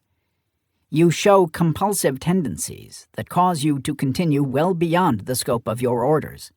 While you always ask your teammates if they are willing, I feel you are also well aware that their loyalty to you and to each other prevents them from backing out. Jacob said nothing, not liking the turn the conversation had taken. He felt what the battlesynth had said was wildly unfair, but not altogether untrue. Perhaps the mission to find the Eagle's Talon had been the beginning of his compulsive behavior. After locating the ship, he'd taken it upon himself to capture it as well. Then he went after rogue intelligence agent Elton Hollick, and took it upon himself to bring down Margaret Jansen's One World faction, with the help of his father's mercenary crew. In every one of those instances, he had met his mission objectives, but time-critical events were happening that meant by the time NAVSOC got the proper personnel in place, the targets would have already been gone. Was he just reckless? A loose cannon with a hero complex? An immature man with daddy issues trying to live up to his father's reputation? My comments were only to help you frame your own thoughts, Captain, Tin Man said. Your actions have always been selfless, and were a credit to your species and to your family. I only want you to keep in mind that you cannot win every single fight on your own. I think I get what you're saying, Jacob said. Thanks. Get some rest. I will relieve Sully for a time, and ensure Glenn Mitchell is continually observed. Thanks again, Jacob yawned. A couple of hours and I'll be ready to go. He was asleep on his rack before he even got his boots off, his mind troubled with all the ramifications of what they were uncovering, big and small. Chapter 15. The flight to Earth had been short, thanks to the captain of the Kentucky flogging his engines at Webb's request. The ship should have been decommissioned already and a new, modern ship replacing her, but Webb had used his influence to have her refitted for a third time, rather than put in the boneyard with the rest of the obsolete hulks in the Olympus system. His shuttle had been given priority status, and he was walking across the ramp in Zurich, Switzerland. It was the current temporary capital of the unified Earth government, recently moved from Washington, D.C. due to the perception that America was assuming full control of everything outside the orbit of Earth. Since the United States was still a country, the agreement was that a city would be picked that wasn't currently a national capital until a permanent location could be chosen. Where this became even more confusing was that Scout Fleet, technically outside of the UEAS chain of command, reported directly to the President of the United States. He, in turn, sat on a council of 5 leaders that were supposed to be working together to guide humanity into this new age. The whole thing made Webb glad that he was on Mosler Station and not in Zurich or D.C. The growing pains of building a fully integrated one-world government were proving to be titanic. In the meantime, the nations of Earth had assumed roles they were already suited for. Thus, the Americans had been tasked with building and organizing the vast space-going military they were building, given that they had fielded the most expansive seagoing navy on Earth. Webb couldn't wait to see how the president would react when he dropped a bomb in his lap that had profound ramifications for all of humanity going forward. "He will see you now, Admiral," an aide said, before Webb and Weathers were even fully through security. "Thank you," Webb said, as Weathers took a seat in the large lobby. He was escorted through one more security scanner before being allowed into the office. The president was pacing in front of the floor-to-ceiling windows when he walked in. "Good afternoon, Mr. President. It's a pleasure to see you, sir." "Have a seat, Admiral. You may as well be comfortable while you ruin my year." President Harold Winehouse looked as if he'd aged a decade since last Webb had seen him. Webb felt for the man. While he was living in glorious obscurity on Colas II, Harold Winehouse was meeting the storm head-on. The political and societal upheaval on Earth wasn't insignificant, as it began to really sink in for the average Earthling that this wasn't going away. Aliens were real. Intergalactic dangers were real. Even as most would rather stuff that genie back into the bottle, there was no going back. On top of trying to manage a fledgling galactic power, leaders like Winehouse were trying to ease the average citizen into the new era. "I wish I could laugh, Mr. President, but by the time I'm finished, I feel you'll wish you never let me into your office." Winehouse groaned and sat down behind his desk. It was a plain, simple desk, much different than the one he sat behind when he was in Washington, D.C. "Hit me," he said. So, Webb did. For the next 3 hours, the Admiral briefed the President on what they were learning about a massive trafficking operation that had collected tens of thousands of human settlers and deep space laborers. He gave him the unvarnished truth that it appeared certain the Krydal Cooperative Government, or at least a faction of it, was at the center of facilitating the individual trafficking rings. From the Omega Force operation that Webb had assisted on the cleanup of the Luxir border region trafficking operation, to Scout Team Obsidian's discovery of the McMillian Schaefer Mining Corporation site being depopulated, the overall picture coming together was an unpleasant one. "My God," Winehouse exhaled. "Dalton? I've found no direct involvement with her personally, but her chief of staff is certainly a high-ranking player," Webb said. "The raw data is on that card I gave you earlier. I understand the implications of what this could mean, sir. It's why, as of right now, you're the only person outside of my inner circle who knows the full picture. I've not exchanged this intel with my NIS counterpart."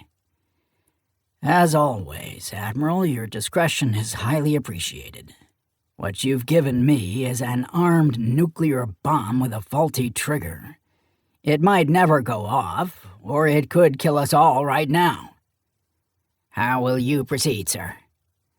I have no choice but to confront the Krydal directly. We will demand to speak to Kovir Glash and have him explain why he features so prominently in an operation that is abducting humans," Winehouse said. "I will inform Dalton's ambassador through our diplomatic corps, and then a mission will be sent to Silitir." "Which gives Glash ample warning to flee, if he's even still there," Webb said. "You have an alternative?" "I do not, sir. Diplomatic protocols must be followed, of course. I was just lamenting the fact there is no simple solution to getting a hold of him to question." "I can't authorize a covert operation to the Krydal homeworld. As it is, we'll be tap dancing to keep us out of a war once the General Assembly catches wind of this. There are enough nativists in the body that will use this as political fuel to try and halt our expansion. They want to get rid of Terra Novus and Olympus, fortify the solar system, and post a keep-out sign on Pluto." Winehouse leaned back, rubbing his eyes. "Lot of isolationists out there, sir. The Galvetics refer to them as prey," Webb said. "An isolated Earth with no allies is nothing but a target for the predators out there like the Ul. At least before we became too much for them." "I know that. You know that. But the average citizen these people are pandering to have no idea there's no going back," Winehouse said. "Either way, that's a political fight for the Assembly. My job is a lot simpler and more unpleasant. I need to go to the Unified Council and tell them why I'm sending Terran ships to Silitir with the intent of accusing our benefactors of being slavers. So, that should be fun." "I have my best team still in pursuit from the McMillian Schaefer site, sir," Webb said. "I will be sure that your updates are immediate." "At least I have you, Admiral," Winehouse said. "Cutting you away from the regular military and having you operate independently was one of my better moves. But be warned, I only have 2 more years left and then I will be out. Whoever replaces me may not recognize the benefit of a scout fleet that reports directly to them." "Or worse, they will see us as their own private spec ops asset and deploy us in a tactical capacity," Webb said. "I'll be burying a lot of good people if that happens." "On that cheerful note, I must conclude this exceedingly unpleasant meeting," Winehouse said. "My schedule is somewhat inflexible. Normally I'd offer you a drink, Admiral, but with the news you've just dumped on me, I'm not certain you deserve it." "Then a rain check, until I bring better news, Mr. President," Webb said, rising and shaking Winehouse's hand. "Get back to work, Admiral," Winehouse said. "You always do good work, but I need you to do it faster this time. I don't need to tell you that things are tense here already in the uncertainty of what comes next without the Confed running the show. News that our Krydal benefactors have betrayed us won't do much to make it any better." "I don't envy you, sir," Webb said. "My people will dig to the bottom."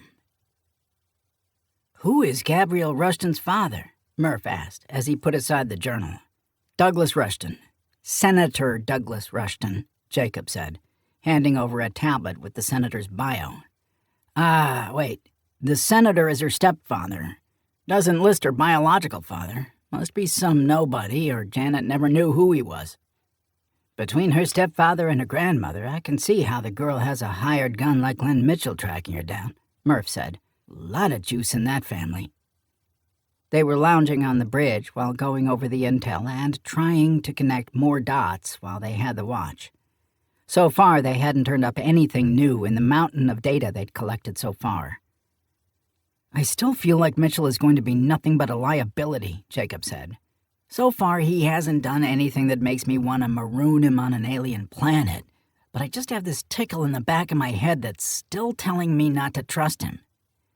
I'm not saying your gut is always wrong, but what the hell is that tone?" "Incoming hyperlink request," Jacob said, moving over to the comm station.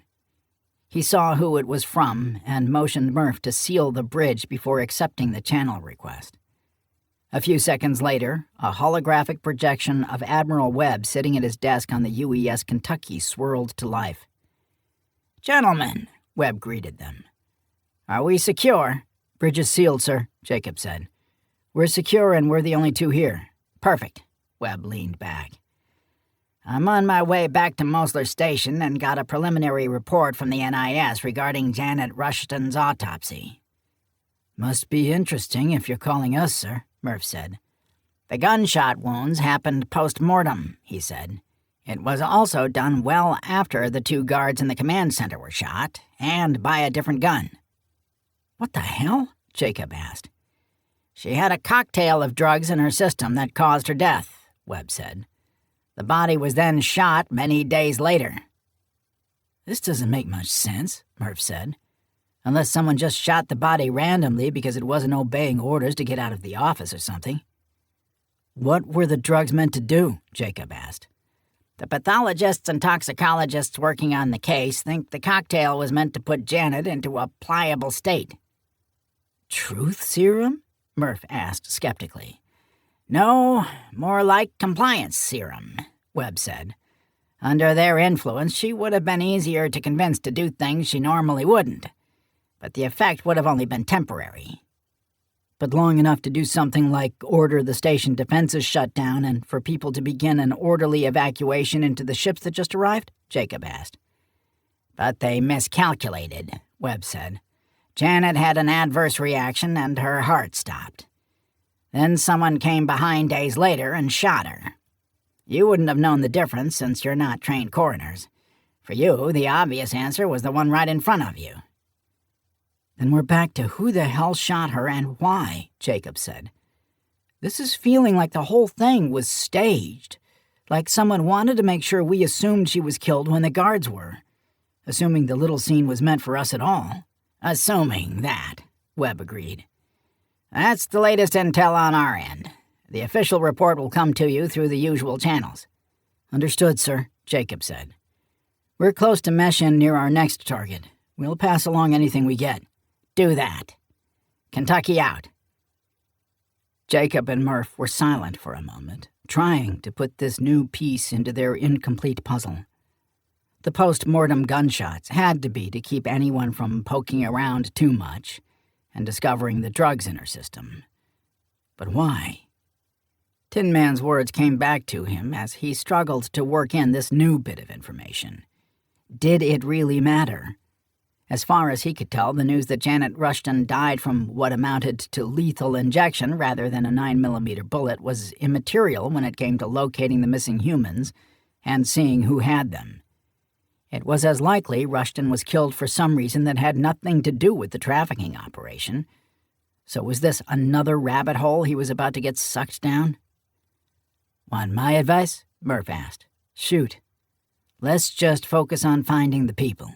I'm just as curious as you probably are about this new wrinkle with Rushton's death, but I don't think that will help us in the short term." "Strangely enough, I was just thinking the same thing," Jacob said. "We'll look at the official report from the NIS and see if there's something more in there, but for now, we're 100% on finding the abductees." "Would one of you care to unlock the bridge hatch, or did you want to go ahead and attempt the mesh-in?" Sully's voice came over the intercom. Murph got up and opened the hatch, letting the annoyed pilot onto the bridge. "What were you two weirdos doing up here?" he asked, sniffing suspiciously. "I'll go get the rest of the team up and ready," Murph said. "I've got us coming in well outside the normal navigable areas of the system," Sully said, sliding into his seat. "It means a longer ride down toward the planet, but a lot less chance of an incident." "I'm all for erring on the side of caution in this case," Jacob agreed. "Not gonna lie. Flying into a protectorate system already has me on edge." "Me too," Sully said. "I'll keep the weapons and countermeasures powered down so we don't come in waving a big red flag, but I'll have them primed and ready." Jacob just nodded and looked up at the mission clock. Just over half an hour until they popped in. He went over to the security station and pulled up a personnel tracker display to make sure his people were out of their racks and getting ready. When he did, he could swear he saw 2 icons representing Glenn Mitchell.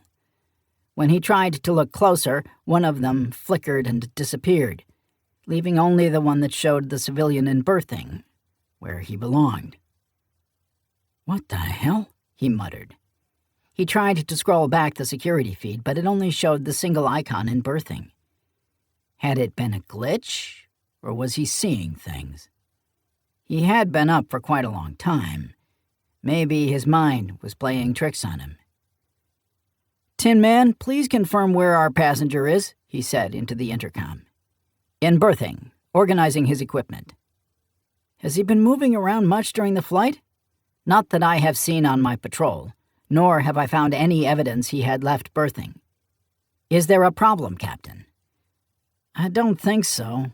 Maybe a glitch with the internal sensors," Jacob said. "Copy." Sully gave him a look, but said nothing. Jacob tried a few more times to repeat the internal sensor anomaly, but after 3 attempts, decided that it just wasn't there. He locked out the security terminal and went back over to the command chair as Sully prepped for mesh-in. Unlike the smaller combat ships they'd used, like Bone Shaker, Corsair had a more traditional bridge layout. There was a recessed pit where the pilot and co-pilot sat. On the starboard side, there was a seat for the team leader that had monitors feeding them information. And then, on the port side, there were 2 stations for sensors and tactical systems. Jacob rarely used the command seat. It was where Ezra Mosler had sat, and, to him, the seat still felt like it belonged to the late commander. Mosler and Webb had pulled Jacob out of the academy to join Scout Fleet after Jacob had royally screwed up as a cadet. He'd used the genetic gifts he'd inherited from his father to try and win in a combat exercise, and footage of him running through the woods at night at over 25 miles per hour in full gear was caught by a high-flying drone. In order to keep him out of some mad scientist's lab, then Captain Webb had Jacob's record sealed and him fast-tracked into the Marine Corps, and then directly into NAVSOC. He smiled to himself, thinking how petulant and bitter he'd been about taking a commission into the Marines. Before that, he'd had aspirations of walking the bridge of a mighty warship in the Navy, traveling between the stars and seeing strange, exotic new places, all from the comfort of a starship. Being a Marine and getting down and dirty had been the very last thing on his mind. In his youthful arrogance, he felt it beneath him. He remembered whining that it wasn't fair and how the Navy was missing out on just how special he really was. Now, looking back, he realized how lucky he was that anyone had wanted him at all. Life has a way of humbling you. Quickly, he thought, flexing his synthetic left hand. "Stand by for mesh-in," Sully announced over the intercom. There was a slight judder felt through the deck as the Corsair popped back out into real space. Jacob watched intently as the sensors populated the threat board and analyzed all the in-system traffic. Sully's hands remained near the slip drive controls to execute an emergency mesh-out if Jacob called an abort. "What the—" "Captain?" Sully asked tensely. "Stand down, slip drive," Jacob said before hitting the intercom. "Murph and Tin Man to the bridge." Sully secured the slip drive, brought up the main engines, and then brought the tactical picture over in front of him where he could see it for himself. His eyes narrowed in confusion, but he said nothing. "What's up?" Murph asked as he walked in. "Hell if I know," Jacob said. "But it looks like we've flown into one of the most disorganized boneyards in the galaxy." "What the fuck are you jabbering about?" Murph asked, leaning over to look at the display and frowning in confusion. "Huh, I guess I see your point." There were multiple formations out in the system, made up of row after row of what appeared to be unpowered, derelict starships. What made this strange was the haphazard nature of the formations, along with the ships themselves not looking old or damaged enough to be retired from service. The computer struggled to age the ships exactly because there were shipbuilders in the Protectorate they didn't have a full dataset for. But the estimates still put them at only a few years old at best. "Tin Man?" Jacob asked. "An unexpected anomaly. I cannot say for certain this is not related to the trafficking activity, but it seems unlikely," the battlesynth said. "None of these ships are showing any damage that would indicate piracy. There is also no obvious damage to suggest they all suffered from catastrophic system failure. I would suggest we fly near the closest formation to this position and take a high-res scan." "Sully, get us moving," Jacob said. "What do you all make of the traffic near the planet that is flying?" "Seems normal," Sully said. "Nothing that would tell me there is something happening on the planet other than normal commerce." "There!" Murph almost shouted, bringing up a zoomed image of a freighter in orbit over the planet. "This is one of the ships that was on the sensor data we pulled off the Site D computers." "You're sure?" "Positive. They're even flying the same transponder codes." To keep the Corsairs cover, they were flying codes that had them registered on Nicene 3. The planet known as the Gateway to the Reaches was a criminal stronghold that not even the mighty Confed battle fleet was able to subdue.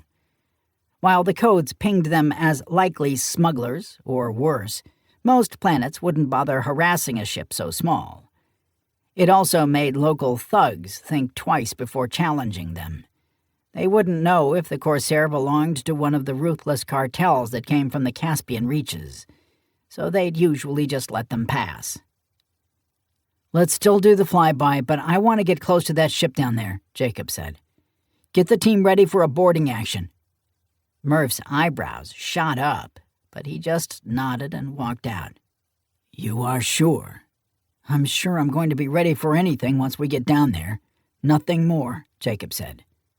"Very well," Tin Man said, falling silent. Chapter 16. "Lot of ships from former Confed shipyards," Murph said. "We have ships from the Arachorian yards and a no-shit Maressan cruiser, all in pristine condition." "But those are the minority," Tin Man pointed out. "Most are ships that come from the Olagus region. It is considered the industrial heart of the Protectorate and has 7 major shipyards supported by mining and manufacturing. Feel free to jump in with any knowledge we don't have," Jacob said sourly. "You know, since you're an expert on the region and we've never been here." "I will do my best to guide you," Tin Man said. Jacob just rolled his eyes. The Corsair had buzzed the closest holding formation at high speed, letting the sensors soak it all in while Sully steered them for one of the abductor's ships in orbit around Dorshon. Now the crew pawed through the data they'd collected while they approached the planet. "We're 12 minutes from orbit, everybody," Sully called. "I'll insert us into high orbit so we can scan the surface and the traffic. Then I'll push us down into a transfer orbit that will take us close to the ship." "Sounds good," Jacob said. "Everybody ready?" He eyed Glenn Mitchell, who looked almost bored by the whole thing, before turning back to the main display. "Sure," MG said with a yawn. He was already decked out in an EVA combat suit, since he was on the boarding team if it came to that. Jacob had his with him on the bridge, and Tin Man didn't require any special equipment. The first high-altitude pass gave them a clear look at the freighter. She was under power and appeared to be functioning normally, flying a provisional beacon that identified her as being from Pinnacle Station and not affiliated with any nation or star system. Many places wouldn't let ships near a planet flying a provisional beacon, but Dorshon appeared to be letting them navigate freely. "So it's just the one?" Murph asked. "Looks like," Sully said. "They might have hidden the others out in those parking formations." "We can't do a more targeted scan of those formations without being too obvious," Mettler said. "What's the declared population of this planet?" Glenn spoke up. "Hang on," Mettler said, spinning back to his terminal. "Information on the Protectorate is sketchy, but the Zadra network has it at 4.8 billion. But keep in mind that was from a census that's over 20 years old. Why?" "Look at the night side when we fly over," Glenn said. Does it look like a planet with nearly 5 billion people on it?" When the Corsair crossed over the Terminator again, they all took a closer look at the night side of Dorshon. It was dark. Too dark for a planet with advanced cities and infrastructure. "Do a surface scan when we hit the day side," Jacob said. "Look specifically for thermal blooms and energy signatures." The Corsair swung around one more time at her current orbit, and Sully rolled the ship so the high-res sensor array on the belly was aimed at the surface. The ship recorded the pass and began to spit out the data. What they saw was even more confusing than the dark cities on the other side. "There are no hazard warnings being broadcast. Atmosphere is reading as safe." "Where the hell is everybody?" Mettler asked. "The power grid looks to be running at maybe 15% capacity." Jacob pointed to another stat on the display. "There are entire cities with no thermal activity at all." "It's a damn ghost planet," MG said, sounding spooked. "That last scan caught their attention," Sully said, pointing to his headset. "Orbital Control is asking what our problem is." "Tell them we're looking for our partners that said they were coming here but never came back," Jacob said. "Give them the registry for the ship we inspected on Breaker's World." "Clever," Murph nodded. Sully continued his conversation for a moment before nodding his head. "They bought it. That ship has been here multiple times, though they wouldn't give me an exact number. They're confirming it left," he said. "They're not saying we have to leave. Seems they just sort of lost interest. Do you want to do another full planet scan?" "Let's shelve this for now," Jacob said. "Go ahead and begin walking us toward our target. We focus on getting answers from this ship, then we can speculate about migration patterns within the Sabror Protectorate." Over the next 3 hours, the Corsair bumped down through the prescribed transfer orbits to make it look like they were getting ready to make landfall. The ship had power to spare to perform a more extreme maneuver and intercept the freighter without trouble, but that would give away the game. When they were an hour away, Jacob went down to the forward EVA bay with MG and Tin Man. The tactical suits the humans wore were a compromise between protecting them in the vacuum of space and allowing them to be combat effective once aboard another ship, but they didn't do either job particularly well in Jacob's opinion. Once Jacob and MG were sealed into their matte black suits, and they'd both double-checked each other, the order was given to seal off the bay and pump it down. The atmosphere was evacuated at a controlled rate to make sure that if there were any issues with the suits, they had time to halt the procedure and pump the room back up. "Comcheck," Jacob said. "Tin Man." "MG." "We copy," Sully said. "Am I good?" "Loud and clear." "We're good to go," Jacob said. All Scout Fleet teams trained extensively for EVA operations. When the teams were first proposed by Webb and Mosler, they had envisioned that there would be a lot of EVA operations. As forward recon units, Webb had thought they would be required to investigate shipwreckage, or, as they were about to do now, board hostile vessels. Despite the exhaustive, brutal training regimen the Scout Fleet trainers put them through, Jacob was never comfortable getting out of the ship while it was still in space. He leaned against the bulkhead and focused on his breathing, calming himself. The lights inside the bay cut out, and the hatch was outlined in red, indicating they were within 15 minutes. "I'll lead," MG said. "I know you like going first, Cap, but since I'm carrying the breacher, I'd rather be the first to hit the hull." "Be my guest," Jacob said, after a moment of thought. When he'd first been put in charge of Obsidian, he'd been self-conscious and obsessed with trying to show his team he was the type of officer that led from the front. He'd always tried to be the first through the hatch. Now, after a bit of maturing and experience, he was comfortable letting his guys do their job and realized that more often than not he was in their way when he'd insisted on charging in ahead of them. The lights around the hatch began blinking amber, telling them to stand by.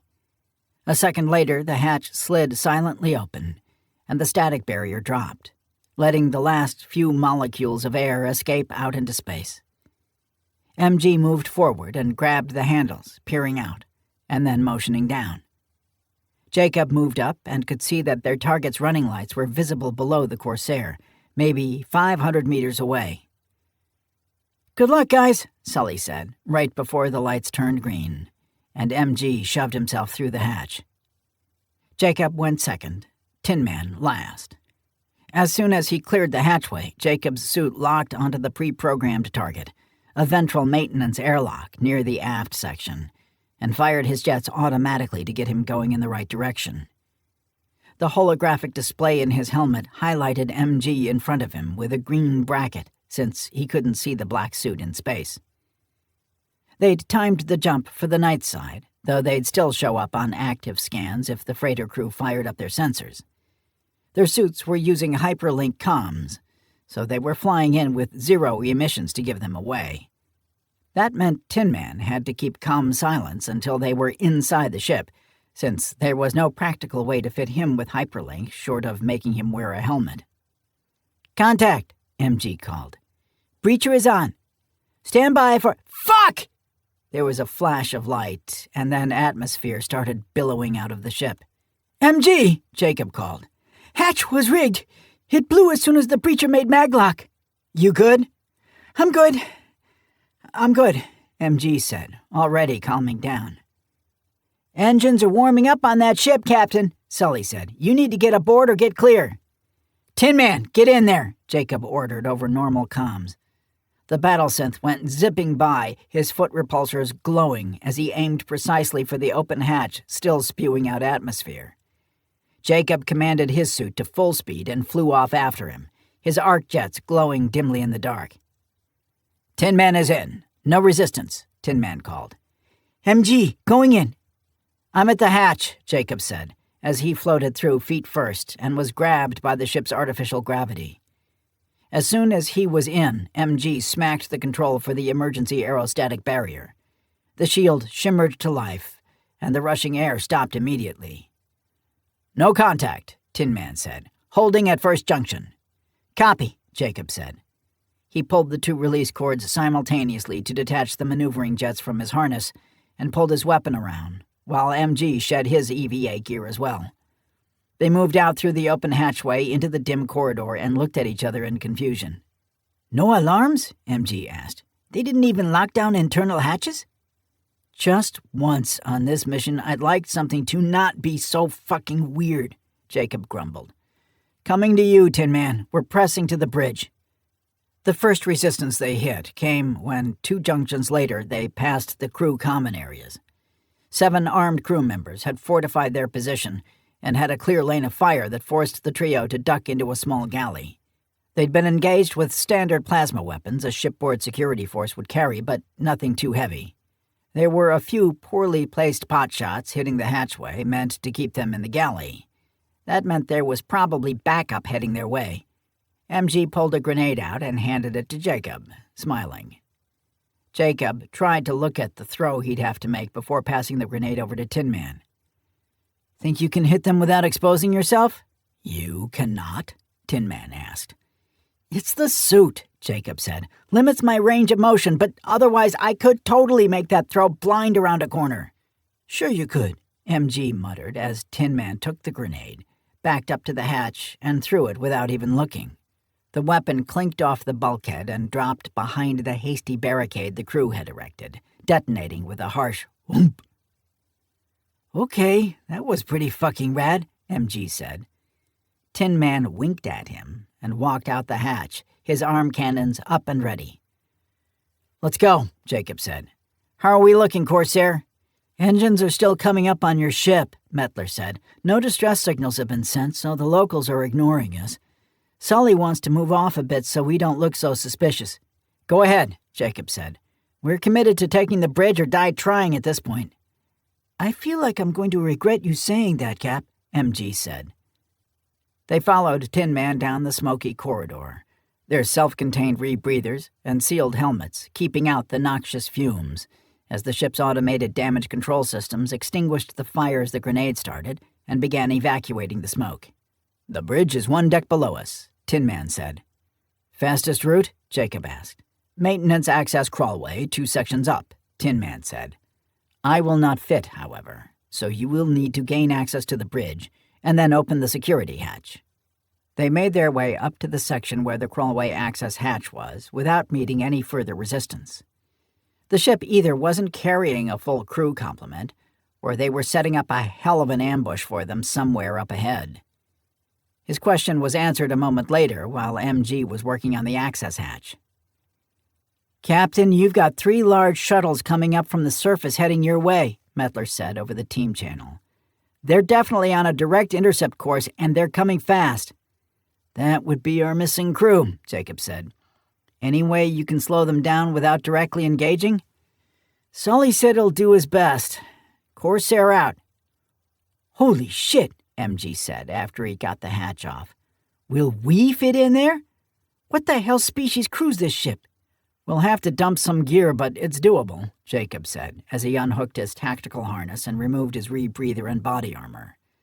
The helmet umbilical detached and automatically switched to standalone operation. It would still give him full communications and would actively filter his incoming air, but it would no longer be a closed-loop system that would keep everything out. MG covered him as he did, then took his turn once Jacob retrieved his weapon. "You drop down to the junction directly below us, then move forward 2 sections," Tin Man said. "There will be a hatch that will open up onto the bridge." "How the hell do you know all that?" MG asked. Tin Man pointed to the bulkhead where there was a diagram attached near the access panel with a map of the maintenance crawlways. "Lucky guess." "Give me 3 minutes, and then a diversion at the security hatch would be appreciated," Jacob said. "No unnecessary risks, though. Who knows what sort of anti-intrusion systems there are built into the bridge access hatchway. I will handle it." Jacob slid through the hole in the bulkhead and was relieved to see the tunnel was larger than the hatch, but not by much. He moved down the ladder quickly to clear the way for MG. The grunting and cursing told him his teammate was on the way. MG wasn't as tall as Jacob, but he was built like a fire hydrant and wider at the shoulders. He got to the junction, checked the diagram on the crawlway bulkhead, and then started moving forward through the crossing tunnel, now making better progress going horizontally instead of vertically. He passed countless access hatches and panels that would let maintainers get to critical components and locations within the ship on his way to the bridge. "What's that glow?" MG asked. "That would be active shielding over the hatch for the bridge," Jacob sighed. "Of course." "We probably should have expected that," MG said. As they got closer, they could see that the shielding was installed in such a way that it only protected the hatch itself and the release fasteners. The surrounding decking was clear. "Breaching charge?" Jacob asked. "Left it with my armor." "Grenades?" "Same." "Anything?" "Nope." "Damn," Jacob said. He looked back behind them and then forward again. "Move back to that large hatch on the port side and start working on the fasteners." "What insane idea do you have?" MG asked. "Remember that crazy-ass NavSpec operator that we trained with last year?" Jacob asked. NavSpec was the uninspired name for one of the tactical group that fell under the NavSoc umbrella Scout Fleet used to be a part of. "The weird dude with 7 fingers?" "Yeah, that one. He showed me how to overload an M7, Jacob said. Basically makes it a plasma grenade with a moderate yield." "You realize stupid shit like that is why he had 7 fingers, right?" MG asked. "Just get back there and get started," Jacob said, pulling the power pack from his weapon and reconfiguring it so the safety systems were bypassed. Once he was certain he'd done it correctly, he jammed the power pack back in and set the selector to full. This would charge the firing chamber to its limit and was designed for short-duration use when maximum firepower was needed. With the safety limits bypassed, the system would charge until it ruptured. Once it really started to whine and get hot, he put it on the deck next to the active shielding over the bridge hatch and scrambled back to where MG was waiting by the open panel. "We're not going to fit in there," MG said. "Swing it open and use it as a shield," Jacob said. "The helmet should keep our eyes and ears safe, but the explosion is energetic. It's also a little unpredictable. This is so The M7 plasma carbine exploding drowned out whatever else MG was going to say. The blast pressurized the tunnel and pushed the pair back the way they came, the helmet cutting off their audio completely as they bounced down the crawlway. One thing Jacob hadn't thought of was the explosion consuming all the oxygen in the crawlway.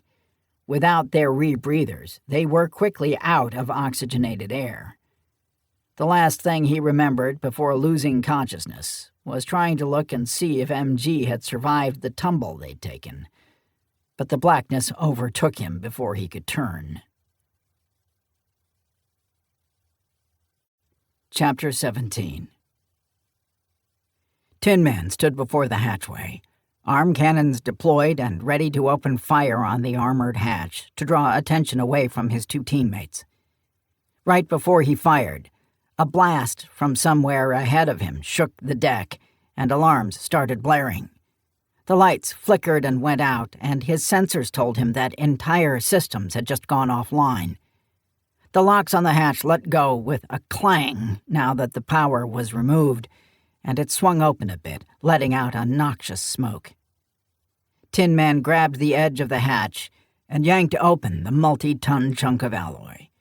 His multispectral vision could see there was a gaping, shredded hole in the ceiling, and that everyone that had been on the bridge, 12 beings total, had been tossed around like rag dolls in a tempest. Some were very obviously not alive. Others were moving slowly and moaning, clutching their ears. What concerned Tin Man most, however, was that the ship appeared to have lost attitude control. It was in a slow tumble along the orbital trajectory, but none of the displays on the bridge were working so he could verify their course and speed. What the— Oh, shit!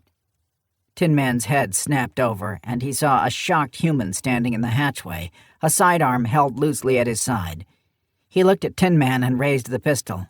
"I would not do that," Tin Man said, raising his own arm with the cannons still deployed. "Who are you, and what is your function aboard this ship?"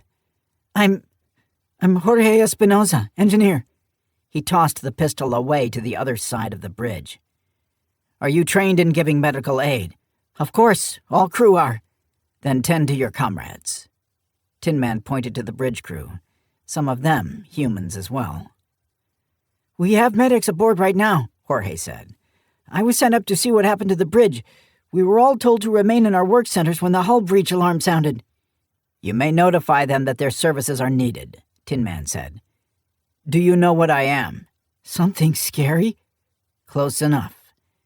Bearing that in mind, inform your crewmates that any attempt to do anything other than render emergency aid will result in the deaths of everyone aboard, starting with you. Am I understood?" "I'll make the call." Tin Man watched as the man scrambled from the bridge to a comm panel that was just outside the hatchway. He listened to everything the terrified man was saying as he continued to scan the room, hoping that his teammates hadn't been on the bridge when the explosion had occurred. "Tin Man, do you copy?" Commander Sullivan's voice came over the comm. "I copy." "What the hell happened over there? The ship looks like she was getting ready to break orbit when the engine shut down, and now she's in an uncontrollable tumble. Is everyone okay?" "There has been an explosion on the bridge that likely took our helm and engine control momentarily," Tin Man said. "I currently do not know where Captain Brown and Sergeant Marcos are. I will continue searching while the crew tries to re-establish control." "Fantastic, but you have another problem. Shuttles carrying the original crew are still coming in case Jake didn't pass that on to you. They're approaching from your aft and matching the tumble to dock." "Is there anything you can do?" "I'm going to drop in behind them," Sully said. "I'm hesitant to open fire on them right now, but maybe I can give them something else to worry about." "Very good, Commander. I will be in touch. Do what you have to do," Tin Man said. He turned to Jorge, who had come back in and was rolling a survivor onto their back. "Is there an auxiliary helm where this ship may be controlled from?" he asked. "It's in engineering," Jorge said carefully. "The chief engineer and one other are already down there trying to stabilize our flight." "Are your medical personnel on their way?" "Seconds away," Jorge said, sighing and leaning back on his heels. Carla didn't make it. Why have you done this? We are investigating the abduction and trafficking of many thousands of humans, among others, Tin Man said. This ship has been identified as being part of a fleet that attacked a human mining operation. Trafficking? Jorge asked. What? We were transporting... Son of a bitch. What? As far as we were aware, this was a simple passenger transport mission. Move the people from a mining operation that was shutting down, bring them here. Tin Man said nothing. He found it highly unlikely that the crew aboard this ship didn't realize the people in their holds were captives. Jorge Espinosa didn't look like a warrior, and he wouldn't be the first person Tin Man had dealt with who would lie to save themselves. The medics arrived a moment later, and after gaping at Tin Man, they went to work on the wounded. One of the bodies, though badly damaged, was obviously a Krydal, further cementing the connection to the cooperative. He stepped back and let the crew work, still scanning for his teammates, but unable to physically go look for them. As he pondered his next action, he listened to one of the medics speak to Jorge. "Sorry, Captain, I couldn't..." Tin Man snapped around just as Jorge shoved the medic out of the way and pulled a large-bore plasma pistol from his waistband, aiming it directly at him. He telegraphed his trigger squeeze, and Tin Man, likely moving far faster than Jorge thought him capable of, dove into a forward roll and punched the human in the left knee, shattering the joint and taking him down with a shriek of agony. "I warned you not to do anything stupid," Tin Man remarked, grabbing the large pistol and disabling it by snapping it in half. "By the way, this would have barely discolored my armor plating." "Captain!" the medic shouted, looking at Tin Man like she was unsure what to do. "You!" Tin Man pointed at her. "How many are left aboard this vessel?" 16 total, she stammered. "It's a skeleton crew while everyone else was on the surface on R&R. "Where is auxiliary helm control?" "One deck down, 2 sections aft," she said, not looking at Jorge, Captain Espinosa, as he hissed at her to be silent. "There's another station in the engine room." "What was your cargo?" Tin Man asked. "Miners from LOR 773, she said, tears now running down her cheeks. "They were being relocated." "Why?" "I don't know," she cried. "We were paid to move the people, nothing more." "Who are you people?" "I don't understand." "Who do you work for?" Tin Man snapped, knowing he was running out of time. "It's a private company. It's..." "Shut your fucking mouth, you idiot," Jorge said, finding his voice. Tin Man stomped on his foot, crushing all the bones flat. The scream that came from the captain was long and piercing. Tin Man usually didn't go in for torturing or abusing detainees and helpless foes, but he made an exception for traffickers and certain types of smugglers. "Please continue," he said, once Jorge quieted down to a soft whimper. "The ships belong to a private company called WBB Logistics," she said, in a rush. "We're all freelancers, hired to crew ships on a rotating basis. We were brought aboard under a calm blackout and told we were flying to LOR 773. Halfway there, we dropped out of slip space and picked up a mercenary crew along with some of these guys." She gestured to the Krydal on the deck. "And then we went to the pickup. It wasn't until when we were flying away that some of us realized these weren't really passengers but prisoners. That's all I know, I swear." "Please make sure your captain does not die," Tin Man said. "Do not make me kill any more of you." He walked off the bridge, as there was nothing else he could do from there. Before he could search for his companions, he needed to stabilize the ship's flight, as well as find a way to repel the crew that was coming up to take the ship back. They would certainly have their armed mercenaries with them. Tin Man almost felt sorry for them. Almost. "That was a little more energetic than I expected," Jacob groaned. His helmet had finally rebooted, and the flashing lights of his holographic display had roused him back to consciousness.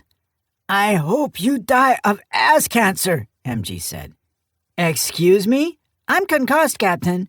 I can't be responsible for anything that comes out of my mouth. You bag of shit. Anything broken? Jacob asked. Nah, just banged my head and bruised my right side, but I'm good to go. You? MG asked. Pretty much the same. Think my comms are down. Jason tried to raise Tin Man and the Corsair, but was getting nothing. My helmet is completely dead. No targeting system, no comms, nada. Let's get the hell out of this tunnel, Jacob said. Knowing Tin Man, he's already subdued the ship and is flying it back to human space by himself. The large panel they'd used as a shield had been so badly deformed by the blast that it was jammed in place, so they had to backtrack and found an exit hatch that put them on the deck above the bridge. When MG got the panel off, the amount of smoke that rolled in let them know that the damage from their handiwork was more widespread than they'd intended. Jacob was sore and stiff as he pulled himself out of the small hatch and drew his sidearm. The weapon had survived their tumble, so he was at least armed with something. He looked at the map placard above the hatch and saw that they needed to go aft and then down a starboard ladder well to get to the bridge. MG checked his own weapons and then nodded he was ready to go. Do you know how to do that overload trick with that M201 pistol you're carrying? He asked. Nope, Jacob lied. Just the rifle. He couldn't see MG's face, but he could tell from the silence that the sergeant didn't believe him.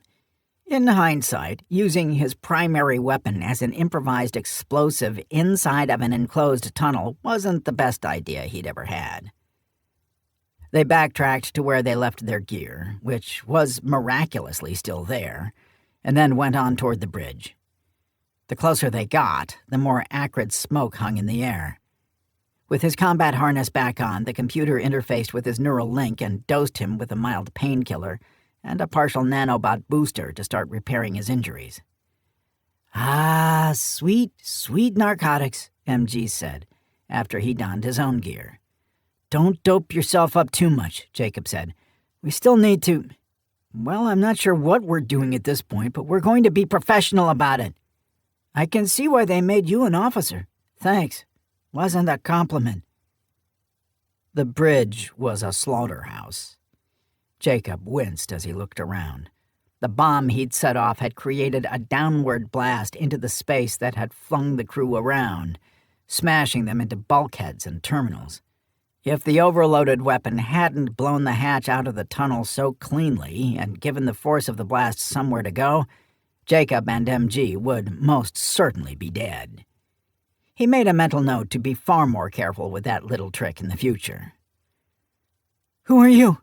a woman, who was apparently a medic, asked.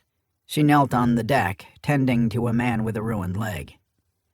"That's not a simple answer. We're with a tall metal biped," Jason said. "Probably has glowing red eyes." "It's gone. Went down to the auxiliary helm control to try and stabilize our flight after an explosion took out bridge control," she said, wiping her brow wearily. Jacob walked around the bridge while MG covered the medics working on what few wounded were left. The bloodstains on the floor indicated at least 4 had already been taken off the bridge, hopefully to the infirmary. He was startled by a sharp double beep that told him the backup comms embedded within his tactical gear had finally booted and took over for the fried set in his helmet. "Corsair, Obsidian Actual," he said once hyperlink was up. "Status." "Where the hell have you been?" Mettler's relieved voice came back. "We're trailing above and behind you around 2,000 clicks out. The ship you're aboard has started maneuvering erratically, so it's made it difficult for the incoming shuttles to dock, but they're still closing." "Stand by," Jacob said, switching to regular comms. "Tin Man?" "Captain, it is a relief to hear your voice," the battlesynth answered. "Approaching shuttles," Jacob said. "Still closing," Tin Man said.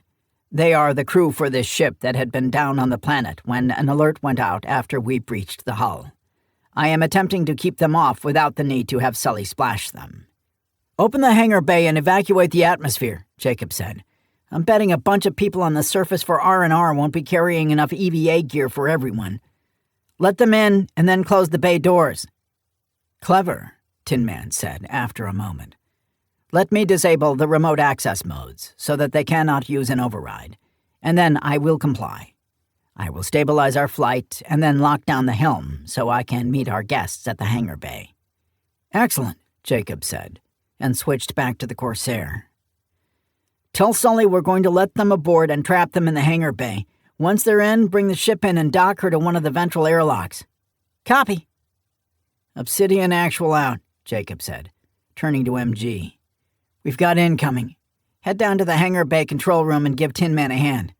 "Will do," MG said, walking off the bridge with a mock salute. "Stay safe. Don't blow up any more of your guns." "Shuttles are making their final approach, Captain," Tin Man said. "Just so you know, the man on the bridge with the injured leg is Jorge Espinosa. He is the captain of this ship. We will want to make certain he does not try to end his own life." "Got it," Jacob said, looking at where the medic was working. "I'll make sure." Chapter 18. Kabvir Glesh was living under a level of stress that was starting to negatively affect his health. The Krydal Cooperative Executive Chief of Staff had been living a double life for so long that he wasn't sure who he really was anymore. At one time, he considered himself a loyal and steadfast servant of the Dalton family and the empire they had built.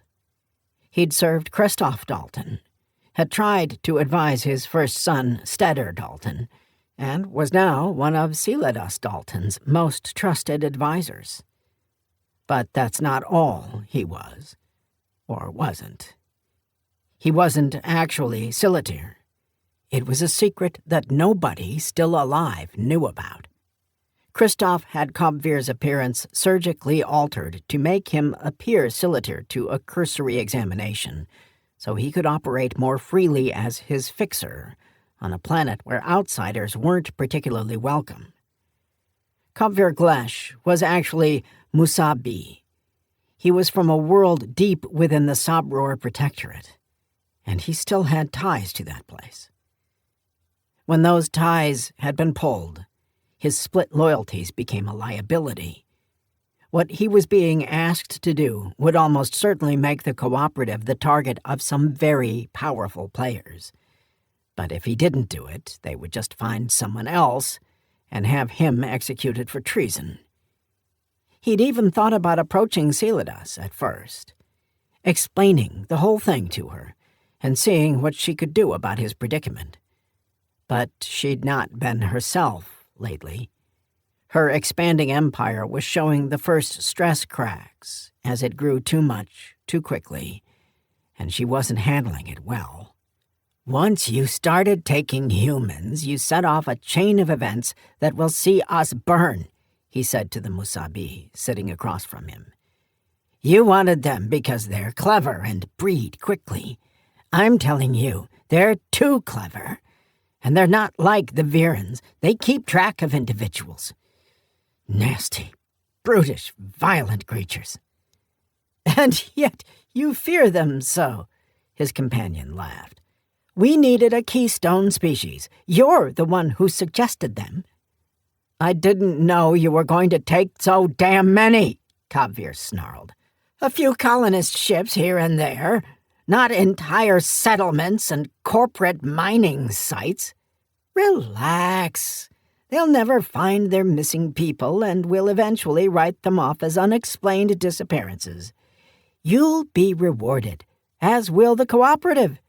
You're going to be a hero to Celadas Dalton. Relax and enjoy it." Kabvir wasn't so sure. He'd taken an extended leave of absence, claiming a family emergency, prior to his operation in the Luxir border region completely crumbling. The plan had been to return to Silatir and resume his duties, but one of his loyal aides had told him that Celadas was demanding he be found and brought in.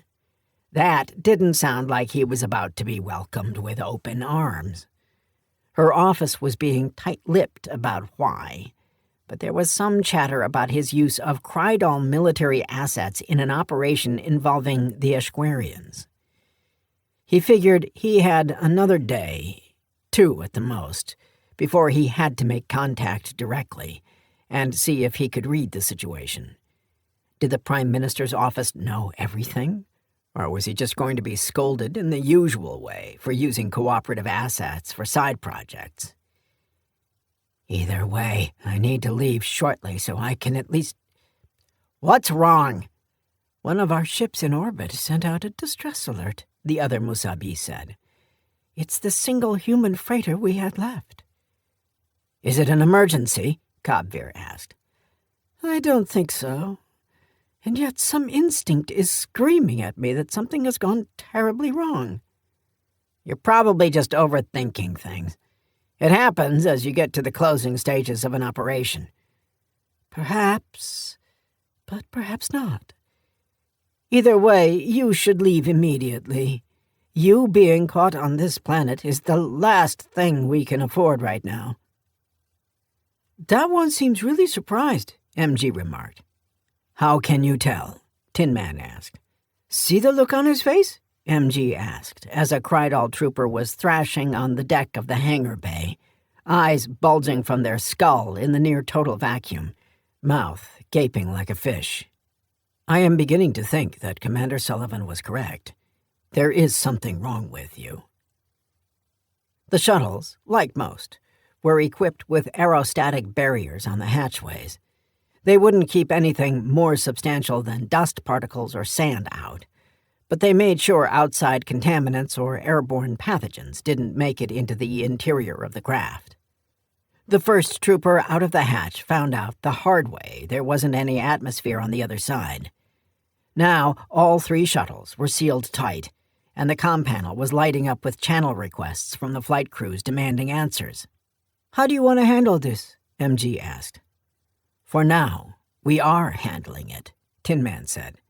The crew is safely contained. The shuttles have no armament, and even if they tried to ram their way out, they would not compromise this ship. I don't know, MG said, peering through the window. They're not going to just sit there helpless for too long. They'll either do something really smart we haven't thought of, or something really stupid that will kill all of us. Perhaps, Tin Man conceded. You have a suggestion? One of us goes out and slaps some mines on the portholes, and then we open the comm channels to negotiate. Then we'll be able to dictate terms, since we can threaten them with explosive decompression. We don't have any mines. Our grenades have different modes, MG said, shaking his combat harness. One of them is remote detonation. I can set them off from in here, and they have an adhesive spot on the base. It disturbs me that your plan is not only clever and effective, but also humane. How is that disturbing? Because you are not usually clever or humane, which makes me think you are up to something, Tin Man said. Quit being a bitch and go put these grenades on the shuttles, MG said. Then the real fun can start. Tin Man took the grenades from MG and cycled himself through the airlock. The passengers in the shuttle were looking wild-eyed through the portholes and forward canopies as the battle synth walked toward them. He could see them shouting and waving their hands. He calmly walked from ship to ship and affixed grenades to the canopies and one of the cabin portholes on each before rejoining MG in the control room. The crews aboard the shuttles looked to be even more agitated now, but there was nothing they could do as they stared at the small munitions with the blinking green lights. I'm connected to all of them, MG said. I'm not going to batch fire them, so that way we can blow them individually. It'll let us play them off each other. To what purpose? It's fun? I will handle the negotiations. Tin Man forcefully pushed MG away from the comm panel and slaved all the channels together before transmitting. As you have surmised, those are explosive devices attached to your ships. They are there to ensure you do not attempt anything foolish. If you do, we will remove your ability to breathe. Attempt to call for aid. We will detonate the devices on all 3 ships. Please select a single person to negotiate on your behalf.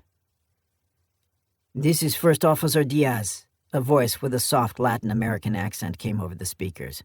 Who am I speaking to? You are speaking to the one holding the detonator, and thus your lives in his hand, Tin Man said. We have Captain Espinosa in our custody and full control of this vessel. Your presence is not needed, but I am not one who kills needlessly. What do you want? Diaz asked. For now, for you to remain where you are, Tin Man said. Do not try anything that would make me question the wisdom of leaving you alive. You need to work on your threats and insults, MG said. It should be more natural sounding. Just tell them if they do something stupid, you'll fucking kill them all. I have been doing this for many centuries, Tin Man said. I do not need advice from a fucking halfwit like you. That was better! Apparently, Diaz wasn't content to just sit tight. Not 5 minutes after Tin Man's ultimatum, there was movement near the aft end of the leftmost shuttle, as 2 troopers in EVA suits were trying to sneak around toward the portside airlock. Tin Man cycled himself through the control room airlock and walked calmly over to them, shooting each with a single blast from his arm cannons. Sergeant Marcos, please restore atmospheric pressure in the hangar bay, set to a barometric altitude of 8,000 meters, he said over the comm. Why would... Got it! Restoring atmosphere to 8K, MG said, spinning the dial on the environmental controls. The pressure came back up quickly, and MG gave Tin Man a thumbs up through the window when the instruments told him target pressure had been reached. The battlesynth nodded and banged his fists together twice, the signal for MG to blow the charges. He selected the batch fire icon for all the charges on his forearm display and triggered the munitions. The grenades all detonated, blowing out the portholes and punching holes in the forward canopies, letting the shuttle's atmosphere billow out in a rush of vapor. The rapid decompression wasn't fatal, but it was agonizing for the shuttle occupants. They writhed and screamed until finally going still due to the lowered oxygen concentration. Once it was clear they were all incapacitated, MG checked his suit's seals and joined Tin Man in the hangar. They went from ship to ship, making sure there were no fakers before calling it in to Captain Brown. How many were there total? Jacob asked after MG reported in. 62, including the flight crews, MG said. Looks like the full crew complement, including a handful of security troopers. Most are human. Couple Krydal mixed in, but no other species. That's too many to easily restrain or move, Jacob said. I really don't want to kill them, but I'm not... Stand by, MG. There was some muted chatter MG couldn't hear before Jacob got back to him. Okay, apparently there's a cargo transport system on this ship that can take your prisoners from the hangar bay up to one of the forward cargo holds where they can be safely stored. The holds are already configured for prisoners. The control panel is near the controls for the outer hatch and has an icon that looks like a train of flatbed cars. I see it, MG said. Looks like it runs underneath the hangar. We can just toss them in, and it will automatically put them in a cargo hold? It's automated. There are built-in loaders on the cars, Jacob said. We'll figure it out, MG said. Hurry up. We've got a location on the surface, so as soon as we're done securing the crew, we're taking the Corsair down, Jacob said. Chapter 19. Celidas Dalton sat numbly in her seat. Her aide squirmed uncomfortably while Ambassador Shapiro waited for some sort of response. The Terran mission to Silitir had demanded an audience with the Krydal Premier and, on orders from Earth, dumped the whole thing in her lap. Shapiro had come in guns blazing, demanding to know what they knew about Krydal military assets being used to abduct humans. He presented the evidence he'd received from the NIS and a military recon group the President had called Scout Fleet. On the way out to Silitir, he had become an expert in galactic quadrant trafficking rings, how they operate, and the specific incidents regarding humans. As you will no doubt understand, Madam Prime Minister, our leadership has grave concerns about what appears to be Krydal military assistance in a trafficking operation that is targeting humans, Shapiro said, twisting the knife. He was told to go at her hard, press her, and see if she might slip up. We are all concerned, Honored Ambassador. Her aide stepped in when it was clear she wasn't going to answer. You must be reasonable and understand the need for our people to analyze the intel you've brought us and come to our own conclusions. We must do nothing of the sort, Shapiro said. Our interpretation of the data is not open for debate, at least not on our side. The reason I am here is because we hoped you would produce Kabvir Glesh for an interview by our people, with your own being present, of course. That is not something that would be acceptable, the aide said, stiffening. Then let me clarify our position. We know that Krydal personnel and equipment have been used in this atrocity. What we don't know is whether this was a sanctioned action by the cooperative leadership or if a high-placed official, specifically Chief of Staff Glesh, was running a rogue operation. Shapiro sat back, completely relaxed. I must stress that the mood among my people's leadership over this can only be described as outraged. The hard evidence from the Luxir border region is quite provocative. Madam Premier? The aide asked, clearly feeling out of his depth at that point. We are unable to produce Kabvir Glesh, Silidas Dalton said, her voice clear and strong, despite her still staring down at her hands. He took a leave of absence a short time ago and has failed to check in. All I know for certain is that he is not on Silitir. Madam Prime Minister, the lack of cooperation and urgency we're seeing from the Krydal on this matter is frankly disappointing, Shapiro said. We were given assurances that our concerns were being given the highest priority, but so far, all I'm hearing is you have misplaced a high-level government official we've connected to our missing people, and I'm not hearing any sort of plan to retrieve him. A gross oversimplification of the situation, Ambassador, the aide said. And I would remind you that you're speaking to the Krydal head of state. Trust me, I haven't lost sight of that, Shapiro said. It is why I've been so restrained in this meeting. The meeting didn't become much more productive after that. He and the aide continued to verbally spar while Celida sat numbly in her seat, barely interacting. Her demeanor and mental state seemed to be just as bad as the NIS warned him about. While he continued to goad the aide into fits of indignant anger at his perceived disrespect of Dalton, Shapiro observed her closely and wondered if there was something wrong with her. After one last round of insults with the now spluttering aide, Shapiro called an end to the meeting and excused himself. He'd seen everything he needed to see to make his report back to his superiors. Selidas Dalton did not appear to be in control of her own government. "Mr. Ambassador," a voice called as he walked out of the executive office suite. "How fortunate to run into you here." Shapiro looked over and saw an Ashquarian he recognized from their embassy, but wasn't aware of what his function was. "Indeed," he said carefully. "You have business with the Premier today?" "Not with her personally. I'm meeting with the Lesser Trade Minister." He handed Shapiro a card. "But now that I see you, I can deliver this personally. Have a good day, Ambassador Shapiro."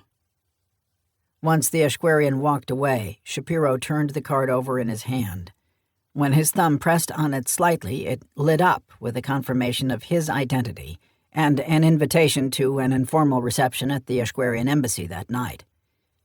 The display went out after a few moments, and he couldn't get it to come back on again. "Gotta love the cloak and dagger routine," he sighed, putting the card in his pocket and walking toward his waiting aide. Mark Shapiro made his way quickly through the 3 security checkpoints leading into the Ashquarian embassy, a beautiful stonework building that looked both modern and ancient. It was an aesthetic he appreciated. Once he was let into the secure section of the embassy, he was intercepted by a uniformed Ashquarian before he could make it to the reception hall. "Ambassador Shapiro, if you would please follow me, there is a VIP meet and greet before this evening's event begins." "Lead the way," Shapiro said. When he was led down into the bowels of the embassy, he knew something was up beyond the mere booze-fueled schmoozing that bureaucrats loved so much. He was brought to a large security door that was already open, his guide gesturing him inside. He hesitated a moment before walking through, wincing as it boomed closed behind him. "Ambassador," a deep voice said. As his eyes adjusted to the dim light, Shapiro could make out 4 people sitting around a ring-shaped table, 2 humans and 2 Ashquarians. "Have a seat, please. My name is Minister of Imperial Intelligence Takali Amon," Shapiro finished. "I wasn't aware you were on Solitaire, sir." "If I did everything right, neither should the Krydal," Amon said. "I believe you know Admiral Marcus Webb?" "Only by reputation." Shapiro nodded to Webb. "It's good to finally meet you, sir." "You may think differently in a few minutes," Webb laughed humorously.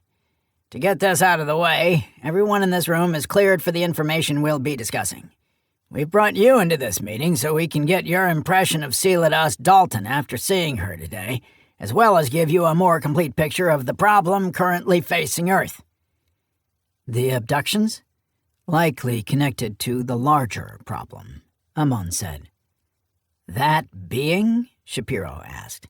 "The continued abuse of Earth by the Krydal Cooperative," Webb said. "Have you ever heard of a planet called Galadon Minor?" "Can't say that I have." "Hardly surprising. This would have been buried deep. It was a planet where one of my scout teams chased a stolen bit of military tech down. It was a mechanized armor unit that was being used as a terrorist weapon. What made the situation interesting was that the theft of the unit, called the Atlas, had actually been a cover for the real theft. Someone tried to steal critical technology from Earth. It can't be overstated how important and sensitive this thing is. After the dust settled, we traced the theft back to the Krydal." "How is that possible?" Shapiro asked. "I'd have been notified if the Krydal had pulled such a brazen act of espionage." "Like I said, buried deep," Webb said.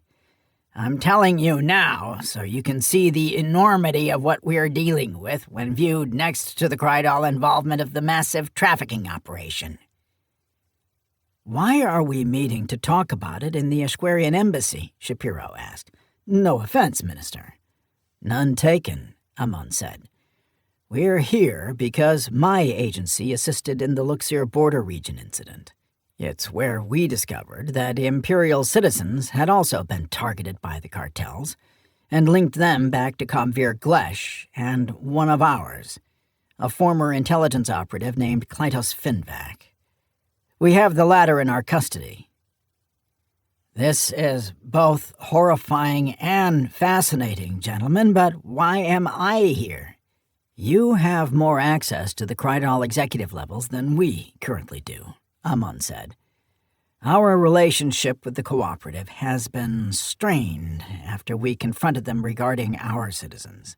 They've blocked our ambassador out altogether, but as a member nation, you can't be so easily denied."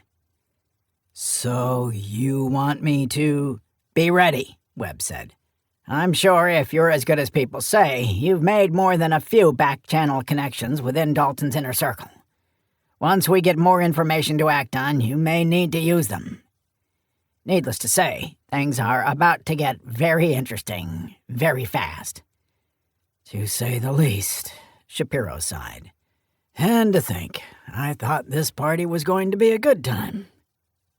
The next 4 hours were a brutal slog through the Krydal hierarchy and clearing away the clutter to reveal a picture of the cooperative's underhanded actions regarding Earth and humanity. What was becoming abundantly clear was that the Solitaire saw humans as an upstart species they could openly prey on, not equals working within a collective economic alliance. Shapiro had left the meeting exhausted, defeated, and humbled by the fact that so much of what he'd been told had happened right under his nose. "Were you able to get all that, Mr. President?" Webb asked, as his shuttle climbed back up to where the Kentucky hung in high orbit. "Unfortunately," President Winehouse said over the hyperlink unit Webb had been carrying. It had allowed the president to listen in on the meeting and had been brought with the full knowledge and blessing of the Ashquarians. "What did you think of Minister Ammon?" "There's something strangely familiar about him, but I can't put my finger on it, sir," Webb said. "I think he's being honest as far as these things go, but I also detect an ulterior motive." "As did I," Winehouse said. "With our relationship with the Krydal looking shaky, he was certainly talking up the benefits of becoming an alliance partner with the Empire. To be honest, he might be ahead of the curve on that one. The Council will need to be briefed soon on everything we've talked about, and there will no doubt be a push to dissolve our partnership with the Cooperative by at least 3 of the members." "From where I'm sitting, it's difficult to say that they'd be wrong," Webb said. "The Empire will not take the abduction of their people lying down. They need to project strength in their post-occupation state, and that probably means military action against a bad actor like Celadus Dalton's government. I'd personally rather not see Terran warships moving against the Imperial Navy, given that our people have been taken as well. And more." "I understand where you're coming from, Marcus," Winehouse said, sounding weary. "But you know how these things are. Not everything is so cut and dry." "Meaning, sir?" Webb frowned. "They couldn't have done this without help from some of our people," Winehouse said. "The depleted mining site in particular. This is a bomb that is now ticking and cannot be disarmed." "Cheery outlook. And on that note, I will end this conversation, Admiral. It's 4 a.m. here, and I have a lot of people's day to ruin in a few hours. Good work. Next time, try to dig me up some good news." "I'll do my best to—" The beep of the channel closing cut him off. "I've received word from Obsidian," Weathers said. "That was who I was talking to when I left the room." "And?" Webb sighed. "No. Let me guess. They accidentally declared war on the Sabror Protectorate, but it's okay because they already won, and Brown has been declared emperor, and now he's asking if it's a conflict of interest if he keeps his captain's pay." "Not quite so complicated," Weathers said. "They boarded one of the cargo ships from the fleet that took the people away from LOR 773. They're in control of the ship and are getting ready to head down to the surface to check out a few sites the human captain of the vessel gave them. Sergeant Mentler said that there were human and Krydal crew on the ship, but no captives." "Where are they at?" Webb asked. "A planet called Dorshon," Weathers said. "Well within the Protectorate's borders." "My gut is telling me that pretty soon they will need more than the Corsair and a captured freighter at their disposal," Webb said. "But asking for a Navy task force to violate a no-go zone based on the word of a covert ops team probably won't give me a whole hell of a lot." "No, sir," Weathers agreed. "But maybe there's another way. Perhaps if Obsidian were to find some Ashquarian captives among the humans." "That's a dangerous game to play," Webb said. "That's why you get paid the big bucks, sir." "For now, we'll shelve that option. The Ashquarians would probably be more than happy to help, as well as have us in a position of owing them and getting the chance to punch the Sabror in the nose." Webb leaned back and rubbed his eyes as the shuttle hummed along on its transfer orbit. "Shelve it, but don't throw it away." "Understood, sir." Chapter 20. "It just goes on and on," MG crossed himself as he stared at the main display. Jacob didn't say anything. He was overwhelmed by what he was seeing.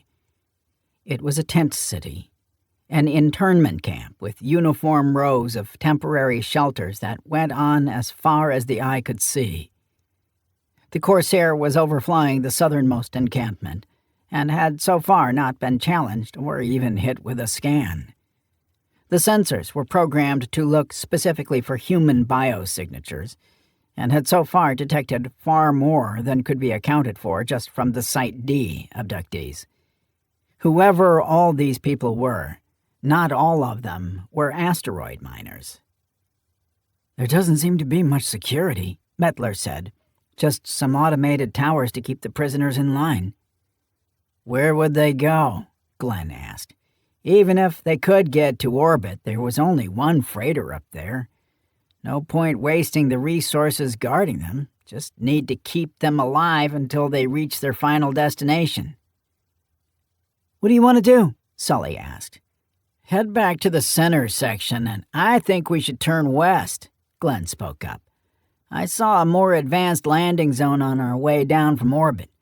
The most likely place for a centralized control center would be there." "Captain?" "What the hell?" "Head west for the LZ there," Jacob said, not breaking eye contact with Glenn. The civilian troubleshooter had an odd, almost manic demeanor about him, making him nervous for some reason. "We have 2 Krydal combat shuttles and another small ship of indeterminate origin," Sully said as they approached. "Also, a lot of Krydal milling around outside of what looks like an operations center." "We're being painted," Mettler said. Jacob had to decide quickly what to do. Once they realized this wasn't a scheduled flight or one of the shuttles from the freighter in orbit, they would either try to raise them on the local net or they would launch ships to intercept. Some things that were absolutely known were that the humans were brought here against their will, and that the Krydal were facilitating that somehow. During his last 2 missions, he'd already been engaged in combat with Krydal's Special Forces units, so he would hardly be setting a precedent with the action he was considering. "Smoke 'em." "Sir?" Sully asked. "You heard me. Hit the ops center, and if you detect an engine signature from any of the ships, hit them too." "Targeting ops center," Sully said. "Here we go." The nose of the Corsair dipped and took them so low it seemed like they were skimming the tops of the tents they overflew, pulling them up and sending them flying. Jacob winced at the collateral damage, but Sully couldn't let them have an unobstructed shot on the ship while they were approaching over open ground. "In range," Jacob said. "Guns are hot." "Firing," Sully said, climbing slightly so the forward plasma cannons had a better angle. As the first shots slammed into the face of the building, Jacob couldn't help but be impressed at the destructive power the Corsair carried. The ship had been designed to take on much bigger, heavily shielded ships in space, so a soft target like a hastily built operations center in an internment camp stood little chance. The building was ripped apart, the debris raining down onto the landing pads as the Corsair roared over. "Not a lot of people in there," Mettler said. "Probably.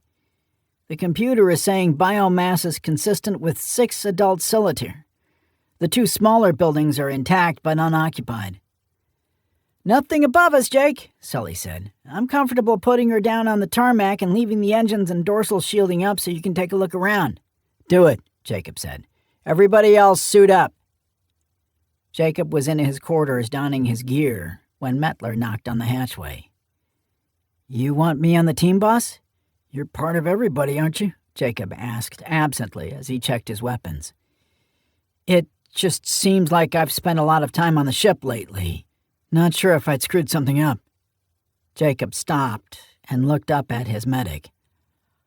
"Sorry, Jeff," he said. "I hadn't realized that's how it might seem to you. But no, it wasn't a punishment. You and Sully work well together, and you have done an outstanding job at learning new roles by qualifying on some of the bridge positions. Thanks for bringing it to my attention. I'll make sure I spread the love on who has to stay behind and babysit the ship."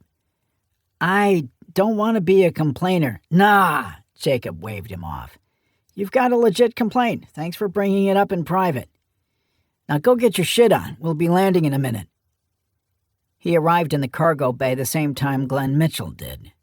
Their passenger was all decked out in full tactical gear, rather than just a ballistic vest and sidearm like he'd had before. "Expecting heavy resistance, bro?" MG asked. "These people have been held here against their will for months. Some for over a year," Glenn said, hefting his helmet. "Let's just say I'm counting on them being unpredictable." "Stand by," Sully said over the intercom. "Touching down now." A slight bump and rocking motion announced their arrival on the planet Dorshon. Jacob slipped his helmet on and clipped his weapon onto the single-point sling. "Com check," he said. "I've got you, Jake. You're all green on the team hyperlink channel minus the civilian and Tin Man," Sully said. "Once you're out, I'll close her up and have ground defense protocols active." "We're good to go," Jacob said. "Let us out." The ramp dropped, and they got their first look at Dorshon from the ground. Jacob looked at the leveled operations center and wrote that off as a complete loss. He pointed to the next largest building. "I'll take this one with MG," he said. "Tin Man, Murph, and Mettler that one." "I'll clear the ships," Glenn said, before pointing out to the rows of tents. After the explosions, the residents were understandably not milling around outside. "How are we going to deal with that?" "One thing at a time," Jacob said. He and MG jogged over to the building and saw that it was constructed out of a synthetic fiber board that was popular for cheap, temporary structures. The door was already pushed open, likely from the blast of the building across the ramp, so MG went right in with Jacob covering his blind spot. "It's a processing center," MG said, lowering his weapon. The large, open area had 5 distinct lines where people would be shuffled in one side of the building and out the other, getting inoculations, injections, and implants before being sent out the other side. "Probably more of these spread out through the camps. Look for any documentation or data cards lying around," Jacob said. "This place hasn't been used in a while." "Anything interesting over there?" Murph asked over the team channel. "Not really," Jacob answered. "Looks like medical processing lines that haven't been used in a while. You?"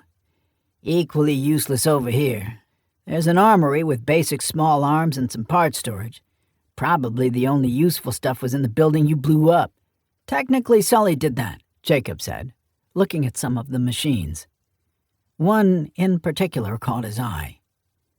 "Hey, Murph, are there any handheld tracking scanners in that building?" "Stand by," Murph said. He was gone nearly 15 minutes before coming back. "There are a handful of scanners with tracking features. That what you're looking for?" "It is. It looks like they implanted all the abductees with biometric chips that also have a tracking function," Jacob said. "Could be useful. We're heading your way." By the time they reached the other building, their 3 companions were already outside, milling about. There was still no sign that anybody was coming to investigate them blowing up the landing zone ops center. "Where's Glenn?" Murph asked.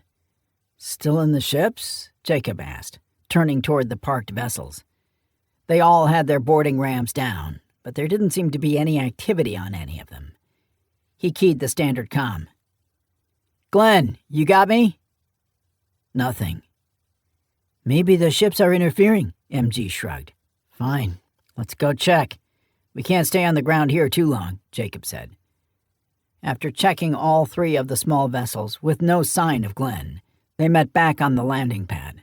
"Sully, are you able to track him from up there?" Murph asked. "His comm signature shows he's by the ship you're standing behind," Sully said.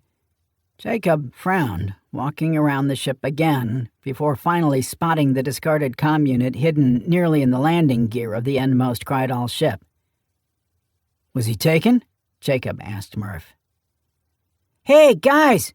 Weren't there more of those when we got here?" MG shouted, pointing at a row of small utility vehicles near the gate that led into the interment area. The gate was also unlatched when Jacob knew for certain that it had been locked. "Son of a bitch," he said. "He's in with the prisoners." "Seems like he had a plan of some sort," Murph said, pointing to the ground. "Footprints." Jacob looked and saw where the faint prints in the dry, dusty dirt that led from the ships directly to where the vehicles were parked. Whatever Glenn was up to, he hadn't wasted any time. Shit, he swore again. We have to go in and look for him. Searching from the air would be a waste of time when he can just duck into any tent. Most of them are large enough to hold a tractor-trailer. Hopefully the tracks won't blow away, Murph said, pointing to the remaining vehicles. We better get at it. Chapter 21. Glenn Mitchell knew his time was running out. He kept looking over his shoulder, expecting to see the Corsair blasting into the sky to come for him while simultaneously watching the display projected into his helmet. Come on, he muttered, trying to coax any bit of speed he could out of the small vehicle. This wasn't the optimal way he would have wanted to accomplish his primary mission, but he didn't think another opportunity would present itself again. The scout fleet team was good enough to get him close, but that meant they were also good enough to eventually figure out he wasn't exactly who he said he was. The battle synth especially watched him like a hawk since it caught him breaking into an office at that last starport. The return signal off the passive tracker he was pinging was getting stronger, and the resolution on the target's location was becoming more refined. When he looked back, he still didn't see the dusky silver ship rising off the pad. Did they not realize he was gone yet? As he sped deeper into the encampment, he saw that people were stepping outside to take notice of the commotion at the landing field. Glenn felt a pang of sympathy for the humans he passed, as well as a burning rage on their behalf. He realized there was no way all these people were taken without inside help. This had the collective's fingerprints all over it, despite the charade they'd put on about sending their fleet to investigate the disappearances. Glenn was disgusted, but in his line of work, he was required to remain detached from emotionality. His sanity depended on it. He had one target, and only one. The others were on their own. He slammed on the brakes and slid the small vehicle to the right down another side street, and slammed the accelerator back down, the motors whining as the wheels scrabbled on the loose dirt for purchase. Almost there, he whispered. His heart pounded in his chest as the excitement of the hunt overcame him. This wasn't typically what he did, but this job was personal. Here we are, he said, sliding to a stop in front of one of the large beige housing tents. He stepped out of the vehicle and raised his weapon as people began coming toward him. Get back! Get the fuck back right now!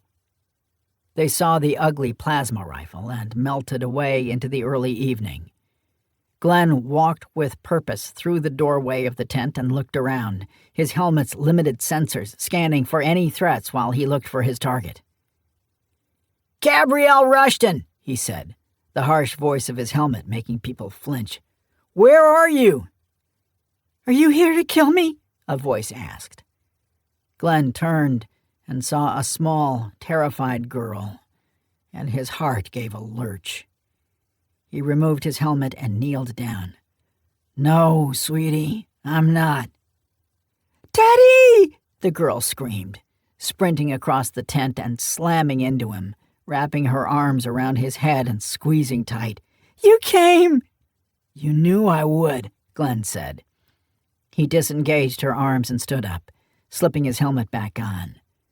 Come on, kiddo, we need to get the hell out of here. Take us with you, a woman wailed, looking like she might rush him. He raised his weapon and stopped her in her tracks. I'm not here to save everyone, just my daughter, Glenn said. I'm sorry, someone else is here and they are here to help you, but I'm not. He backed out of the tent and put Gabby in the vehicle before climbing in himself and speeding away. He was heading in the wrong direction, but he just needed to put some distance between him and the desperate people who saw him as a way out before a mob formed.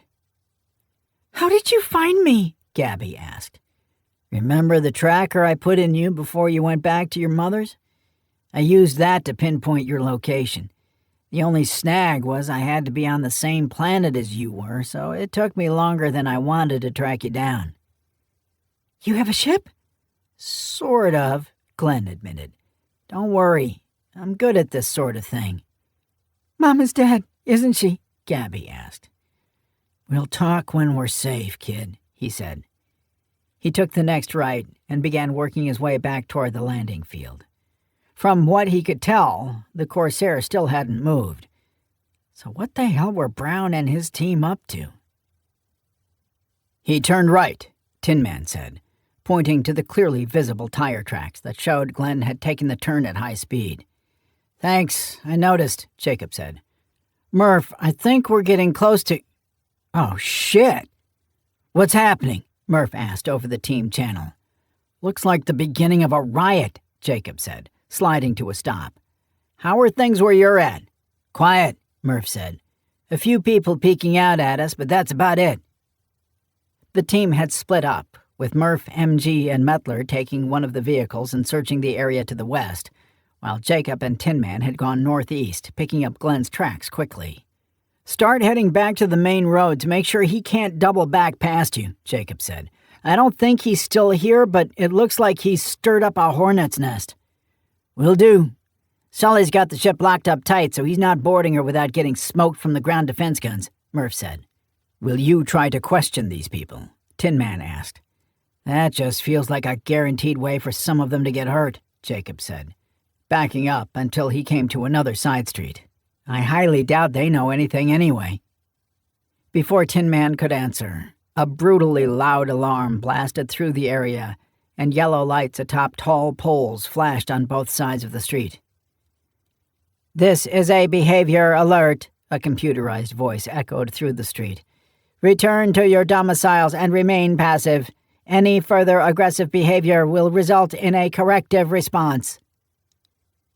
People reacted in a way indicating they knew just how unpleasant that response really was.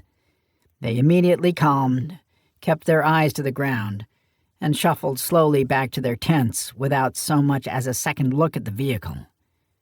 Jacob was incensed at what was obviously a trained response to being abused, but there was little he could do about it at the moment.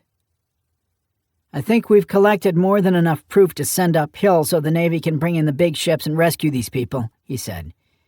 "You think this is most of them?" "Not likely, given the size of the internment camp," Tin Man said. "But it is not an insignificant amount. An enormous amount of people could be processed through even just a few camps like this in a relatively short amount of time."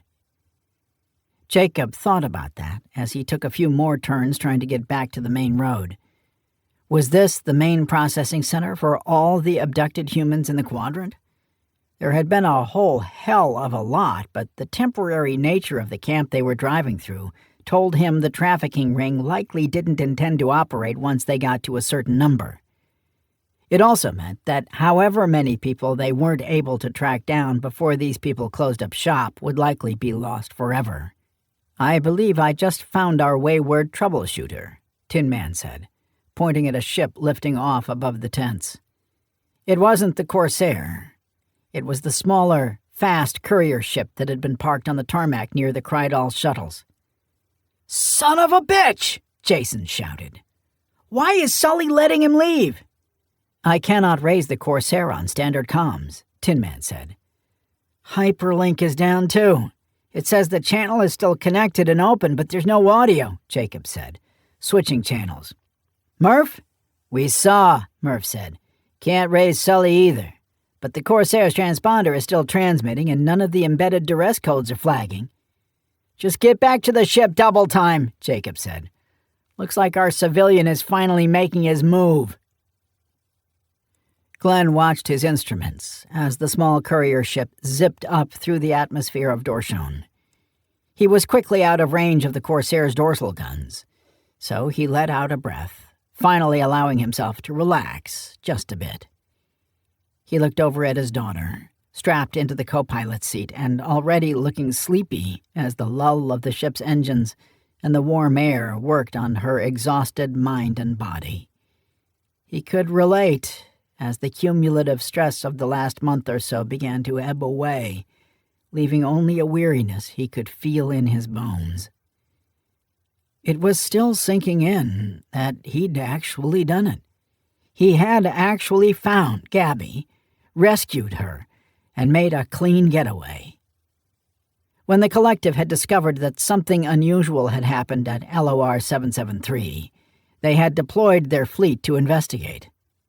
Glenn had had no desire to ride along with a group of posers and UAES rejects pretending they were still in the military, so he hadn't pushed to be included despite the chance for lucrative performance bonuses. Then Lydia Schaefer got a hold of him. Lydia had long known that Glenn was Gabby's real father, but she had convinced her daughter that a relationship with someone like him would be problematic for her long-term career goals.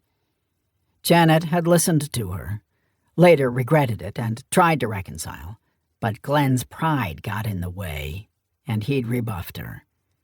Instead, he'd settled for a secretive visitation scheme that left him mostly outside of his daughter's life, a decision that still hurt his soul. He'd agreed to it when Gabby had been an infant, not realizing what he was giving up. By the time he figured it out, it was too late. Thankfully, Gabby was a forgiving child, and let him build what relationship he could with her. When Site D was discovered empty, Lydia Schaefer had contacted him and told him that both Janet and Gabby had been there. He immediately invited himself onto one of the departing ships and flew out to LOR 773 as fast as they could take him. Once there, he discovered Janet already dead, but Gabby was missing. That's when the collective allowed him access into certain outside intelligence sources they had access to, and he discovered the widespread trafficking of humans and other species. After that, it was just a matter of trying to find Gabby. He'd implanted a passive tracking device in her left shoulder that would let him find her, but he had to be within 200 kilometers for it to work. He picked it, thinking that, with Janet's family and their high profile, Gabby was a target for a blackmail kidnapping, and would be within an urban area. When his transceiver picked up the signal as the Corsair overflew the internment camp, his heart had almost stopped. "Are we going home, Dad?" Gabby asked. "Soon enough, kid," Glenn said. "But first we need to take you somewhere safe and make sure nobody is still trying to find you." She slurred an answer he didn't understand and promptly fell sound asleep. Once he was sure she was completely out, he took out his comm unit and interfaced it with the ship so he could use the encryption modes over the slipcomm. He punched in the node address he wanted and waited for an annoyed woman on the other end to answer. "This better be good, Glenn. I found her." You're kidding. That's great. "I'm coming to you now. Is everything ready?" he asked. "Ready and waiting," she said. "We'll do the full workup to make sure she's in tip-top shape. Are you going to let her grandfather or stepfather know?" "I'm not sure yet," Glenn said honestly. "I'm playing this by ear. Something about all this stinks to hell and back, and I'm not sure who to trust right now." "Does that include me?" "I always trust you. Just have your magic machines ready and I'll see you soon." He killed the connection and leaned back in his seat. The ship was out of the atmosphere and pushing for a mesh-out point that would take him back to human space. There was something that kept rattling in his head that Glenn couldn't let go of. Why did someone shoot Janet's already dead body? It was obviously to cover up the fact they'd clumsily used drugs on her, but what was the point? What did she know that was so important people would try and hide the fact she might have told them even after she was dead? Just one more fucking mystery in a situation he was just trying to extract himself from. "What do you mean, on the fritz?" Jacob demanded. "I mean, When I tried to target the ship to disable it, everything went crazy up here, and then the engines shut down," Sully said. "The main display went crazy, and then it shut off, too." "I feel like you lets this happen a lot," MG said. "Pretty obvious Mitchell sabotaged us. But how?" Murph asked. "We've kept an eye on him the entire time." "Not the entire time, but most of the time," Jacob corrected. "If he uploaded a virus, we're stuck here for hours while we purge and reload all the damn computers." "You guys see there's a pending Slipcom channel request?" Mettler asked, pointing at the comm station. "Unknown address." "What the hell?" "Put it up. We've got nothing else going on, apparently," Jacob said. Mettler reached over and accepted the request, and Jacob wasn't surprised in the least when Glenn Mitchell's face popped up. "Hey guys," he said. "Sorry I had to bail on you." "It's okay. It gives me time to think about what I'm going to do to you once I track you down," Jacob said. "If I don't tell you how to restore your systems, that won't be any time soon," Glenn said. "Can we skip the posturing and theatrics so I can explain some things to you?" "I'm listening." "Nothing I told you was untrue, but I did leave some parts out. Most important is the fact that Gabby Rushton is my daughter. For her safety, that's not knowledge that's publicly available. I had to use you guys to get her back, as I knew you would have a much better shot at it than the amateurs my employers saddled me with." "So there really is a collective?" Murph asked. "There is," Glenn confirmed. "They're still getting their feet under them, but they are a group you'll want to keep track of in the future." "Did you get her back?" Jacob asked. "I did," Glenn said, closing his eyes. "By the grace of God, and thanks to you, I did. As a way to pay back just a small part of what I owe you, I'm going to forward you a file that came from a collective intelligence report that will point you in an interesting direction. The Krydal individual you're looking for is named Kabvir Glesh. He's Seladas Dalton's chief of staff, and he was the point man for the trafficking operations tasked with taking humans, Virans, and Esquarians. If you read it and are quick, you just might snag him." "And here I was all geared up for a manhunt to come take your ass down," Jacob said. "You know, you could have just told me what you were after, right?" "Possibly. But there was a risk that your mission goals and mine might diverge at some point," Glenn said. "I didn't want to be put in a position of having to hurt any of you." "I appreciate you not hurting me," Tin Man said from behind Jacob. Glenn paled a bit, but managed a strained laugh. "You know what I mean," he said. "Now, on to current business. If you go down into your forward port avionics service bay, there's a device clamped onto a data bus. It's a nasty little thing, but causes no permanent damage. Pop it off and the interference to your systems will go away and the engines will restart. You can keep it. Never know when it might come in handy." "You've got some balls, I'll give you that," Jacob said, as Sully left the bridge toward the lower deck access ladder. "Good luck. I'm glad you have your daughter back. Truly." "Thanks, Captain," Glenn said. He opened his mouth like he was going to say something else, but instead just killed the channel. A moment later, the main display snapped back into the proper mode and the rumble of engines in pre-start mode could be heard.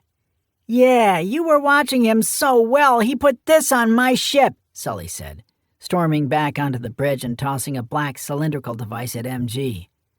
"I don't know what the fuck that is," MG shrugged, tossing it to Murph. "Looks like something NIS might cook up, but I've never seen one," Murph said, pocketing it. "Did the file he promised come through?" "Have it now," Mettler said. "You guys start going through it. I need to call Webb. There are a lot of humans on this planet who need help." Chapter 22. "This is exactly what we needed, Captain. Good work." "Then the Navy is on the way?" Jacob asked. "Task Force will depart immediately to secure the planet. And then a flotilla of ships capable of moving the humans off-world will come next," Webb said. "You'll get the Bronze Star for this." "We're not done yet," Jacob said. "Mitchell gave us some intel before he skipped town. If we want to rescue all the humans, we need this Kabvir Glesh. The Krydal are hunting him, as are the Asquarians, Webb said. You going to step into that dogfight? Over something like this? You're damn right I am, sir. I'd expect no less, Webb said. There was a distinct note of pride in his voice, a far sight better than the usual mix of scorn and disappointment he had when talking to Jacob. What's your plan? None yet, sir.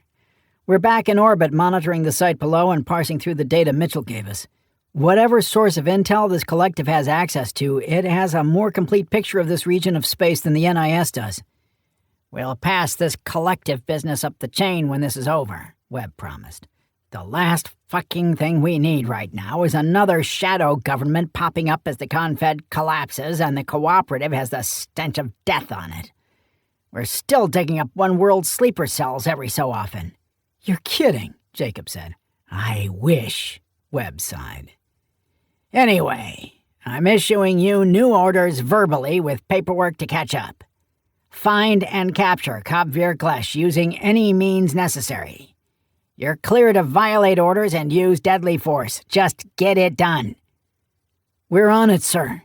Stay on site until the task force's advanced ships at least mesh in, and then you're clear to haul ass out of there. Kentucky out.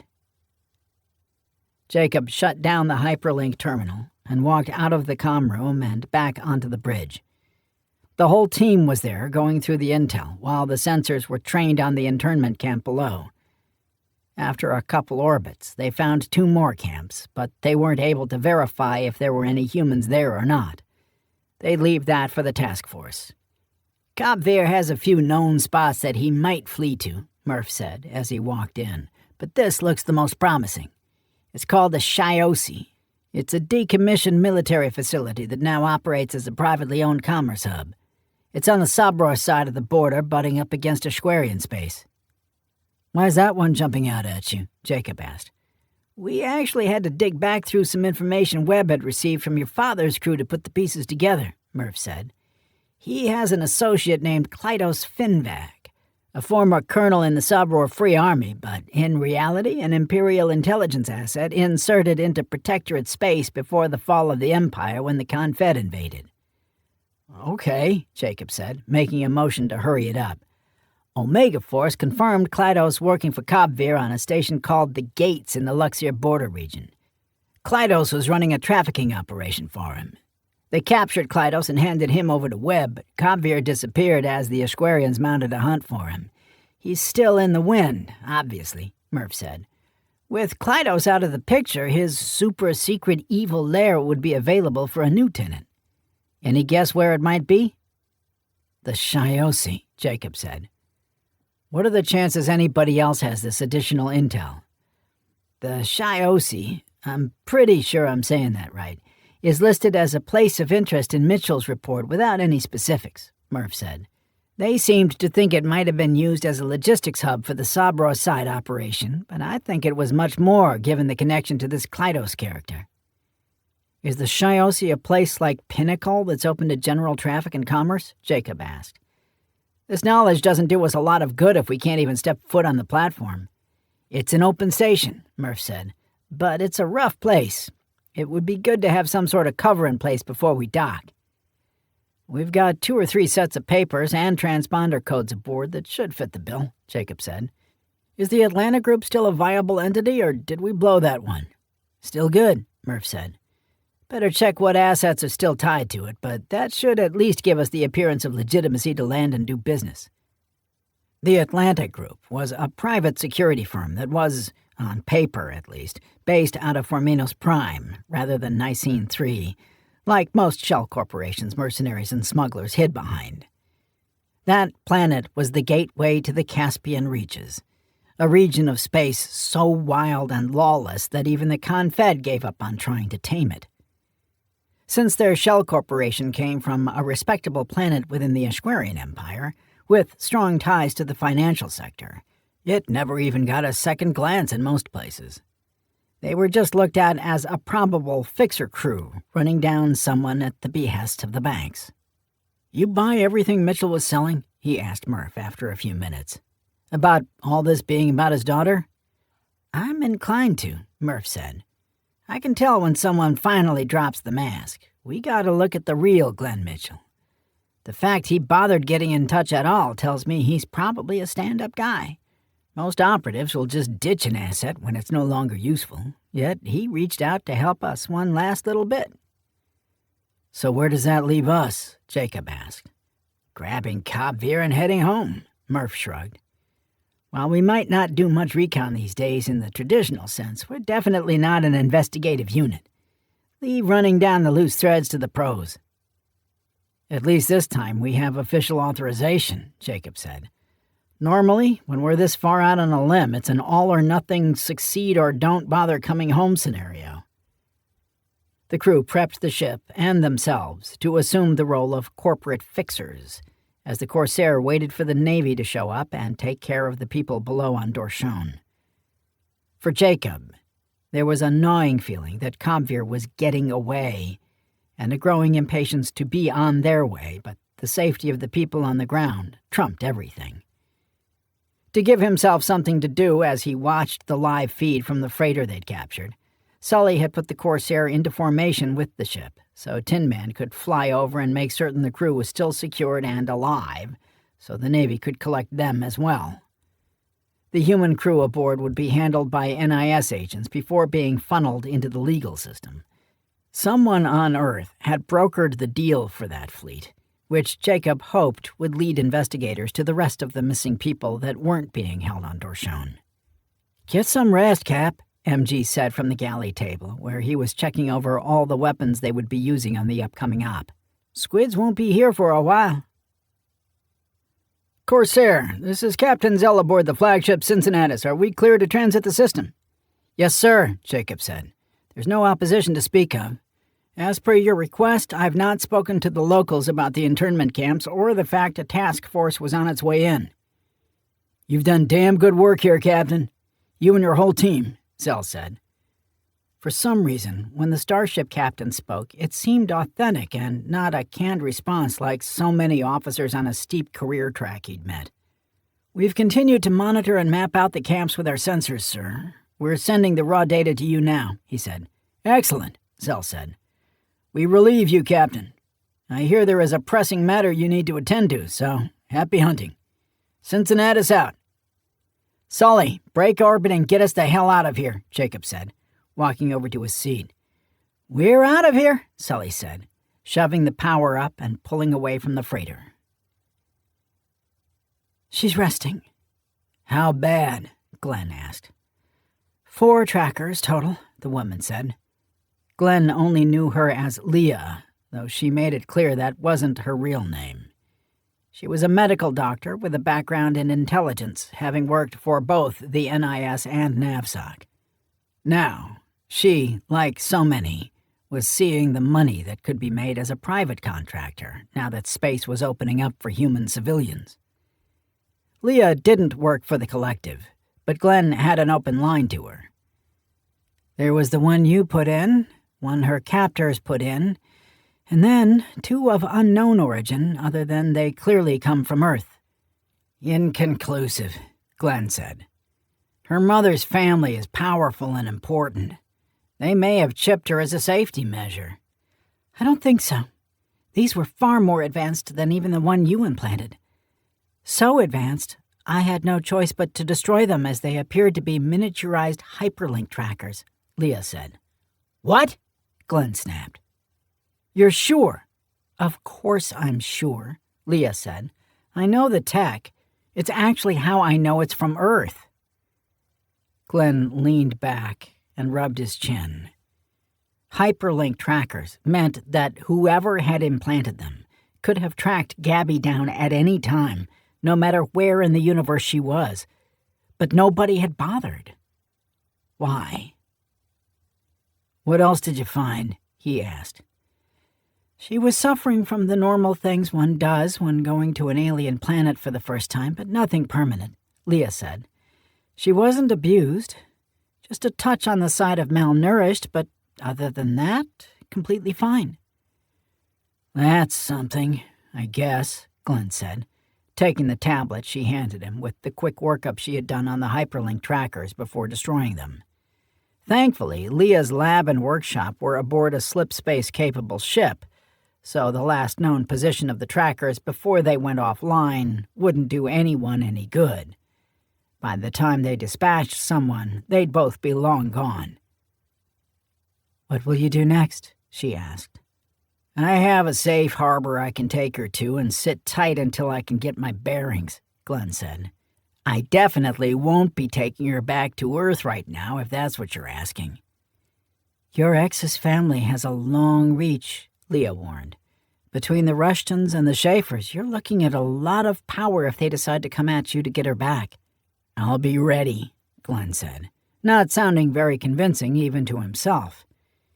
In truth, he was terrified of what the Schaefers were capable of. Not for himself. He had already lived far longer than he ever expected, given his vocation and reckless youth. It was Gabby he was scared for. A nagging suspicion that they had known she was alive and on Dorshone began to tickle the back of his brain. And if they were willing to leave her there to whatever fate awaited those people, then her not being there would suddenly become a liability. Janet was dead, so she wouldn't be able to stop them. It was, sadly, entirely in the realm of possibility that they would send a crew to kill them both. "That's an ugly look on your face," Leah said. "Just now considering how screwed you are?" "That and wishing I hadn't burned a bridge with a certain Scout Fleet team leader," Glenn said sourly. "It wouldn't have been a bad connection to have in my back pocket." "You'll think of something. You always do." Chapter 23. "High orbit, Captain. Let's stay out of the Navy's way." "Aye, Admiral," Captain Duncan said. Captain Duncan had been with the Kentucky since he was a commander and assigned to the CNC ship as her captain. When Scout Fleet was peeled away from Navsoc, Webb had asked for the ship, and Duncan had requested to stay with her. He was now nearing retirement, and Webb was sorry to be losing him. At the President's request, Webb had flown out to Dorshone to observe the recovery process personally, so he could report back. The task force commander, Admiral Appleton, had been accommodating in sharing access to the ground feeds with Webb. His team was now down in CIC, watching as recovery teams identified captives and directed them to the shuttles that were running up and back to the hospital ships in a continuous loop. "Has the task force received any communication from the Protectorate?" Webb asked. "We're running a major military operation over one of their planets, and they don't even send a scout ship to check it out?" "Nothing, sir," Weathers said. "An Ashquarian battle group is on the way as well to collect their people. So far, they've not been challenged since crossing into Protectorate space either." "What the hell is going on?" Webb asked, pointing to the main display with its representation of every ship in the system. "And what about all these serviceable ships parked in the outer system? Did the Sabror abandon the entire Orion border region?" "NIS has—" "Yeah, I know. They have no credible intel on the region." Webb rolled his eyes. He watched on one of the auxiliary displays as a long line of terrified people queued up to be processed by the Marines on the surface. They were then shuffled into heavy-lift passenger shuttles and taken up to one of 2 hospital ships that were sent out.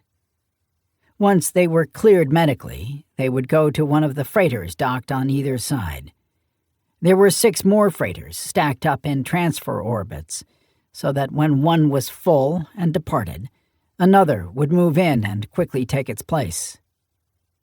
Webb had been away for a time, so he'd not witnessed how skilled and advanced the Navy had become at executing these sorts of complex missions. He felt a sense of pride, knowing he'd helped pave the way for where they were now, but also a pang of sorrow, knowing that his time was also coming to an end. He'd been at it a long time, and he was painfully aware these days that he wasn't a near immortal like his friend Jason Burke. His career was topped out, and there would be no additional stars added to his boards. And that was okay. Looking back, he didn't think he'd trade any of it for the chance at just one more promotion and a desk to be chained to. He couldn't complain. He'd started his career in the United States Navy, became one of the most feared warriors on the planet when he was with the SEALs, and practically built NAVSOC from the ground up with Ezra Mosler. He would hang his spurs up without regrets. "The Cincinnatus just sent word one of their forward scouts is reporting in," Captain Duncan read off a tablet. "This is interesting." "Don't keep me in suspense, Captain," Webb said after a moment. "Oh, sorry, sir," Duncan said. "The scout did a flyby of a planet called Abnolus 4 on our charts, and found that the planet was abandoned." "Abandoned?" Webb snorted. "What the hell does that even mean? You can't abandon a planet." "See for yourself, sir." Duncan handed the device over. Webb cruised through the summary brief at the beginning of the report and had trouble believing what he was reading. The planet appeared to have been depopulated almost completely. There were signs of small settlements still operating, but the large urban centers were all cold. Ships drifted through the system on ballistic arcs. All of the heavy industry and power generation on the planet was dormant. "This didn't just happen," Webb said. "Something cataclysmic happened here. How are we just now finding out about it?" "I'm not sure how to answer. Do we have an NIS liaison in the task force?" Webb asked Weathers. "Yes, sir." "Get their ass over here on the first shuttle and—" Webb stopped and closed his eyes, taking a deep breath. When he continued, he appeared calm and collected again. "Please invite the NIS agent attached to the task force over to the Kentucky for a secure briefing. Tell them I have a team in the field and would like a more complete picture of what's happening here." "I'll handle it, sir," Weathers said, recognizing the warning signs that his boss was about to blow his top. Webb, now agitated, began to pace the bridge. The Sabror Protectorate covered an enormous territory, but so much was unknown about them because they were a closed, xenophobic society that didn't like outsiders. They would clash with the Ashquarians every couple hundred years or so, but it almost seemed out of boredom or restlessness than any desire to capture territory. Even after the Confed attacked and temporarily conquered the Empire, the Protectorate never bothered trying to peel off a few border systems of their own. The Protectorate also served a purpose for the Ashquarian politicians, the omnipresent boogeyman that would help them ram through procurement budgets or enact overreaching legislation from time to time without the citizens making too much of a fuss. Most of their intelligence on the Protectorate came from the Krydal military, but all that really meant was that the Krydal were passing them on filtered and redacted reports that came from the Ashquarians. "Agent Robinson is loading up onto a shuttle now, sir," Weathers said, as he walked back up to the Admiral. "She'll be here within the next half hour or so." "Thanks," Webb said. "Sir, what are you expecting to learn here?" Weathers said quietly, turning so that his back was to the bridge crew. "You don't think the NIS is sitting on intel they've denied us, do you?" "I don't know," Webb sighed. "Probably not. But they do filter the information we get to see. I want access to the raw intel, including unsubstantiated rumors and hearsay. This system of the NIS being the ultimate authority on intel and doling it out to us per mission isn't working. We've been damn lucky, but eventually we're going to lose a scout team due to lack of information." "I don't disagree, sir," Weathers said. "But the raw intel is political power. Without the ability to control it, the NIS loses status. They are no longer the mythical oracles that must be petitioned for information. They become file clerks, just filling requests. Good God, Reggie, Webb said. And I thought I was a cynic. Weathers just shrugged. As he waited for the agent to come over for him to verbally spar with, his thoughts turned to Obsidian. They'd been completely let off the leash to try and run down Kobvir Glesh. He was told that Krydal's capture was of the utmost importance to the Unified Council, which was the President's way of telling Webb that nothing was off the table without having his ass flapping in the breeze, politically speaking. "Any word from Obsidian?" he asked Weathers. "None yet, sir." "I want to know the minute they do, no matter the hour. Understood?" "Of course, sir." "So that's the Shiosi," Jacob said, staring at the rendered image the computer put up on the main display. "It is actually called Shiosi," Tin Man said. "You sound like yokels saying the first word in your own language." "To be fair, the captain sounds like a yokel whenever he says anything," MG said. "Ask him what he calls soda." "It's called pop, and you damn well know it," Jacob said. "Pop?" Murph turned around. "Like the sound a firecracker makes?" "We just call it Coke where I'm from," Mettler said. "What do you mean?" MG asked. "In restaurants, you know, they ask you what kind of Coke you want," Mettler said. "That's the dumbest thing I've ever heard," MG said. "What about you, Tin Man? Any thoughts?" "Only that I remain shocked your species has survived long enough to discover interstellar travel," Tin Man said.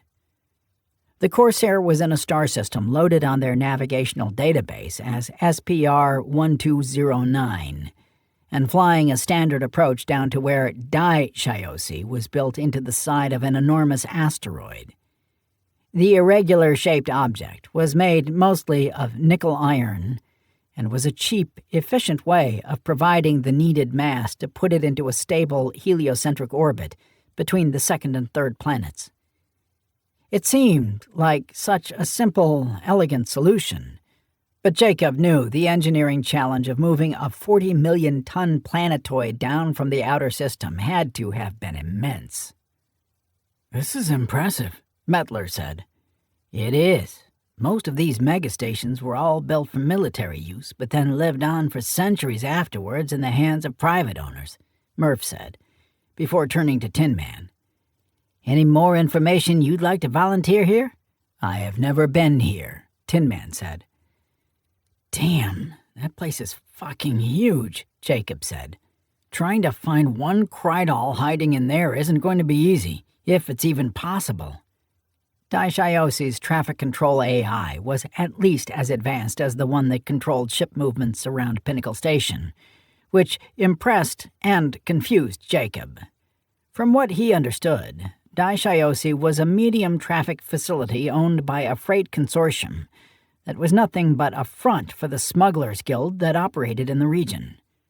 Why the expense and hassle of so much traffic management capacity for a station that wasn't built as a hub for starliners or cargo haulers? Had the military left their equipment behind? "We're granted docking clearance only. No available hangar space for a ship this size," Sully said. "We're not taking on any cargo, so that's actually preferable," Jacob said. "The only downside is that it's tougher to come and go without being noticed from the exterior docking arms." "Makes it harder for people to sneak aboard and bash me over the head, though," Sully said. "You know, since you guys like to leave me here alone in an unsecured ship all the time." "Shouldn't happen again," Mettler said. "When she rotated through Olympus for a depot-level overhaul, they added a whole new anti-intrusion system. It's why we had to give Glenn a transponder card so it wouldn't accidentally kill him." Jacob made a mental note to look into the double Glenn anomaly he had seen on the internal sensors. It was pretty obvious that the troubleshooter had found a way to spoof their systems while he attached that bus interrupter to a wiring harness in the avionics bay. At the moment, he was studying the layout drawings that Shiosi's automated system had transmitted to them, as a sort of welcome packet for ships that it had no record of having been there before. Their corporate security credentials were accepted without issue, as Jacob had expected, and they were allowed a normal approach with no stops for additional security inspections. The big platforms, like Colton Hub, Pinnacle, the Gates, and Daishiosi, all had mystiques about them, and personas that grew over the centuries. Some were revered, like Pinnacle. Others were feared, like the Hub. But one thing Jacob had discovered in his travels was that, above all, they were chained to commerce. No matter how dangerous they were said to be, if you had enough money and claimed you were there to spend it, the people in charge would make sure you were given that chance. Thanks to the mercy of former crime lord Sedita Bamak, Obsidian had a lot of money to flash to get them access. Over the next 4 hours, as the Corsair transited the system, the team went over their cover and made sure it was airtight. It had been some time since they had bothered with actual covert tactics on an op, given how kinetic their recent missions had been. Obsidian had been used more as a traditional spec ops unit than a scout team. Most of the preparatory work centered around trying to get MG to act and present himself as someone who was in executive protection. Murph and Mettler were naturals, and Tin Man never needed any extra prep. By the time Sully swung the ship around, the planetoid Daishiosi was built into and lined up for his final approach. The team was as ready as they were going to be. "Showtime, boys," he said. Chapter 24. The trackers all went dead within seconds of each other, but she was definitely back in human space when they did, sir. Senator Douglas Rushton glared at the man in front of him as if the whole debacle was his fault. He was just coming from his office, where he had received a briefing from some UEAS lackey that the UEN had mounted a rescue mission in Sabror space and that nearly 300,000 humans were being brought back to home. He'd feigned shock at the abductions and enthusiasm at the noble heroes of the United Earth Navy saving the day, but inside he was seething. Years of work possibly ruined, and his own neck on the chopping block. "She wasn't rescued with the others by the Navy's efforts?" Lydia Schaefer asked from where she sat on the couch. "No, ma'am. The trackers were away from Dorshone well before the task force would have arrived." "Get out," Rushton said. The man nodded and scurried from the office, closing it with a soft click. The light above the door glowed purple to indicate the locks were engaged, and the anti-eavesdropping countermeasures were active. "Fuck!" "She likely knows nothing," Schaefer said. "We don't even know who has her or why," Rushton said. "Of course we do," Schaefer scoffed. "Glenn Mitchell somehow tracked her down. Our fleet commander said he left with the Navy's Special Forces unit they found poking around the site. He likely surmised his best chance at getting the girl back was by latching onto a smaller, specialized military unit. We have any way of tracking Mitchell? He's too slippery. He never submits to medical procedures or exams. Nothing that would allow us to put a tracker in him." "What does the collective leadership think?" Rushton asked.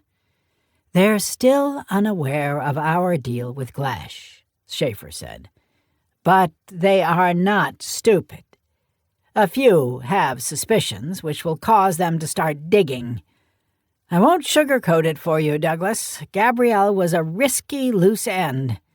Letting her be taken instead of leaving her to be found with her mother gave Mitchell the motivation he needed to track the missing site workers, which can lead back to us." "How close are they?" "They're not," Schaefer said, "but that won't last long. At this point, we need to minimize the damage. Make it look like we thought Glesh was speaking of a legitimate contract offered for McMillian Schaefer to fill. Our best weapon is ignorance, but there's a fine edge to balance on there. We mustn't look incompetent or stupid, or the other members will pounce. Which brings us to the child. She's the wild card here. If Gabrielle does have incriminating information, however, let's just say the situation is fluid. Look, I'm sorry, Rushton said, tossing his arms up in a shrug. We have a count we're trying to fill, and she was one more on the tally. How the hell could I know it would cause this sort of trouble? Why the hell did you keep Mitchell around anyway? I like him, Schaefer said, a strange smile on her face. Back when he was just Janet's bodyguard, I recognized something in him. A potential to be an enormous asset.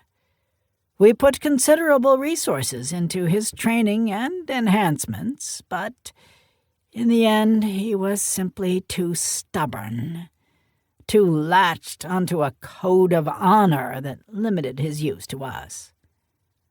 Well, I'm glad we might be taken down because you like your daughter's ex-fling, Rushton snorted. There is no we here, Douglas, she chuckled. I am isolated. Kabvir Glesh came to us through you. You are the intermediary that this will get pinned on. But take heart, Douglas. Nothing they'll find at Dorshon will do anything but raise more questions with no answers. It certainly won't lead them directly to us. Rushton wasn't so sure, but he wisely kept his mouth shut.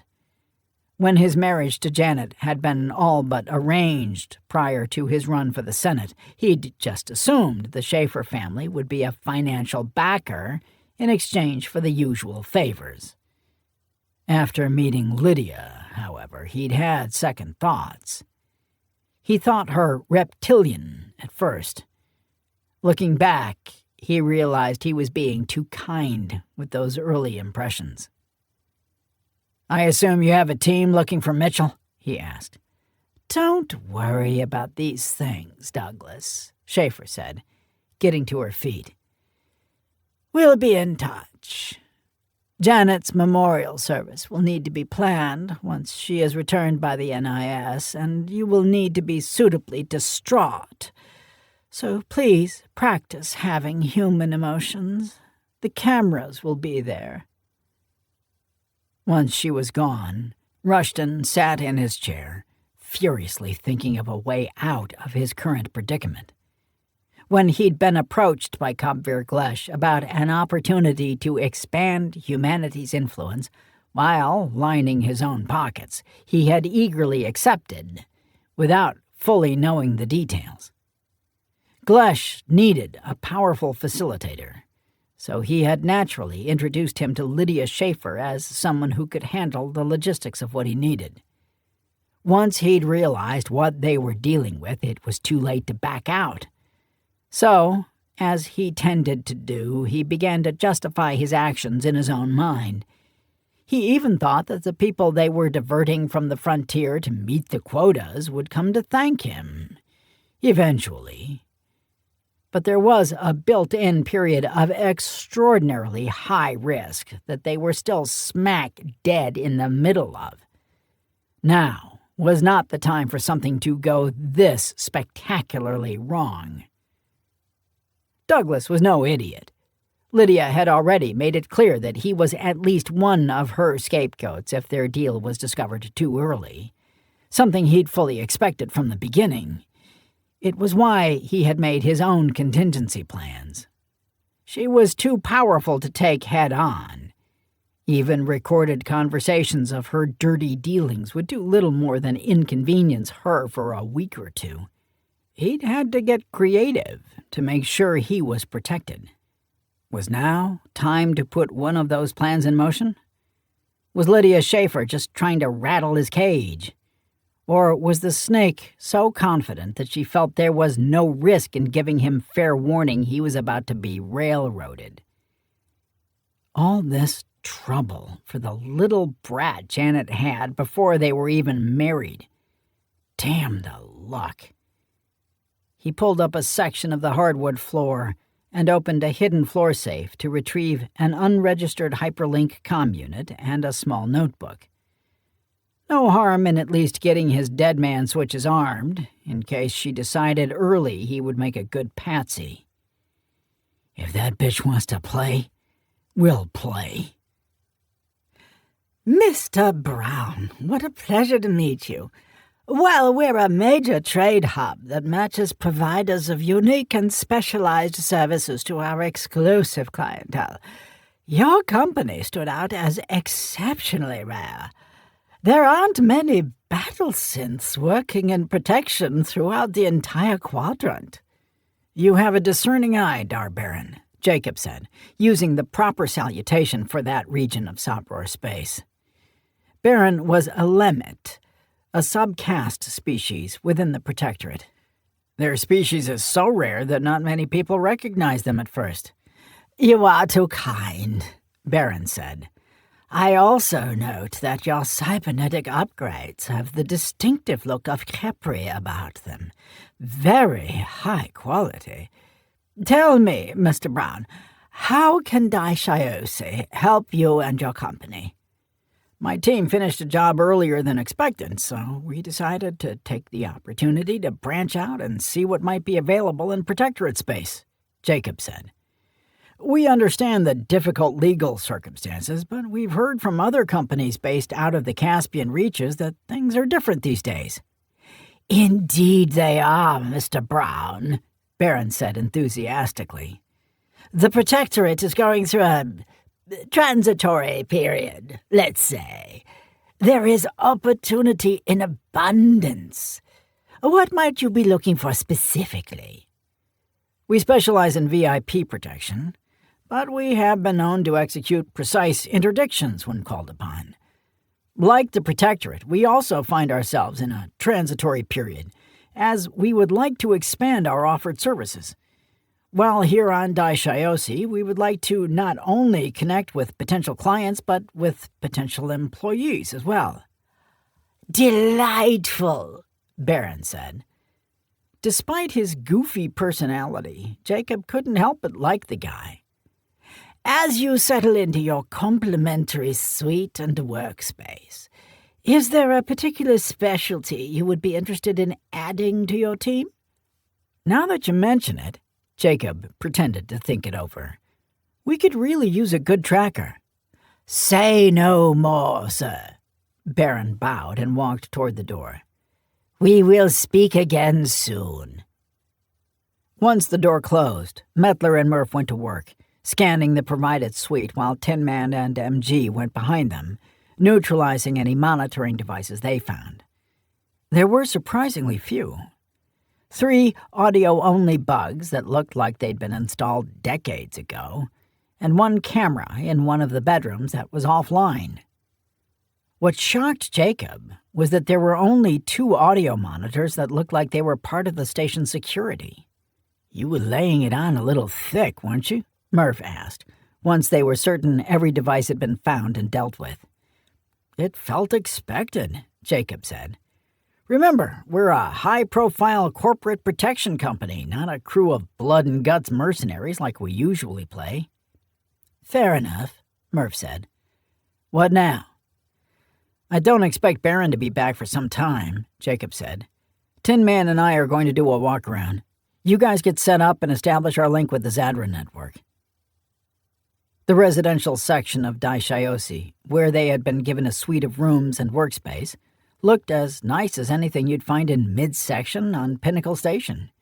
It was also a hell of a walk to get to the first moving walkway that would take them into the Galleria Adanti, an enormous market space that was on what Jacob thought of as the port side of the station. The starboard side had a smaller public area called the Ban Promenade. This is not how I envisioned it would be, Tin Man admitted. Me either, but it makes sense, Jacob said. Klynos Finvac would need a place with stability in order to operate out of. A place like Colton Hub isn't somewhere you can leave something and think that it will still be there when you return. True, Tin Man conceded. They'd made it almost to the arching entrance into the Galleria Adanti, when a large blue hand seemed to materialize out of nowhere and grabbed Jacob by the jacket, flinging him down a side passage. "Jason Burke, you piece of shit!" a harsh voice barked. "I told you I'd kill you if I ever saw you again." Jacob tried to roll over, but he was kicked in the gut and then again in the back, unable to get his bearings. He focused on the attack in front of him, grabbing the boot with his cybernetic left hand and commanding it to full power as he squeezed, eliciting a scream of pain. Someone grabbed him from behind, but then those hands were yanked away, followed by another startled yelp. "That will be quite enough," Tin Man said loudly, throwing the attacker he was holding down the corridor where it landed in a heap. "You stay out of this, Lucky! This bastard owes me, and you know it!" the one in Jacob's grasp snarled. "I am not Lucky. He is not Jason Burke. You have made a potentially deadly mistake," Tin Man said calmly. "If my companion releases you, do you promise to allow us to discuss this calmly?" "What are you on about? I know what you two look like," the assailant insisted. "Don't think you can stall me until Crusher gets here." "You cannot win here. I think if you will permit us to explain who we are, we might find a mutually beneficial arrangement," Tin Man said. "Like what?" "You help us with local intel. We allow you to live."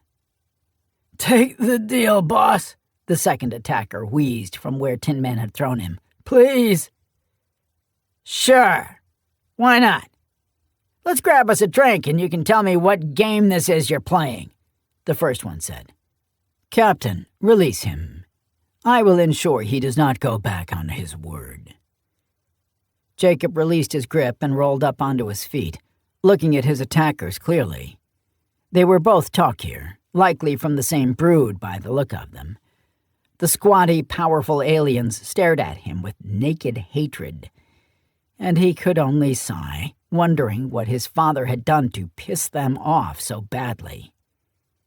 They found an open-air bar and sat, everyone stiffly glaring at each other while they waited for their drinks. Once the serving bot dropped the bottles and scurried away, the lead Talkir leaned in heavily on the table. "So, who are you two?" he asked. "I can see now that he looks like someone I know, but not exactly. But what are the odds a human looking similar to the one I'm after is walking around with a battle synth?" "Your information is well out of date," Tin Man said. "Lucky is dead. He was killed in the battle synth uprising on Khepri, the one that took out the central banking AI. The human sitting before you is related to Jason Burke, but has no contact with him. They are essentially strangers." "Lucky isn't dead," the second Talkir said. "We'd have heard." "I assure you, he is," Tin Man said. Lucky, the battle synth on the Omega Force crew, had been killed in the battle on Khepri, as Tin Man said. But Jacob knew he hadn't stayed dead. Members of his father's team had found a way to resurrect their friend by putting his mind into a new prototype body, supposed to be part of the second-generation battle synth program. The whole thing was illegal, so those who knew about Lucky's real identity were sworn to secrecy. "Is Burke dead?" the first asked eagerly. "And that bastard Crusher?" "As far as I know, they are still in good health," Tin Man said. "Might I ask what they have done to earn your hatred?" "Burke tricked us into killing an ambassador from Ucard 4, the leader of the pair said. "Oh, for fuck's sake," Jacob sighed, putting his head down. "Why would he do that?" Tin Man asked. "He and that nasty little Viren of his needed to get aboard the ambassador's ship to steal something. It was docked at Pinnacle Station, and the security was especially tight, so he needed a distraction. He came down to the lower levels and told us that Ucard 4 was there for talks to buy the station, and that they were going to move it to their home system and evict everyone first." "That doesn't even make sense," Jacob muttered. He got us all wound up and set to protest during a presentation the ambassador was giving. Some of our brood are the excitable types, and we've lived aboard Pinnacle for many years, so they might have brought some heavy weapons to the protest." "How heavy?" Tin Man asked. "Some explosives and an anti-material plasma launcher." "To cut this short, the ambassador was accidentally killed. We had to flee," the second talkier said. "There's a bounty out for us, so we dare not return to Confed space." "You know the Confed is gone, right?" Jacob asked. "Smaller systems like Ukard will not be worrying about you guys anymore." "You lie!" the first talkier accused. "He is not," Tin Man said. "You can probably find the news even on the Nexus within the Sabror Protectorate. The Confed has dissolved its widespread protection treaties and has withdrawn its influence to the core worlds for now." "What of Talk?" the second asked. "It is no longer protected by the Confed?" "I'm afraid not," Jacob said. "I believe they have a mutual protection pact with Ver, but it's not something I keep up with." "Nasty Virans," the first growled before turning to his partner. "We must prepare to return home. We will be needed." Talkier were somewhat of an enigma to Jacob. They were widespread throughout the quadrant, with family groups living on damn near every populous world, even pillar worlds like Maressa Prime and Kepri. What made that interesting is that they were widely considered to be not especially bright, usually relegated to low-skill labor jobs, or the thing they were most suited for, military service. Case in point would be his father trying to use them to create a simple distraction for whatever stupid thing he was up to at the time, and the talkier blowing up a diplomatic delegation. Perhaps it wasn't that they were less intelligent than other beings. They'd integrated into the galactic community with notable success, after all. It was their lack of nuance that seemed to get them into trouble. They were the embodiment of the when you're a hammer, everything looks like a nail approach to problem solving. "We apologize for our attack," the first went on. "But if you see your broodmate, Burke, tell him we still want to kill him." "I'll definitely pass that on," Jacob said. "But maybe you can do me a favor in the meantime, in exchange for having attacked me earlier." "Perhaps," the first said suspiciously. "We're looking for a friend," Jacob said. "He's supposed to operate out of here from time to time. Ever heard of someone called Klydos Finvac? He would have been known as a former officer in the Sabror Free Army." "It does not sound familiar," the second one said. "But there are many officers of the paramilitary group you describe that reside in the Iroli district." "That's helpful," Jacob said. "Perhaps not. It is a secured section of the station, very difficult to get into if you were thinking of paying your friend a surprise visit." "Have either of you heard any rumors about operatives from the Krydal Cooperative on the station?" Tin Man asked. The pair looked at each other and shrugged. "Not that we've heard." "Thanks for the time," Jacob said. "I encourage you to find out what you can about the current state of things on Talk. As the galaxy begins to realize the Confed is really gone, it will become a much more dangerous place." "Our thanks, friend," the first talkier said. "No hard feelings for kicking you in the torso multiple times?" "Nah, I like that sort of thing," Jacob said, wincing as he stood. "Stay safe, fellas." They walked back toward the entrance to the residential section they'd come from, deciding to cut their tour short after the encounter. The little bit of intel they'd collected gave them a starting point to begin their search, which was far more than Jacob had hoped for. "That was productive," Tin Man said. "Yeah," Jacob said. "Thanks for letting him use my rib cage for soccer practice, by the way. You suffered no permanent damage." You really are an asshole, you know that?" Chapter 25. Glenn Mitchell watched Gabby sleep from the doorway as he contemplated his next move. He debriefed his daughter as best he could, pushing gently around the edges without dragging her back down into despair, as she was just starting to show signs that she was processing her ordeal. The loss of her mother, Janet, was a brutal shock to her. Glenn's feelings about Janet were a bit more complicated. He still loved her in the way that any father would love the mother of his child, but he still harbored a lot of resentment and anger at how she'd dismissed him without a moment's remorse when her family needed her to be attached to someone more politically useful. He'd foolishly thought anyone raised around the Schaefer family could be capable of unconditional love. What she'd told him disturbed him greatly. She'd seen Janet fighting with executives from Macmillan Schaefer, so he'd surmised it must have been Percy Walker. Their responsibilities didn't overlap or touch in any way, so he couldn't imagine what Percy and Janet would have to fight about. But Gabby was insistent that it was lengthy and heated. She said it had to do with someone named Saber, but that made little sense, and he'd been forced to back off before he lost her. Glenn softly closed the door and walked back into the main living area. The small house was in a remote area of the Raleigh province on Terra. The small community wasn't far from the commune where the battle synths of Lot 700 used to live. Glenn made arrangements to secure the place for his personal use well after they'd already left, but he'd always wanted to see them. In that regard, meeting Tin Man had been a profound honor, even if he had punched him in the face once.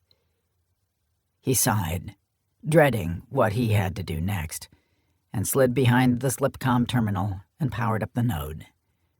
The other end picked up almost immediately. "Glenn Mitchell," Jacob Brown said. He stood in a room somewhere that definitely wasn't the Corsair. "What the hell do you want?" "Hello, Captain," Glenn said. Jacob bounced the slipcom channel through their hyperlink relay in the Corsair to their portable comm system they'd taken aboard Daishiosi. "How's Gabby?" he asked. "Good. Shaken, but good. I'm glad. So, what's up?" "I tried to get a little information from Gabby about what might have preceded the attack on Site D. Does the name Saber mean anything to you?" Glenn asked. "Oh, shit. I forgot to give it to you," Jacob said. "What?" "I found Gabby's journal on that shuttle the Navy was holding on Breaker's World. I read in there that Janet Rushton was arguing with Percy Davis over someone called Saber, but I thought she probably just misheard Sabror. My guess is that Davis was working for the Krydal at the behest of someone within the Protectorate. Still no idea why, though." "This is starting to make more sense," Glenn said, leaning back in his chair. "Maybe. Without more information on what the hell the Sabror are up to holding these people for the Krydal, it's all just pointless speculation. Where are you now?" "Deep in Sabror territory," Jacob said, careful about how much he divulged. "We think we're onto a high-value target that is key to this whole operation. We snag him, we start getting answers." "I can be on my way, and you're over a week away at max slip," Jacob said. "If we're still here by then, we already failed. Stay where you're at, keep your head down, and take care of your daughter. Take it from me, you'll look back and wish you'd stayed." "You have kids waiting for you at your secret base?" Glenn asked sarcastically. "No, I was the kid," Jacob said. Not sure why he was opening up to a total stranger who had already taken advantage of him once. "My father left me behind to go flying off and be the hero. He had no choice, if I'm being fair about it, but it didn't make it any easier for a boy who just wanted his dad." "Sorry, I had no idea," Glenn said, rubbing his hair. "I'll let you know what happens here. Now that I know how you're tied in, you might need the intel depending on how deeply Macmillan Schaefer is involved," Jacob said. Get some rest, bro. That dickhead have anything interesting that might help us? MG called from where he was lounging on a couch. Nothing, Jacob said. He was interrupted from saying anything further by the door chime. It's that doofus that met us at the ship, Mettler said from the door. His name is Baron. Please don't call him doofus to his face, Jacob said. And let him in. MG adjusted his position on the couch, holding a weapon down by his side in a way that would allow him to cover the door. Mettler keyed it open, and Baron came walking in with 4 beings in tow. Mr. Brown, as I have promised, I deliver, Baron said with a flourish as he waved to the 4 stone-faced aliens. The best trackers for hire on the station. Mind if I talk to them one-on-one in private? Jacob asked, nodding his head toward the separate office where Tin Man waited out of sight. Of course, Baron said, his high-wattage smile never faltering. You, Jacob pointed at the Viren in the group. Follow me. He'd picked him partly out of nostalgia because he reminded Jacob of one of his father's crewmates, and partly because he was the only species he knew out of the group. Virens were one of the very few sentient species in the quadrant that evolved with a different configuration than bipedal and bilateral symmetry, arranged with 2 arms, 2 legs. Virens had 4 arms, the upper arms being the stronger, larger pair. What's your name? Jacob asked once the office door closed. Jado, he said, looking calmly at Tin Man. You're a real battle synth? I am, Tin Man said. I've never seen one of your kind before. It's a pleasure to meet you, Jado said. Tin Man looked taken aback by the Viren's open, friendly demeanor. Thank you. This will be a temporary position. You okay with that? Jacob asked. No problem. You guys look like you live on a ship, and I'm more of a dirt-side, large station type of guy, Jado said. Is this really a tryout, or you need me to find someone for you? You really that good? Jacob asked. I am, but that's not the relevant point, Jado said. I'm the only actual tracker. The others Baron brought are just to pad the numbers so he can earn his fee. They'd take your money and do a local nexus search, maybe ask around a bit, and then tell you that whoever you're looking for isn't here. And you?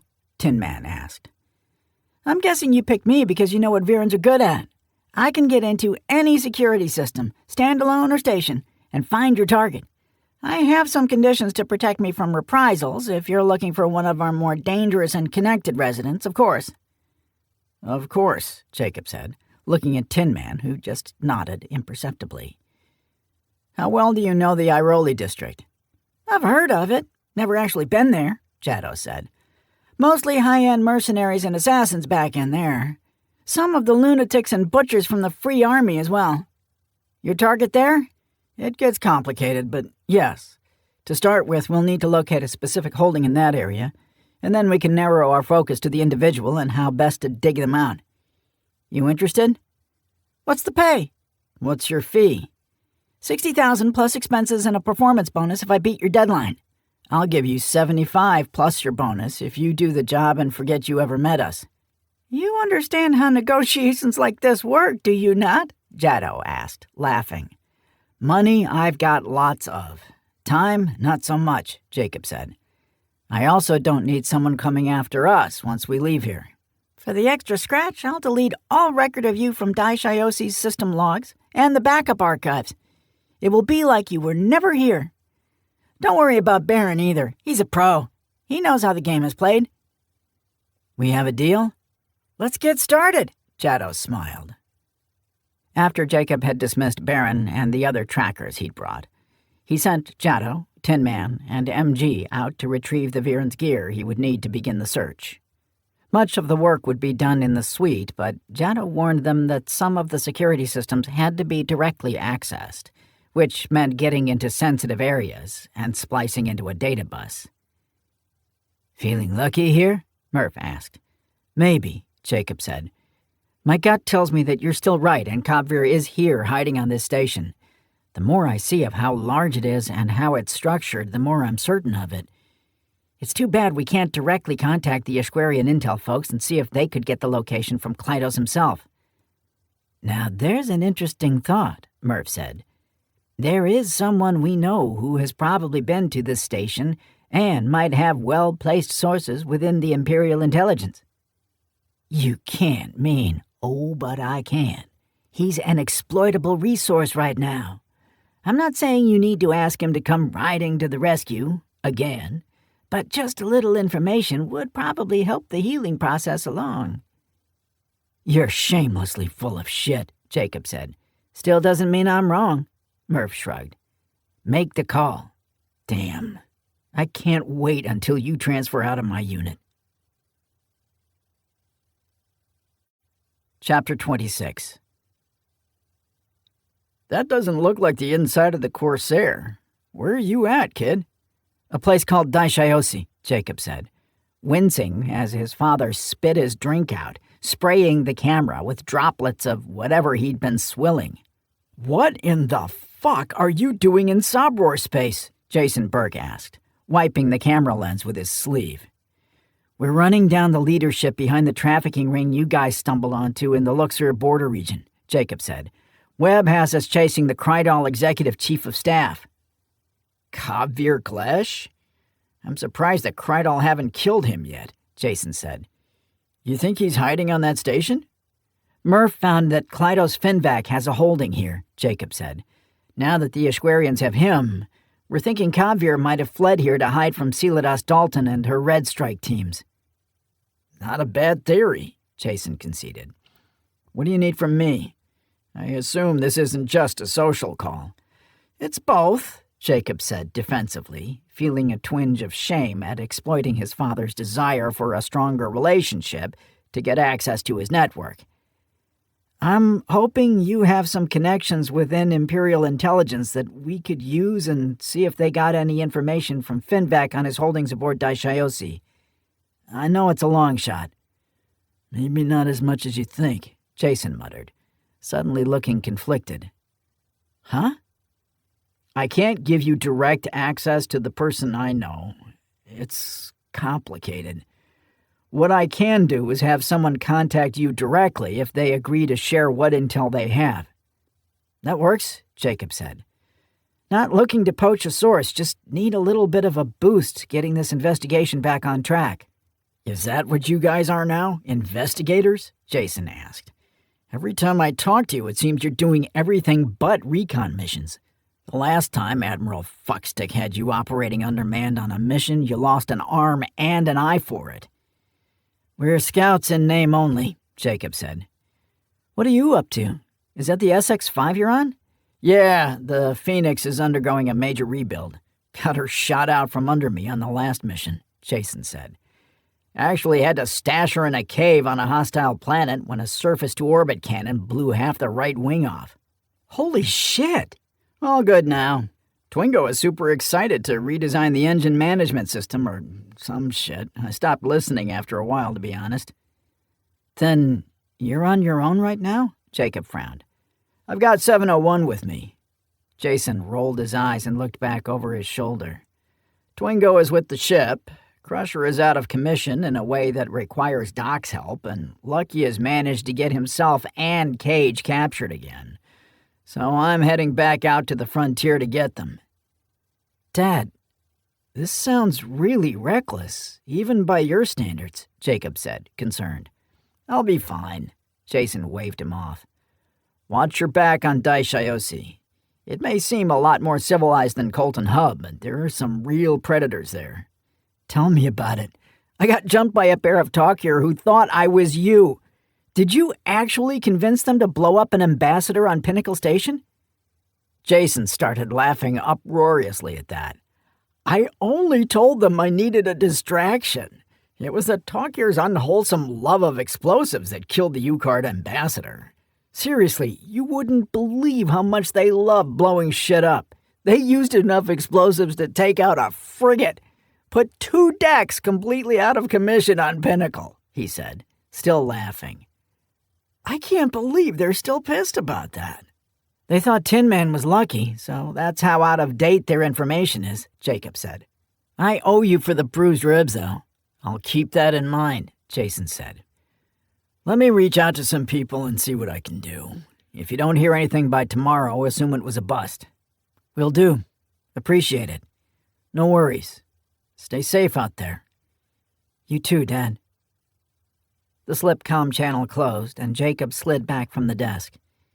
His relationship with his father had been slow building, and was beginning to hit its stride, with both of them being comfortable speaking to the other without their guards up. He walked out of the room he and Murph were sharing, and saw that Jaddo had already set up in one of the office areas, and was busy unpacking his gear. Like his father's crewmate, Cage, most of what Jaddo would need to do his job was already in his head. Viren code slicers were always in high demand throughout the quadrant. Their unique brains had some evolutionary quirks that gave them the ability to merge with computer networks on a level that couldn't be rivaled. The Keprians had made some impressive AI systems that could rival even the best Viren, but they were rare, expensive, and unwieldy.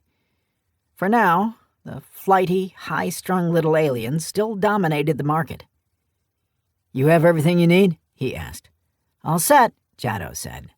"I already have a few automated search strings running, looking for your Klydos fin bag, but I'm almost ready to start the real work." "Just let us know if you need anything," Jacob said. Most of their missions came with long periods of waiting or observing, so he was well accustomed to the art of doing nothing, but this time he was having trouble calming his mind and waiting for some intel he could act on. The longer they were there, the more risk they had of being outed as a Terran military unit operating in Sabror space. "Anything we can be doing right now?" MG asked. "Just make sure the gear is prepped and you guys are all rested and ready," Jacob said. "If Kopvir is aboard this station, he'll have a protection detail with him." "Madame Premier." "Zukari," Celidas Dalton greeted her chief of intelligence. "What news do you bring me?" Kopvir Glesh remains elusive, ma'am, Zukari said.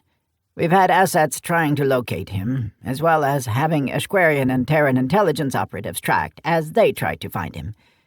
So far, it seems as if none have had any luck. The humans have nearly finished their recovery operation on Dorshon, and are now scouting other planets to begin hunting for their other missing people. We expect the Ashquarian Imperial Navy to mirror their efforts." "This news is no different than yesterday," Celidas sighed. "Is there nothing new you have to report?" "My sources tell me the humans are getting ready to evacuate their embassy here. They will pull everyone out and expel our diplomats on Earth." "A move that would precipitate them withdrawing from the cooperative," Celidas hissed, showing more emotion than she had in months. "When did you learn of this?" "Only this morning, Madame Premier," Zukari said carefully. "Have your people observed the Ashquarians meeting with dignitaries on Earth?" "Nothing beyond the contract negotiations for 4 new classes of cruisers we already approved." "Still, something is off about this. A joint operation between their 2 fleets is something we should actively discourage right now." "I am not a political advisor, Madame Premier, but given Chief of Staff Glesh's suspected involvement in the trafficking rings, perhaps it would be indelicate for us to insist that—" "What else?" "Earth's Navy is mustering into 4 task forces. We assume they're to be deployed into Sabror space if their scouts find more captive humans." "I don't have to tell you how important it is that we find Kopvir first, do I?" Celidas asked. "If the humans or the Ashquarians get a hold of him first and make him talk—" "Madame Premier, is there something I should know about these trafficking operations?" Zukari asked pointedly. "I can't do my job properly without having all the information I need at hand." "Just find Kopvir, whatever it takes." Of course, ma'am. Zukari recognized a dismissal when he heard one, so he rose smoothly and bowed before walking out of the office. Once out of the office, he collected his aide and left the executive suite as quickly as he could. They walked in silence until they were safely within the confines of his air shuttle and heading back to the Ministry of Intelligence. "She's cracking," he said after a moment. "Losing touch with reality." "She has pulled ruses like this before to flush out traitors in her inner circle," the aide argued. "This isn't that. She's been prone to obsession lately and has been erratic to the point of her staff needing to keep her isolated. They're trying to keep her from interacting too much with her own government." "To what end?" "I'm not certain.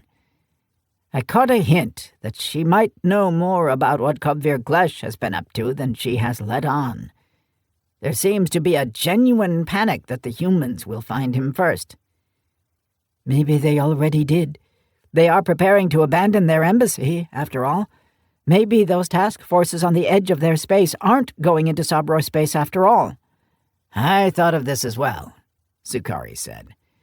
"The unfortunate reality is that while they may not fully realize it, the Terran military would wipe us out in short order. They have a real knack for violence and have built warships that are second to none." "Might be a good time to have the family visit family off Siliter for a while," the aide said, as the shuttle flared and began its final approach. "Probably not a bad idea," Zukari said. "I assume you have an exit plan of your own?" "Place on Arakoria." "Not bad." "You, sir?" "I have a few options," Zukari said. The truth was that his family had been off Siliter for nearly a year already. As soon as he found out Krydal military units had clashed with Terran special forces involving the theft of an ultra-secret human asset, he knew the alliance was crumbling. He had taken his time and moved them around using falsified identities and private transports to put them on a new world that was well outside Celidas Dalton's grasp. Now, he just had to make sure he could get himself away as well. The fact they were so openly discussing the pending collapse of the cooperative didn't even seem all that unusual these days. The Confed was gone. The Krydal cooperative was collapsing. Something huge was happening within the Sabror Protectorate. All the old nations, some of which had stood for over 10,000 years, were either imploding or forced to restructure like the Ashquarians. It was all happening within an improbably small window of time, which made Zukari skeptical that this was all just coincidence. His instincts were screaming that there was an external force tearing down all the old castles. But what could do that and make it look like a collection of unrelated random events? More pressing, however, was the complete chaos they were in for when all the worlds that had lived under the umbrella of these larger nations for hundreds or even thousands of years began to realize they were on their own. No more protection from the mighty Confed battle fleet, no more trade treaties. Regional wars would erupt, and everyone would be scrambling to make powerful allies as quickly as they could. He looked over at his aide, who was obviously proud of his holdings on Arakoria, and just shook his head. High-profile, high-value worlds like Arakoria, with her extensive shipyards, would be the worst place to hunker down to stay safe and anonymous. The trick was to find a place that offered nothing so valuable someone would be willing to take on a planetary defense system to get to it. "Yeah," he said. "Arakoria is definitely nice." Chapter 27. "I'm sorry, but Klydos Finvac isn't appearing anywhere." "That's impossible," Murph said. "I thought you said you were the best." "I am the best. At least the best on this station," Jado said. "I'm telling you, this person is not here." Son of a bitch, Jacob groaned. This was our best shot at getting this guy. It makes sense he wouldn't use his real name, doesn't it? MG asked. I even went outside of Daishiosi, Jado said. Under the parameters you gave me, I can't find any evidence he ever existed. Well, why don't you— Cap, your terminal, Mettler said, pointing at the light on the device flashing green, indicating an incoming Slipcom channel request on the Corsair. To be continued. Jacob pointed at Jado and walked into the other office and closed the door. He accepted the channel request and sat down at the desk, blinking at who he saw on the other end of the channel. Similin? You're my father's source, Jacob guessed. I was asked if I might pass on some intel we had regarding a former asset of ours, Similin said. I'm surprised you didn't contact us directly. Propriety, Jacob said. I appreciate the help and kindness you and your boss have shown us, but I don't want to abuse the relationship and treat it like an open door for whenever I get myself into a bind. This answer impresses me, Similin said. How's Minister Amon? He is well. He will appreciate that you asked. I guess you got the rundown on our problem already? Yes, and I think I can provide you with the nudge you need, Similin said. You are searching for Klytos Fenvac, are you not? Unsuccessfully, but yes, Jacob said. Our intel shows he was a colonel in the Sabror Free Army and that he had operated out of Daishiosi, but we're slamming into a wall. Intelligence sources can become hazy, cross-contaminated, Similin said, leaning back and steepling his fingers. It is important when you are compiling your data and pulling from different sources to not assume all those sources will have the same degree of accuracy. Okay, I'm with you, Jacob said. Our intel came from both the NIS and the Zadra network, neither of which have deep roots into Sabror space, Similin pointed out. Fair enough. Okay, young captain, lecture over, Similin said, actually smiling ever so slightly. Klytos Fenvac was an alias for the operative you're tracking down, but that was his alias within Ashquarian space. When he was with the Free Army, he was known as Colonel Oxy Sigato.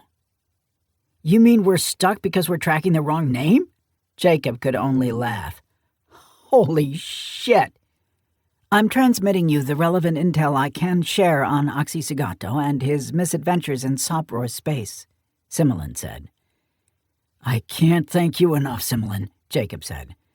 I know it's highly unlikely, but I hope one day that I can return the favor for all the help you and Minister Amon have sent our way. Good luck in your hunt, Jacob Brown. Similin nodded his head in what was almost a bow. I hope to see you in person again soon. Likewise, my friend, Jacob said. Thanks again.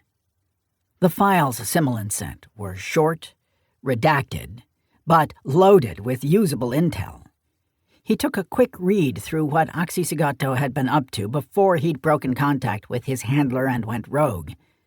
The parallels between Sigato and Elton Hollick, a rogue human intelligence asset, jumped out at him right away.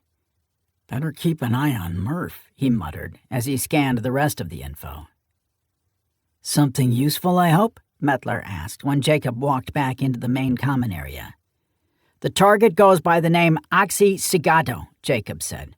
That's what he was known by in the Free Army, so there should be an official record of him there at least. I can just plug it in and go with what I have, Jado said. You have the Genovian standard spelling? Here.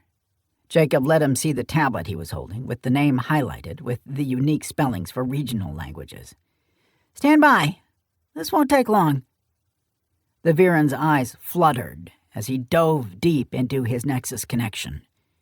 Jacob watched the monitors as the data scrolled across at blinding speed.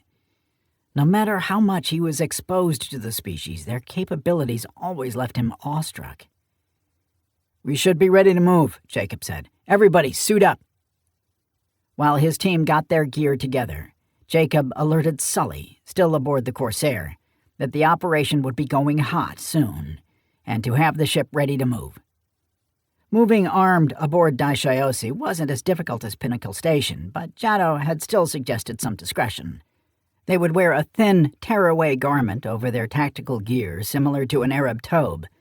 It was something that wouldn't attract a lot of attention and could easily conceal their equipment if it was rigged carefully to not present an oddly shaped profile.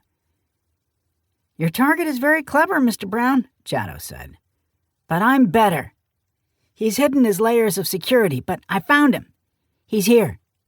"Wait, what?" Jacob asked. "Segato is here? That's who you're looking for, right?" Jado looked confused. "We're looking for any holdings he has here on the station," Murph said. "Specifically any residential or operational spaces. It's extremely unlikely he's here." "Ah, I see the confusion," Jado said. "What I'm saying is that his digital passkey has been used as recently as an hour ago. It's possible to have a passkey not biocoded, meaning it can be given to someone else to use, and that person would gain all rights and access that you yourself would have aboard the station." "What's our passkey been doing?" Jacob asked. "There have been 3 trips out of a secure area near the Vadron district to a private hangar that's operated by the Free Army, or at least used to be. Now it's controlled by the gang that took over this territory. Anyway, that's where it's been." "Did Segato have anything in that area?" Murph asked. "It's listed as storage," Jado said. "He has 4 different places in that area, but it doesn't look like any of them have been accessed in over a year using this passkey." "A hangar indicates our buddy might be getting ready to make a run for it," MG said. "We should probably come up with some sort of plan." "Pulling data on layout and security measures now," Jado said. "Most of this stuff is heavily restricted. These quasi-governmental military types show up, buy entire sections of the station, and then rebuild it to purpose. Whatever I find is likely to be horribly out of date." "A word?" Murph said to Jacob, nodding to the other office. "What's on your mind?" Jacob asked, once they were out of earshot. "Even if our little friend out there gets us the most current schematics of the security layout, you realize a frontal assault is out, right?" "I'd never even considered that approach. What did you have in mind?" "I'm not sure," Murph admitted. "Should probably bring Tin Man in on the planning session here." "He's probably listening right now," Jacob said. "Come on in, Tin Man." A moment later, the battlesynth walked into the room, not at all looking embarrassed at having been caught listening. "Eavesdropping is a disgusting habit, you know that?" Murph asked. "It is not my fault my hearing is acute and you speak loudly enough to be heard 3 rooms away," Tin Man said. "I believe you both are correct that a frontal assault on the security choke points is not advisable. Probably suicidal, to be honest. Alternative? These stations tolerate modification of spaces up to a certain point, but there are always vulnerabilities. The decks directly above and below will still just be standard decking, for example." "Cutting through is hardly practical," Jacob said. "They'll have sealed up any access panels." "There are other ways," Tin Man insisted. "But we will need to take Jado with us to provide a service interruption or 2 on critical systems. He will not be able to do more than a short interval outage, but it should be enough." "What have you got in mind?" Jacob asked. "We're almost done moving everything, Kabir. You're certain the big boss said this was okay?" "He gave me full access," Kabir Glesh said. "We're restructuring our organization and moving assets around." For the last 3 days, Kabir had been moving all of Klytos Finvac's hard wealth, mostly certified precious metals encoded currency chits, backed by the Ishquarian Empire. He was having it all transferred into a medium-duty freighter that Finvac had at the station, along with an impressive haul of rare art and a case of blackmail material on various officials throughout the quadrant. He figured Klytos would never breathe free air again. The Ishquarians would see to that. So there was no point in the ex-operative's massive hoard sitting and going to waste. Or at least until his employees finally got bored and began cracking cases open to help themselves. Klytos had given Kabir the hard-coded passkey as an emergency failsafe. What Klytos likely hadn't realized was that the passkey would give Kabir access to his private quarters and all the credentials he would need to open the vaults containing his personal fortune. Now it was his. He would need it if he was to get away and survive, for he had no doubt Celidas would send everything she had after him soon. "That's the last from Vaults 2 and 3, the worker told him as the generic black transit crates were hauled up into the freighter. "We'll let the loadmasters arrange the cargo, and then we'll be ready for Vaults 1, 4, and 5. You should be ready to go by early tomorrow." "Excellent. Please have the ship provisioned and fueled for an extended duration flight," Kabir said. "You'll be rewarded for your discretion, of course."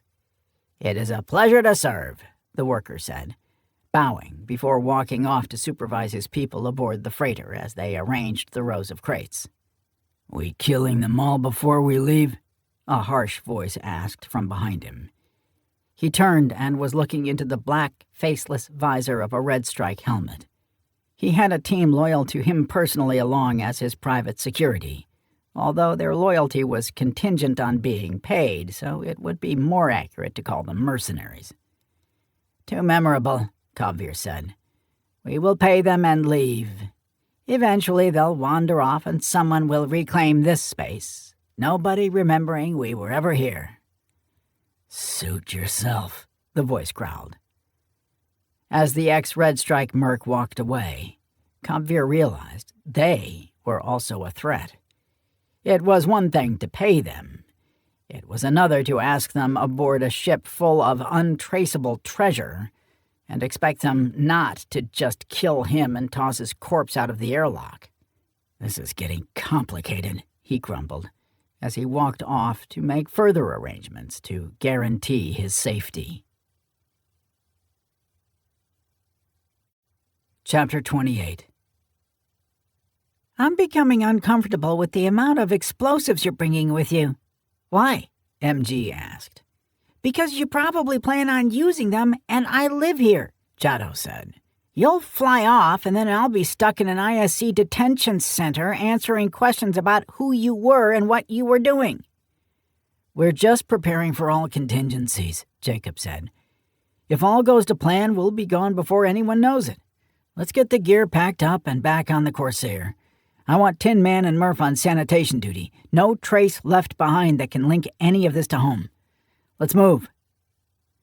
All of their mobile systems were modular and quickly broken down into wheeled cases, so Jacob and MG were able to get it all packed up and out of the suite by themselves, leaving Mettler to help Jado pack his own gear up, while the other two cleaned.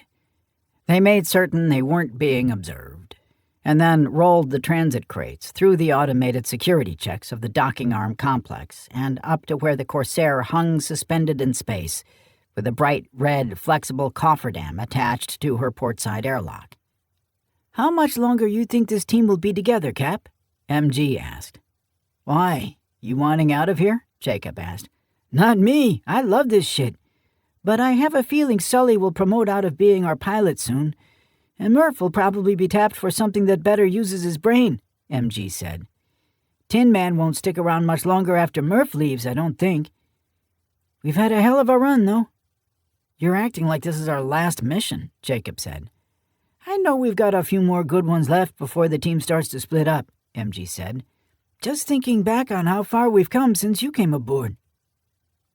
Jacob didn't say anything more as they lugged the cases up the shallow ramp. What MG was saying was true. Units like scout teams didn't stick together for a long time. People died, people quit, people gained so much knowledge and experience they were too valuable to use in the field anymore. 2 members of Obsidian were on loan from other services anyway. NIS could call Murph back at any time they wanted, and Tin Man was there under his own volition. He could very well decide he was bored slumming with humans and head back to rejoin his cohort. It was quite the depressing line of thought, to be honest. "This is all that's coming back?" Sully asked, as he looked at the 2 crates. "We packed light," Jacob said. "You want it in the cargo bay?" "I'll take it." Sully waved him off. "You guys go. By the time you leave the suite, I'll have this stuff locked down and she'll be ready to go." "You okay doing this solo? I can send Mettler up to help." "I'll be fine. You need every person you have. I got the upload from Jado, so I know exactly where I'm going. Good luck." You too, Jacob said. The hatch of the Corsair closed with a boom and a series of loud thunks as the main locks engaged. Party time, MG said, rubbing his hands together. Broodmate of Jason Burke! What the fuck? Jacob sighed, recognizing the voice. He turned, and sure enough, saw one of the Talkir that had attacked him earlier approaching quickly. The team had finished clearing out of the suite and was moving through the lower levels of Galleria Adanti, heading toward the rapid transit system, when the shout came. They'd been trying to keep a low profile, moving in pairs randomly through the public spaces at random intervals. Now, people were stopping to look as the Talkir continued to shout and wave his arms. "What can I do for you?" Jacob asked, struggling to maintain control of his temper. "This is fortuitous we have run into each other, as I was just about to begin searching for you and your powerful friend," the Talkir said, gesturing to Tin Man. "I have discovered a way I might make amends for attacking you earlier." "I assure you it's not necessary." "I insist! Trust me, this will be the easiest money you have ever made. We simply need to ambush and kill a team of Krydal mercs." "Krydal?" Jacob asked. "You're certain?" "Quite. The one who hired us was Silitir himself, and claims he is being hunted by a crew from his home planet. He's paying in 4,000 units of refined gold." Jacob almost choked on that. Doing the math in his head, that was nearly 250 kilos, worth over 18 million credits in most exchanges. "Does he want you to kill an entire battalion?" Jacob asked. "He assured us it would only be 10 individuals." "Red Strike Team," Tin Man said quietly in English. "Likely his security detail." "Tying up loose ends," Jacob agreed, before switching back to Genovian Standard. "How many do you have?" "Counting you two, 4. "Oh, dear Christ," Jacob pinched the bridge of his nose. "Is your partner around?" "Yes." "Please retrieve him. You have 5 minutes to convince us to join. What are your names?" "I am Sizo. My partner is Sath. Our mother was..." "Just you two, that's enough," Jacob cut him off. "Go grab him. Remember, 5 minutes." "Calling an audible?" Tin Man asked, using one of the human idioms he had taken a liking to. "Maybe," Jacob said, keying the team channel. "Everybody hold up and loiter. We might be changing plans. Don't clump up or acknowledge each other." It was only a few minutes before Sizo and Sath came back, both in a much more gracious mood toward a Burke broodmate, now that there was a huge pile of money on the table. "Who hired you to do this job?" Tin Man asked, cutting off any time-wasting pleasantries. "Contact was anonymous, but our point of contact is some stuffy-looking Krydal," Sizo said. "It was brokered through the Vyzan Guild. They control all the hit contracts and merc hirings out of Ban Promenade, so this is all legitimate." "You talked directly with this Krydal?" Jacob asked. "We did. It's required by guild law. He was there when the contract was offered. We have another 6 hours to confirm we'd take it, or it will go back to open status. That's why we were looking for you," Sath said. Jacob thumbed through his comm unit until he found what he was looking for. "Was this him?" Jacob said, holding the screen toward the Talkir. "That's him. Who is he?" Sizo asked. "Someone I want to have a chat with," Jacob said. "Okay, here's the deal. We'll join you. We'll let you keep all the pay. We just want to talk to this particular Krydal." "You might not get that chance. Payment has already been given to the guild to hold in third-party escrow. We fulfill the contract, we get paid. We won't see this one again," Sizo said, sounding distressed. "Leave that to me," Jacob said.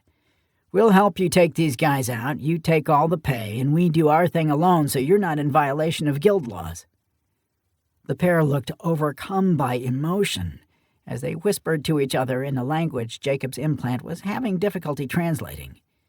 Tin Man took the opportunity to do the same, talking to him in English again.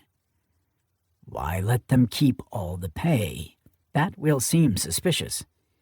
"I need a quick, knee-jerk emotional answer," Jacob answered. "Kabvir is almost gone. We still need to hit this Red Strike team and hope they have something on them that will give us direct access to him." "Your offer is beyond generous," Sizos said, interrupting whatever Tin Man had been about to say. "You are a man of quality and breeding. We accept this proposal. And please tell Jason Burke we consider the matter between he and our family now closed.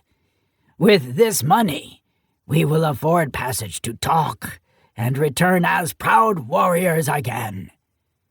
"Then we all are getting what we want," Jacob smiled. "Go gear up. Meet here in 30 minutes? Perfect." "This is hardly a lock," Mettler argued. 10 Red Strike operatives aren't going to just roll over for us. "Yeah, they put a pretty good beating on us when we were looking for that steel chicken," MG said. "We still won, though," Jacob argued. "Look, we need a way in. This could be it." "What do you need me for?" Jado asked. "I'm not a soldier." "We'll pay you to just stay on standby well out of harm's way," Jacob said. "We may still have to go back to Plan A, which I was never in love with, to be honest, and you're key to that. Don't worry, though. No shooting or running for you." "Appreciate it." "Here they come," Murph said. The Talkir had abandoned subtlety and were in full armor, both carrying heavy plasma rifles. There was a confident strut to their walk that hadn't been there before, and Jacob wondered if this pair had been exiled to Daishiosi after the Pinnacle Station debacle, and were forced to earn their way back into the family. "There are more of you," Sizos said suspiciously. "The rest of my team," Jacob explained. "Our deal remains the same." "Acceptable," Sizos said. "We have confirmed the contract with the Guild and have received our target intel package from the Krydal who hired us." "Don't keep us in suspense. Where are they going to be?" Jacob asked. "There is a storage complex near the public hangars in the Ban Major district," Sath said. "We will set our ambush up there. The team will be wearing black armor and is going to be going to a specific unit within the next 5 hours to retrieve something. We will hit them hard and fast and be gone before security can mount a response." "Simple and clean, given we've never worked together before," Jacob said. "Let's go." "Do you wish to gather your weapons and equipment?" Sizo asked. "Already have it with us," Jacob said, patting his chest so his combat harness rattled beneath the billowing robe. "This is just a little concealment before we get into the area of operation." "Ah," the Talkir said at once, as if the concept had never occurred to them. "You guys don't do a lot of covert-type missions, do you?" MG asked. "It is not our specialty," Sath admitted. The mismatched group, now led by a pair of Talkir, made their way to the rapid transit terminal, while Jado discreetly peeled off on his own and disappeared into the crowd. Jacob caught him out of the corner of his eye and could only shake his head. For being such unusual-looking little creatures, Virans had the ability to disappear at will and thrive in some of the most dangerous places in the galaxy. He remembered how tough and ready Weef Zadra was. She lived alone on Nicene 3 of all godforsaken places, and nobody dared touch her. Cage, a Viran he knew better than he wished to, had escaped from at least 4 maximum security prisons they knew of, and had cons actively running across the entire quadrant. "You know what to do if this is a double-cross," Jacob said quietly to Tin Man. "I will handle it," Tin Man said, never taking his eyes off the Talkir. Chapter 29. "What is this thing the little shit can't live without now?" "Who cares?" Henkiatu said. Just grab it, give it to him, and we're one step closer to ending this job. Hen was the squad leader of Kavir Glesh's personal security detail. They'd been doing the little twerp's dirty deeds for so long he almost didn't remember when they'd been Red Strike, members of the most elite special operations units in the Krydal military. They'd balked when the High Command had permanently assigned them to the Chief of Staff's office. But once they saw how dirty Kavir was, they saw an opportunity for themselves. By the third time the team had been used as Kavir's personal hit squad, Hen had approached the bureaucrat and told him they wanted in. They'd fought on dozens of planets to protect his corrupt schemes with the promise of profit-sharing. But now they were looking at the endgame. They were well aware of what had been loaded up on the freighter they were taking out of Sabror space. Enough money to set them all up for 20 lifetimes of complete luxury on whatever planet they wanted. Why take a sliver of a percentage when you could have the whole thing? All they had to do was wait until they were underway, and then shove Kavir Glesh out of an airlock. When he'd approached his team about the idea, they were beyond enthusiastic. "Why did we all come?" one of the troopers asked. "This gives us a chance to go over the final planning without being overheard by any of the staff in Finvac's operation," Hen said, pausing before a locked door in the storage complex. "I don't want any mistakes on this. If he just disappears, we can disappear. If he's found, they'll come for us." He exchanged a look with his two mates standing at the back of the group. In truth, Hen had no intention of splitting that treasure ship 10 ways. Not because he didn't think it would be enough, but because he didn't trust most of his team to not grow a conscience and go crawling back to Silitir begging forgiveness and selling the rest out. He singled out 2 he knew he could trust no matter what, and sold them on the idea that they only needed 3 for a clean getaway. "Damn, this lock is jammed up with something," he said, giving the go code phrase. "Upe, take a look at this." He backed away to let their most tech-savvy operator move up. As expected, the others kept their attention on him, rather than the 3 members of their team who had backed away and drawn their weapons. "I don't—" Upe never finished his sentence, as the 3 opened fire, mowing down their comrades. It was a short, ugly bit of business. At such close range, the Red Strike armor couldn't withstand the concentrated plasma fire for very long. One managed to get his weapon up but never got a shot off before he went down. "Sorry, my friends," Hen said when it was over, "but I have no intention of spending the rest of my life inside one of Seladas's prisons. I'll get the door open. Let's get them inside and then we can hit them with the decomp inhibitor and be on our way."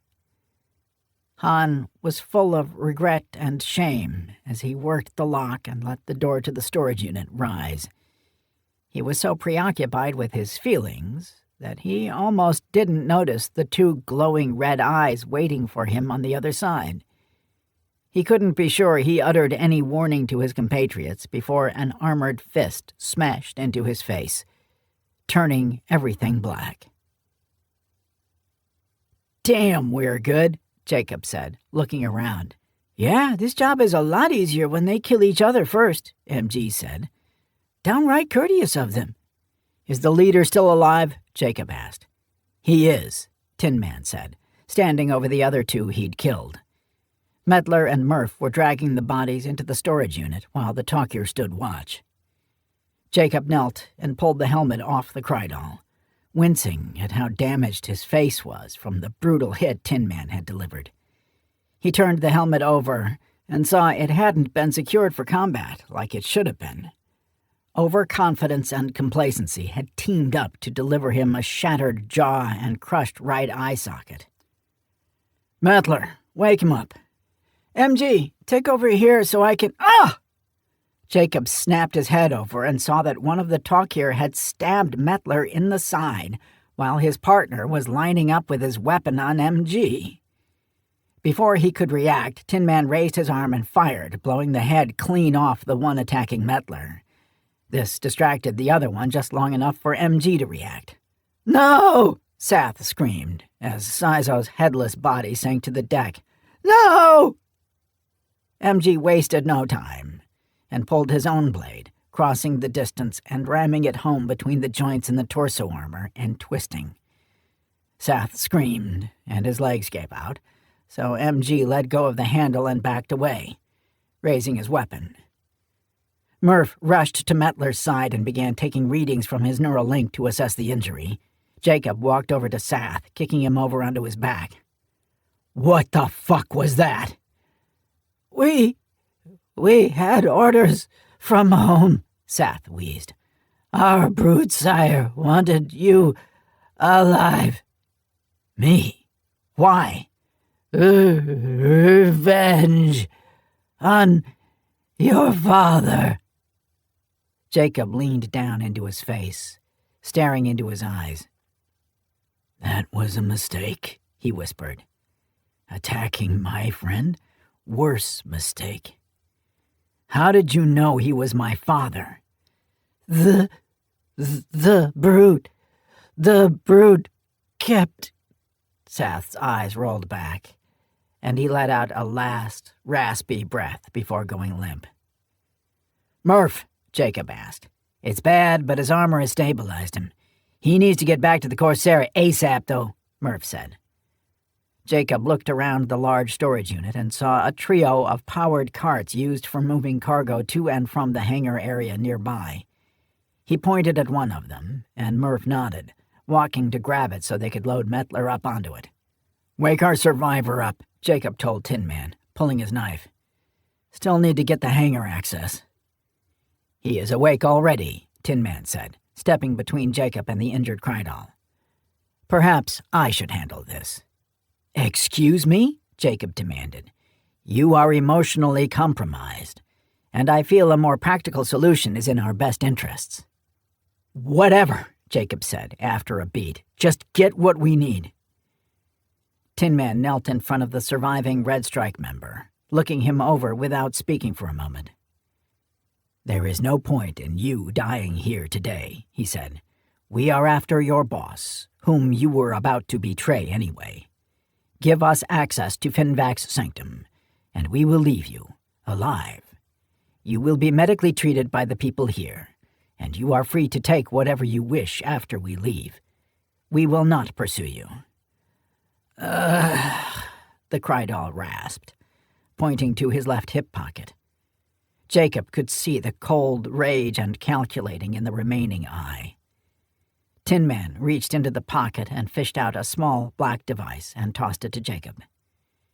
"Encrypted passkey," Jacob said, turning it over in his hands. "Rolling codes that change every time it's used so it can't have its signal intercepted and copied." "I'm ready," Murph said. "I can take him by myself. You guys get to that hangar." Jacob walked over and looked Mettler over. His medic was unconscious with a look of intense pain etched on his features. Seeing him like that made Jacob's blood boil again, and he wished he could kill the talk here all over again. "Be careful," he told Murph, before keying the hyperlink channel to the Corsair. "Sully, we have one wounded coming back with Murph. Hold fast until you have them aboard." "Copy," Sully said. "Holding fast." Murph nodded and partially closed the lid on the cart before wheeling Mettler out of the area. Jacob looked around and saw the area had been policed, and thus far nobody seemed to be paying them any close attention. The fight had been quick and brutal, but contained. It also helped that security in the area was notoriously, almost institutionally lax, so that the smugglers had an easier time of it. With one last middle finger to the wounded Krydal, who was lying on the ground and breathing shallowly, Jacob pulled the door closed just enough to leave a noticeable gap. Someone would be along to find him, and by then, they'd either be long gone or dead. "Jake, incoming signal from the big boss," Sully said over a private channel to Jacob. "Patching it through now." "Captain Brown," Admiral Webb said. "The political situation is deteriorating rapidly. How close are you?" "We're close, sir," Jacob said carefully, trying to make sure Webb could maintain plausible deniability. Better give me the rundown."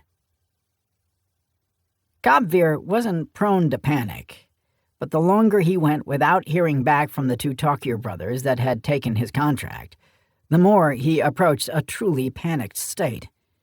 The pair had convinced him they'd dealt with elite soldiers before, and that they could put together a team that would easily overwhelm the Red Strike operators. But they were long overdue to report in and claim payment and provide proof of death. Hen Kiatu had been hand-picked to lead his personal security detail for a reason. He was ruthless to the point of almost being a sadist, as well as cunning and utterly fearless. Perhaps he'd been foolish to think the local thugs on some backwater station would be able to handle them at all. Back when Celadus Dalton had reluctantly authorized him to pull personnel from the military, he'd actually been warned that Hen would likely be ill-suited to the task of personal protection and better used for direct kinetic action instead. Kobvir chose to ignore them. And then, once he'd revealed to Hen just how lucrative his side operations could be, the pair had developed a strong working relationship. But Kobvir wasn't stupid. He knew Hen would eventually try to supplant him. It had been a delicate balance, giving Hen enough to do his job, but not divulge so much that he made himself redundant. Men like Klytos Finvac didn't care who they dealt with, just that they were getting paid. The sound of footsteps jostled him from his thoughts, and he looked in time to see one of Finvac's local administrators approaching. "Sir, reports are coming in over Nexus about a security action in the storage complex near the hangars." "And?" Kobvir asked, his breath catching in his throat. "They report a team of black-clad soldiers all dead, as well as 2 Talkier outside of a storage unit that was left open. There wasn't anything inside of importance, was there?" "Of course not," Kobvir said. "It can't even be traced back to us." "So, all the Red Strike troopers were dead?" "The initial reports specify no survivors." "This is excellent news. Thank you," Kobvir smiled, feeling the tension flow from his body. "Will you need further assistance?" The question was pointed. "I will not. Please collect your payment with my thanks and be on your way." "You think you'll ever see Finvac again?" "Highly doubtful. The miserable excrement was a Shquarian the entire time," the administrator snorted in disgust before walking away. He paused and turned back. It hadn't been hard to get the full cooperation of Klytos Finvac's, Oxy Sigato's former staff aboard Daishiosi. All he'd had to do was reveal to them that he had been given permission to be there, and then let it slip that Sigato had actually been a high-placed Ashquarian intelligence operative the entire time, along with presenting them the evidence he'd brought with him. They'd been enraged. Most walked off immediately. A few had been a bit more pragmatic and had agreed to help Kobvir in exchange for a healthy severance package. Fortunately for him, none of the permanent staff in Finvac's hideout knew what had been stored in the vaults. They'd been loyal out of fear, as their employer had a reputation for brutality and a short temper. Once he was alone, he closed and locked the door to the spacious office and fired up the Slipcom terminal he'd brought with him from Silitir. It was one of the newest models, and it still felt and looked like an antique compared to the new hyperlink units the humans were flashing as they walked around on his homeworld. They were stingy with their new tech, so access to the amazing superluminal comm network had become a status symbol for connected Silitir that were lucky enough to be offered access. Kobvir had not been one of them. The system hummed as the slip-space field built in the antenna chamber, and Kobvir took a moment to reflect on why he'd agreed to the trafficking operation to begin with. It had been lucrative, certainly, but so had all his other side ventures he'd pursued, selling access to his office. He'd had high hopes for a partnership with a human named Margaret Jansen, but she was too aggressive and reckless and ended up getting herself killed and her entire network purged from the human government. His new partners on Earth were certainly more controlled, but perhaps overly cautious. Kabvir didn't like humans. At all. He'd despised the one that Christoph Dalton had entertained himself with, mentoring for years, only to have the ungrateful bastard get him killed in the Avarian Empire. He'd never forgiven Jason Burke for the death of Christoph, and he admitted that had poisoned his feelings toward the species. So much so that he took a perverse pleasure in having used a few 100,000 of them to fill his contract quotas. "Is this important?" a voice said, as the slipcom node connected and there was actually someone on the other end of the channel. "I didn't expect you to answer," Kabvir said. "So that's why you called me? Because you didn't think I'd answer? You've become less pleasant over the years, Carolyn, and that's saying a lot. I'm killing this channel." "Wait! Okay, calm down," Kabvir said. "You're still on Solitaire?" "Obviously." Kabvir steadied his nerves for what he was about to do. There would be no coming back from this, and it would be the ultimate betrayal of Christoph Dalton's memory. Was his miserable life worth that? "You're a go," he finally said, answering his own question. "Do it. Soon. Consider it done. Just as soon as the remainder of the payment hits my account," the Viper said. "I will initiate the transfer, although I feel your fee this time is exorbitant." "Killing a head of state is never cheap, my dear," she said. "You want to play in the big leagues, you need to cough up the big bucks." "I never know what the hell you're saying," Kabvir grumbled, as he executed a pre-programmed funds transfer from his accounts on Marissa Prime to the Viper. The assassin was idiosyncratic, almost unstable, but she got results, and that's what Kabvir needed right now. "Transfer is initiated." "Good. I'll check in an hour, and then I'll get to work," the woman known as the Viper said, sounding pleased. "You want this subtle or dramatic? You paid enough. I'll give it to you either way." "Just do it," Kabvir ground out, hoping she didn't survive the mission. "Within the next 2 days, Silas Dalton will be dead," Carolyn said. "Now, what about the contract on Kalea Colleran?" Kabvir had forgotten all about that. He'd put deposits down with the Viper on both Silas and Kalea, but for different reasons and at different times. He'd put a hold on both, but was now activating the Dalton contract to save his own skin.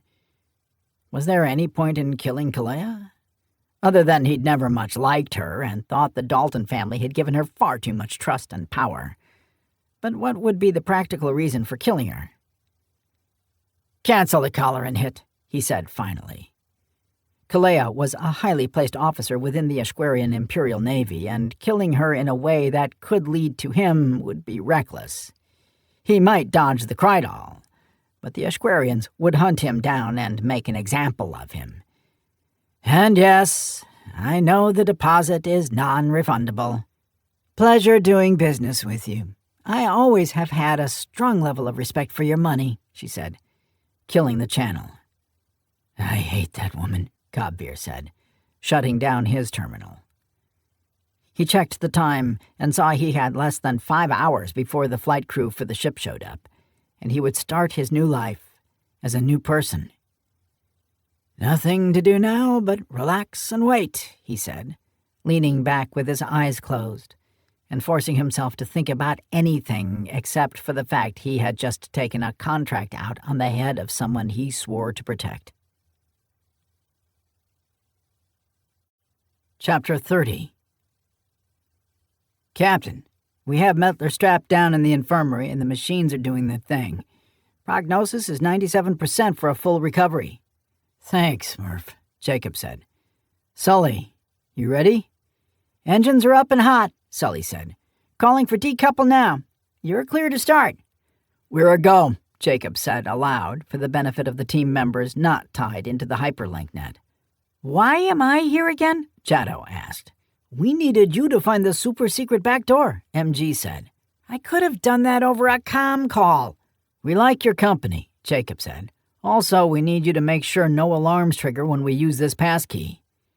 Yeah, let me do that, Jado said, pulling out an interface box and digging into the panel MG and Tin Man had already opened. They were crouched down in a dim, narrow corridor that looked to be nothing more than a maintenance access for some machinery down near where the row of private hangars started. Rather than march up to the main entrance, which was inside a secondary security barricade, Jacob had reached out to Jado about finding another way into where they assumed Kamvir was hiding. The engineering prints that had been filed with the district's head office weren't easy to get a hold of, and had cost the Obsidian crew a healthy amount of bribe cash. But they showed there was a hidden entryway into Finvac's private hangar that was far more accessible than fighting through 2 layers of heavily armed station troopers. There was a single proximity sensor on the door itself that is discreetly wired to somewhere inside the complex, but there's nothing tied into the main security systems, Jado said. They're counting on controlled access, it looks like. The door is heavily armored, and that rolling encryption lock is not something even I could easily slice into. So, we're clear? Jacob asked. Clear? Jado said. Good luck. Thanks, Jacob said, pressing the key to the black square pad on the wall near the door. At first, nothing happened, so Jacob kept the device pressed against the pad and waited.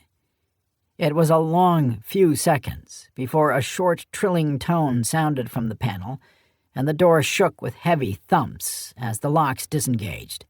Apparently, Finvac really didn't want any uninvited guests. The final lock gave way with a reluctant clunk, and Jacob raised his weapon as he pushed the door open with his boot. He really had to lean into it, as it was a heavy bastard. The room beyond was dimly lit. It was also occupied. "Is that a Tamo?" a voice slurred. "We're not supposed to ever open that door. Close it before the alarm goes off." Jacob stepped all the way in, and through his helmet's optics, saw 3 aliens sprawled around the room and discarded orbs strewn around them. "Buzzballs," MG said, kicking one as he walked in. "No," Jacob said, watching them try unsuccessfully to stand and get away from the terrifying armored beings walking among them. "These idiots are on something else. They must have just reused the vaporizers. You and Tin Man secure the corridor. I'll handle them." "Don't kill us," one of them said to Jacob. "We're sorry." "For what?" Jacob asked, his modulated voice making them flinch. "For whatever we did. To you?" "Damn, you morons are too fucked up to give me anything useful, aren't you?" Jacob muttered. "How many people are left in this complex?" "What? Oh, lots, maybe. Or maybe they left?" "Whatever. Doesn't matter," Jacob said, pulling out 3 sets of restraints. He quickly zipped their arms behind their backs and dragged them into the corner before kicking all the spent buzzball vaporizers near them to clear the floor. He pushed the door closed and latched it before disabling the lock so nobody could come in behind them unannounced. "Cap, we've got an issue up here," MG said. "On my way," Jacob said, moving up quickly and quietly. Tin Man and MG were crouched in the shadows, looking out through an open door into the hangar beyond. Jacob quickly spotted Kamvir Glesh standing near the ramp of a light-duty freighter. He had his hands up, and his eyes were wide and full of fear. 3 dead aliens near the ship," MG said, "all wearing the same uniform. Probably the flight crew." "Who was attacking?" Jacob asked. "I can't get a better angle with the door partially closed." "I don't know," MG said, "but they sound pissed." Jacob moved up closer, risking being spotted so he could see what the hell was going on. He also boosted the audio gain on his helmet sensors. "Think we're stupid? We know what's on that ship." "We had a deal," Kamvir said, trying to project strength. "You've been paid for the work you did. This isn't a negotiation. We're taking this ship and everything you stole out of the vaults.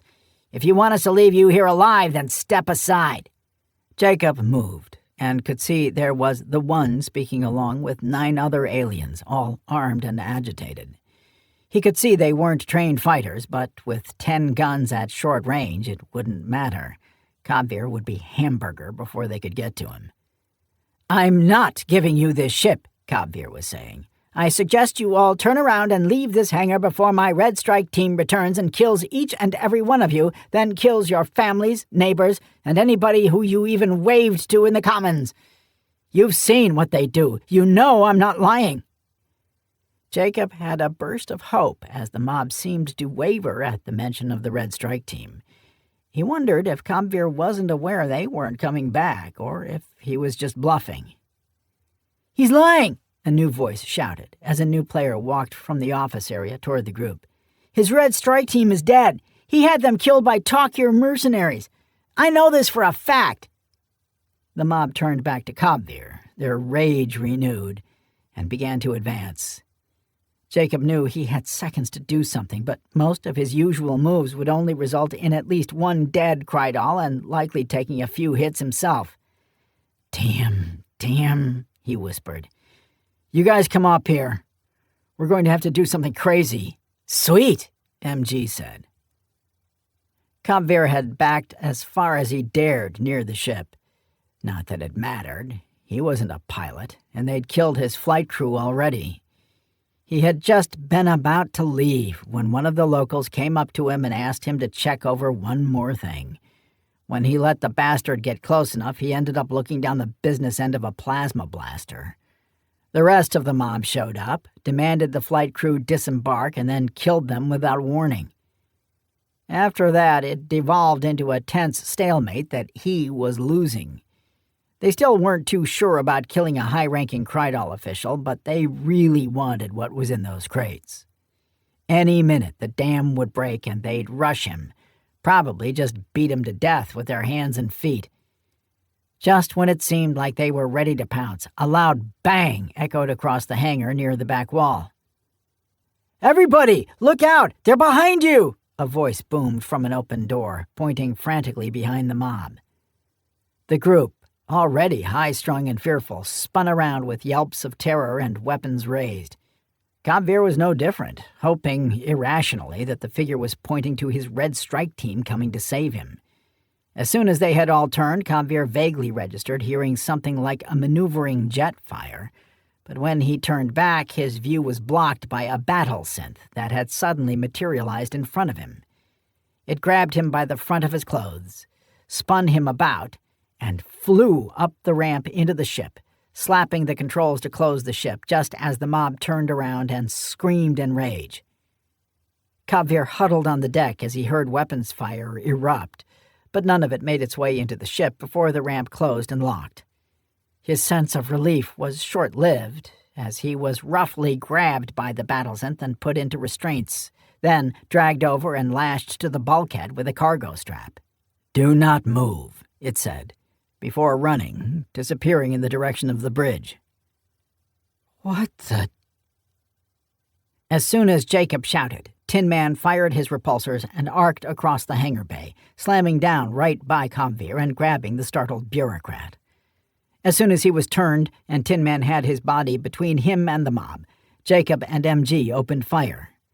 5 of the mob went down immediately before they all scattered, screaming in fear and firing wildly. Since they had shit for cover near them, Jacob and MG had to reposition as well and sprinted for some substantial-looking machinery used for ship maintenance. "So far, so good," MG smiled, as the freighter lifted from the deck and moved toward the open bay doors. The remaining locals understood they were outmatched and hit the general alarm. This would bring all the station security at the checkpoints they bypassed running into the area, likely far more than they were set to handle. "Sully?" Jacob asked over the hyperlink channel as MG hammered at a group of 3 aliens with his dual-barrel plasma cannon. "I'm here. A freighter just left the hangar and is moving out at high speed. That you guys?" "One of us. Tin Man grabbed Kabvir and left in that ship. MG and I are in the hangar, still under fire." "Coming in." "Negative. Hold fast. They sounded a general alarm, so we need to seal the front entrance to make sure they don't bring in something big enough to hurt the Corsair." "Stand by. This will be quick either way." "I can be quick, Cap," Sully said. "Just hang on until—" "Fuck!" Jacob flinched as the machine he was crouched behind took a hit from something big, and molten metal sprayed all over his armor and the exposed skin of his right wrist. "Shall we?" MG asked, holding out a grenade to him and pulling another off his harness for himself. "No affirmations on your grenades anymore?" Jacob asked. "That was just while I was deep in therapy discovering myself," MG said. "I'm all better now." "Really?" "The doc said she never wanted to see me again," MG shrugged. "Sounded pretty clear that I'm cured." "That's not—" "Fuck it. Which target?" Jacob asked. "Our buddy with the cannon," MG said. 30 meters, 2 o'clock. He's behind that spare engine cradle." "Ready?" "Throw," Jacob said. Both grenades arced up and over the obstructions, bouncing off the far bulkhead and landing a second before they exploded. "Ha! Twofer!" MG said, as 2 mangled bodies were flung out from behind the cradle. "Looks like we're clear. There's 4 more. 2 injured, I think, but still mobile," Jacob said. "Come on, we need to seal that main entrance." The main entrance to the hangar was wide open. It was also mangled to the point that they couldn't close the doors, much less seal them off. The next reachable choke point was all the way at the main entrance, but there would be no way they could make it there before station security swarmed them. "What now?" MG asked. "Hold the entrance here as best you can, but don't take any chances," Jacob said. "If they're coming, retreat, and we'll backtrack through the secret entrance and try to make it out another—" "Shit, we can't do that. I smashed the lock." "As usual, sir, I stand in awe of your foresight and planning." "Shut up," Jacob said, unable to think of a better comeback. "You know what? I changed my mind. Hold the entrance even if it means blocking it with your perforated corpse." "Will do, Cap." Jacob sprinted back into the hangar bay and looked around until he found what he was looking for, a universal load lifter. The boxy, heavy vehicle was found in nearly every hangar and could do damn near everything. It had powerful hydraulic arms, extendable conveyor ramps, and enough power to be used to tow smaller ships around if needed. More importantly, however, was that it was big enough to jam into the entrance opening and too heavy to easily dislodge. He leapt up onto the driver's platform and powered up the loader, spinning it around so he was backing toward the entrance. The sound of weapons fire told Jacob that MG had been engaged, so he pushed up the throttle to full speed, which wasn't much. MG turned and saw him coming, flashing a huge smile and a thumbs up before laying down withering suppressive fire with his dual cannon, smoke coming off the weapon as he pushed it to the limit. After maneuvering to the right side of the short passage, Jacob swung sharply to the left so he could jam the vehicle into the opening at an angle. The back of the loader went through with a screech of metal on metal before the protruding arm booms slammed into the bulkhead, stopping his progress. He deployed the stabilizer arms, further jamming it into the entrance, and killed the power before shooting up the control panel with his pistol. "Not bad, Cap," MG said with a nod. "You're about to be on fire," Jacob told him as he hopped down, pointing to where the seemingly hot weapon had set his tactical harness to smoldering. MG tossed the weapon away. "She was ruined anyway," he said. "One of my favorites, too." "Sully, the hangar is secure. Come get us," Jacob called over the hyperlink. "Yeah, that's going to be tricky. The station alert extended to the surrounding space. They're deploying starfighters and blocking off all hangar entrances, yours included," Sully said. "Is there anything you can get out in?" "Putting aside the obvious issue that neither of us are pilots, no," Jacob said. "There's some antique-looking Ashquarian fighter in 500,000 pieces and some spare engines for a ship that wasn't even here, and that's it. Tin Man took the only flyable ship."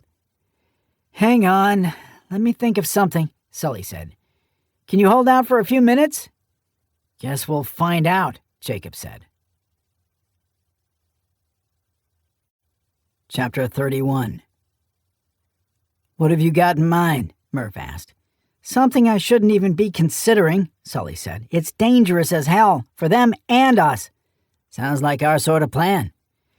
"We can shoot the gap in the coverage easy enough, but the usual landing cycle for getting into a hangar and then back out is long," Sully explained. What I can do is come in hotter and not actually land." "You mean just get into the hangar and hover?" Murph asked. "Too dangerous to Jake and MG with the main engines in normal flight mode." Sully shook his head.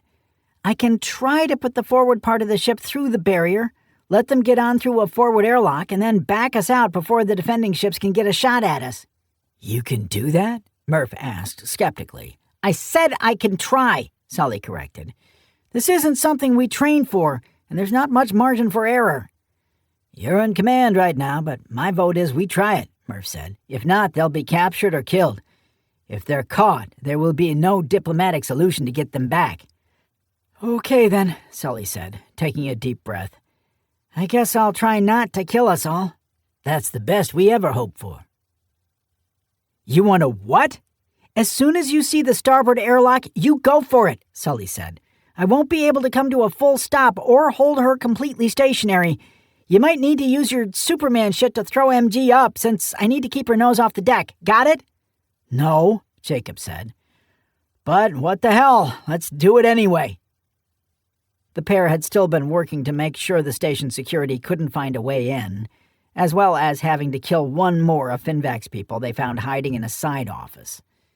So far, the assault on their improvised barricade had been ineffectual, but it was only a matter of time before they brought in their own machine that could dislodge the loader. At least they had enough sense to not just use explosives and blast half the section into space. "What's that crazy bastard about to do?" MG asked. "It's better if you don't know," Jacob said. "Just stay back from the bay opening." They didn't have to wait long. The Corsair seemed to just appear out of the blackness beyond the barrier, coming in so fast that Jacob and MG both flinched and ducked, certain Sully had miscalculated and that they were about to die. "Holy shit!" MG screamed, as the Corsair jerked to a halt with her aft section still out in space. As soon as the airlock popped open, Jacob grabbed MG and shoved him. "Go!" Jacob discarded his own weapon and put everything he had into covering the distance, streaking past MG and skidding to a halt underneath the bobbing nose of his ship that was almost 5 meters off the deck still. He turned and waved MG to pick up the pace. "I can't jump that!" Jacob grabbed him by the harness and swung him around in a full circle before launching him up into the hatchway. He made it through the opening, but the ship bobbed right as he was thrown. As it dipped, MG slammed into the ceiling and then into the deck. Then the ship rose again. Jacob didn't stop to see if he'd cleared the airlock before leaping, but the nose pitched up just enough that instead of easily clearing the hatchway, he slammed into the hull.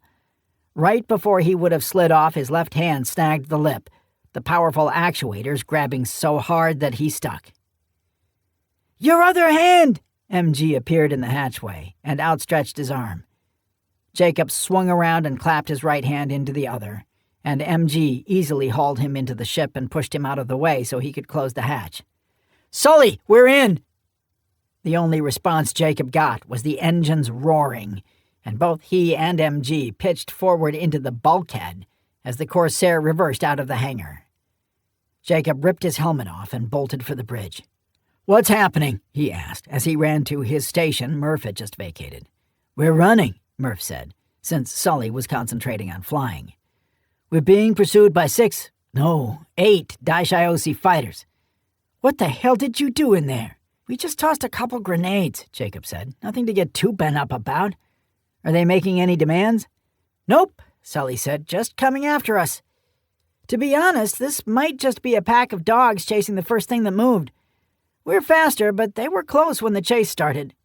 "You hear from Tin Man?" Jacob asked Murph quietly.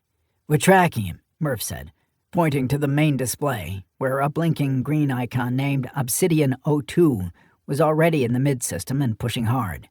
The ship was alone and being ignored by everybody else in the system. "Who the hell are these guys?" Jacob asked, pointing at a cluster of capital ships moving downhill flying generic beacons. "No idea," Murph said. 3 ships. Smallest one could be a frigate." "I don't like it," Jacob said. "More ships joining the pursuit," Sully said. "You sure you didn't steal anything?" "Well, yeah," Jacob said, "but it's all on the ship Tin Man is flying." What's our risk?" "Moderate, but climbing," Sully said. "We're free of Daishiosi's interference, so we're about to pour on the speed. So long as they have no true interceptors, we should be home free." "New contact," Murph said. "Mashed in ahead of the unknowns. Resolving beacon. Sabror cruiser." "Think they're here for us?" Jacob asked. "They're turning to intercept," Sully said. "Gave away the game a little early, but they're definitely turning into us." The computer didn't have much on the Sabror ship classes, but it did let him know that the Corsair would have trouble going head-to-head with it. But they could mesh out well before the ship was in range, so what the hell was their strategy? You can't box someone in with a single ship. "There have to be more ships on the way," Jacob said. "Agreed," Sully said. "They send that one in to get us to react, then feed course data to their incoming task force. They're going to pin us down." "Ship is yours, Sully," Jacob said. "Just let me know what you need, but all tactical decisions are up to you." "Copy," Sully said, sounding calm and confident as always, but Jacob could see the sheen of sweat on his forehead. "Meddler?" Jacob asked Murph. "Stable, resting. Punctured one lung, but the nanobots are stitching him back up." "I'll go sit with him," MG said from the back of the bridge. "I'm useless up here right now." They flew on for another hour without much happening. The cruiser continued to move on a direct intercept, and, interestingly, the unknown capital ships accelerated and were now racing toward the inner system, ostensibly to Daishiosi. The thing that made Jacob take note was their acceleration profile of the two larger ships. Even the newest Confed cruisers couldn't match it. His ruminations over the unknowns were cut short when the pursuing ships began decelerating and turned sharply off course, taking them back to Daishiosi. That could mean only one thing. "Here they come," he said. "Fighters just broke off pursuit. Blockade ships will be moving in next." "Mesh out?" Sully asked. "Give it a minute longer," Jacob said. "They won't coordinate this to be instantaneous. I don't want to leave Tin Man until we're absolutely sure we can't escape." "I think he's waiting for the same before he leaves, but he's already out of normal comm range. We're waiting for him to get a hold of us over slipcomm," Murph said. "We really need to get him fitted with hyperlink," Jacob said. "Unknown's changing course," Sully said. "Turning in on us." "Damn," Jacob sighed. "Their blockade was here the whole time, just stupidly deployed. Keep us here as long as possible, Sully, and then mesh out heading back to Dorshon." "Copy." "New mesh-in signatures," Murph called out. 2. Behind us and splitting apart. Same class as the ship ahead of us." "There's 6 capital ships after us?" Jacob asked. "What the hell do they think we have?"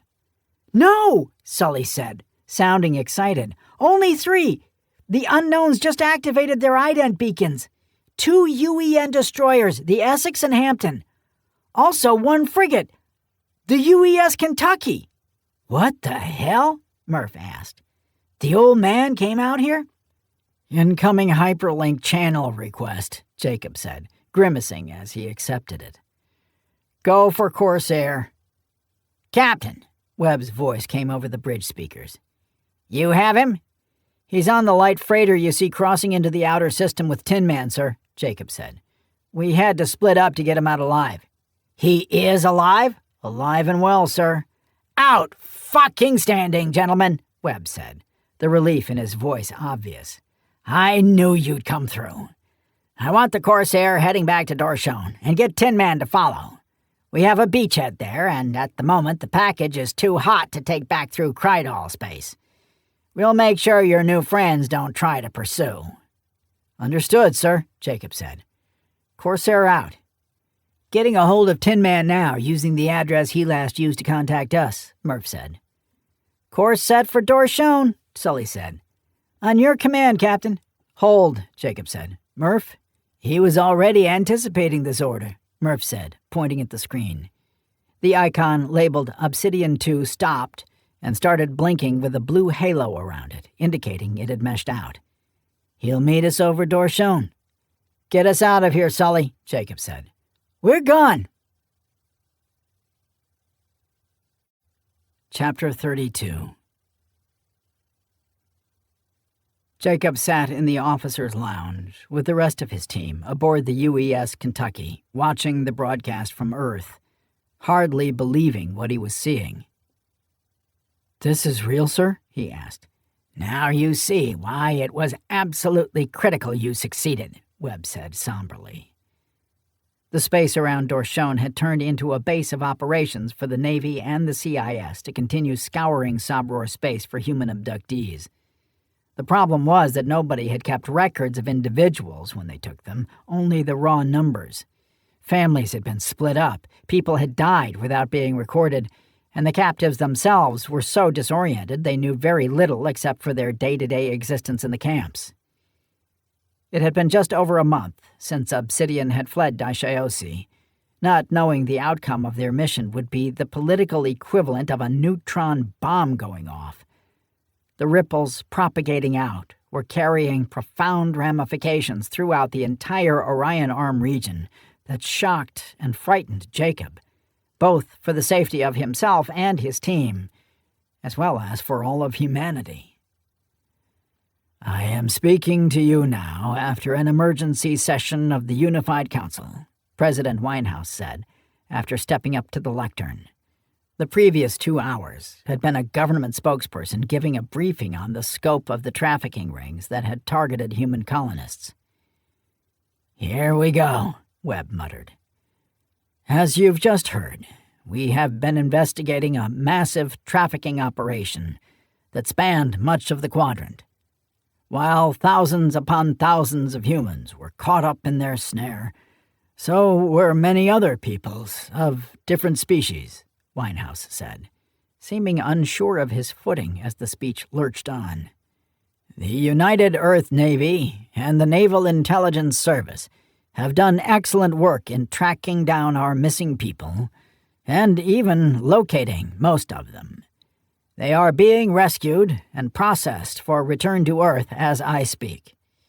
They have also discovered who was behind this atrocity, and unfortunately it hits close to home. Corrupt elements with the Krydal Cooperative were actively working with underworld organizations to capture and transport human captives to the Sabror Protectorate. This is in addition to the Krydal being implicated in an attempted theft of one of our most sensitive military assets. And the president was drowned out by the shocked cries from the audience and shouted questions from the press pool. He gamely kept talking for a few more seconds until he gave up and stepped back, waiting with his hands clasped behind his back until they quieted. "I understand your shock and outrage," he said. "I share in it. I assure you, steps are being taken to prevent this from ever happening again. This brings us to the most important aspect of this press conference. In accordance with the United Earth Charter, the United Council has exercised its right to a simple majority vote on exoplanetary treaties and alliances. Our decision is that Earth and her vassal worlds will no longer be a member of the Krydal Cooperative." This announcement was met with stunned silence. The cameras were panning the crowd, and everyone simply stood there with their mouths hanging open. "The cooperative government has already been notified of our decision and that it is irreversible. Cooperative diplomats have been expelled and, for the time being, we are cutting all ties, both economic and diplomatic, with Silitaire. The breach of trust is simply too vast for this to be considered politics as usual. I want to assure you, however, that we are not considering any retaliatory action, military or otherwise. There will be no questions taken at this time, and information will be forthcoming through official channels. Thank you." Winehouse walked from the stage to shouted questions and, oddly, a smattering of applause. Jacob wasn't sure what they were cheering about, or if they were just so overwhelmed it was an automatic response to someone concluding a speech. "Holy shit," Mettler whispered. He was ambulatory, but still not 100% after being stabbed in the chest. "This is half the reason I called you guys over," Webb said, gesturing to Reggie Weathers to kill the monitor. "The decision to leave the cooperative was based entirely on the information we gained from a strangely compliant Kopvir Glesh. If you guys hadn't grabbed him alive, the council would have likely not had the balls to pull the trigger on secession. For going above and beyond, as you always do, I salute you." "Did Celidas Dalton know about it, sir?" Murph asked. "We don't think so. She was aware Kopvir had some side enterprises going on that he was using Krydal military assets on. But word we're getting is the Prime Minister is beginning to suffer what could be a break with reality. Her advisors tell us they're having difficulty making her understand things these days." "So why the hell were they taking people?" MG asked. "That's never made sense." "That's the other part you're here to learn," Webb said. "Reggie?" "The Sabror Protectorate is dying," Weathers said. "I mean that literally. They've had a series of events that has caused a population collapse on an unprecedented level. Within the last 55 years, they've lost nearly 83% of their total population." "That's impossible," Jacob said. "So it would seem, but I assure you it's true," Weathers said. "Entire planets were abandoned as the surviving groups kept consolidating. They tried to hide it from outsiders as their scientists tried to figure out a way to reverse their implosion, but once they reached a tipping point, it seemed that the 3 major species within the Protectorate could go extinct." "What the hell happened?" Sully asked. "A combination of things. The first was a fast-acting plague that wasn't caught in time before it could spread across multiple systems. Centuries of genetic tampering in one species ended up causing a massive decline in birth rates. There is also some suspicion of external influence, but that's not been verified by our people." "So they needed a worker caste?" Murph asked. "Slaves? Not slaves. New citizens," Weathers corrected. "They were going to repopulate their planets with species they knew to be productive, intelligent, and prolific breeders. Humans were identified as one such species, and the Sabror approached the Krydal Cooperative about facilitating it. Kopvir knew that Celidas would not entertain such a proposal, so he seized the opportunity to go in business with the Sabror himself. His rationale was that by taking colonists who were looking to start a new life on another planet already, he wasn't really doing anything all that wrong. They would control travel and communications on and off the planets for a time, and let the populations adapt and flourish, Webb said. Within a few generations, you would have young, growing, healthy populations on planets you'd already colonized and industrialized. Given enough time, the people on those planets would never even know they weren't originally from there. "Diabolical," MG said. "Are we getting ready to mount up and kick the shit out of them now, Admiral?" "No," Webb said. "No?" "We see an opportunity," Webb shrugged. "They have the planets. We have the people. You do the math." "And the miners from Site D?" Jacob asked. "The Sabror desperately needs certain types of skilled labor, resource mining being one of them," Weathers said. "Seems like there was more to it than that," Murph said. "Those ships were crewed by humans and as far as you're concerned, Agent Murphy, that's the end of it," Webb said. "Some things are above your pay grade." "But I said that's the end of it," Webb said firmly. "Copy that, sir." "You don't have to like it. You just have to follow orders." "And now the last thing," Webb said, glaring at his scout team. "We looked through that ship you stole. Are you aware of what it's carrying?" "We didn't have time to read the manifest when we were under fire, sir," Jacob said. "Tin Man?" "I explored during the slipspace flight," Tin Man said. The ship is carrying a veritable fortune. That's a bit of an understatement, Webb said. I asked Cobveer about it, and it turns out it was the accumulated hoard of Klydos Finvac. Since he's now a permanent guest of the Ishquarians, it seems like we have a bit of a dilemma. We turned the ship over, and none of us were on it to steal anything and not declare it, sir, Jacob shrugged. And Tin Man doesn't have any pockets. I want you to get rid of that ship, Webb said. Sure thing, sir. Just let us know when it's unloaded, and nobody said anything about unloading anything. I just said get rid of it, Webb said, standing to leave.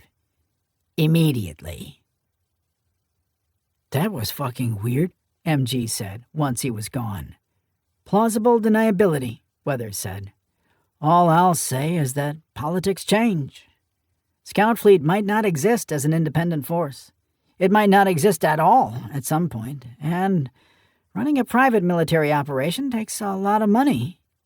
Wouldn't you say so, Captain?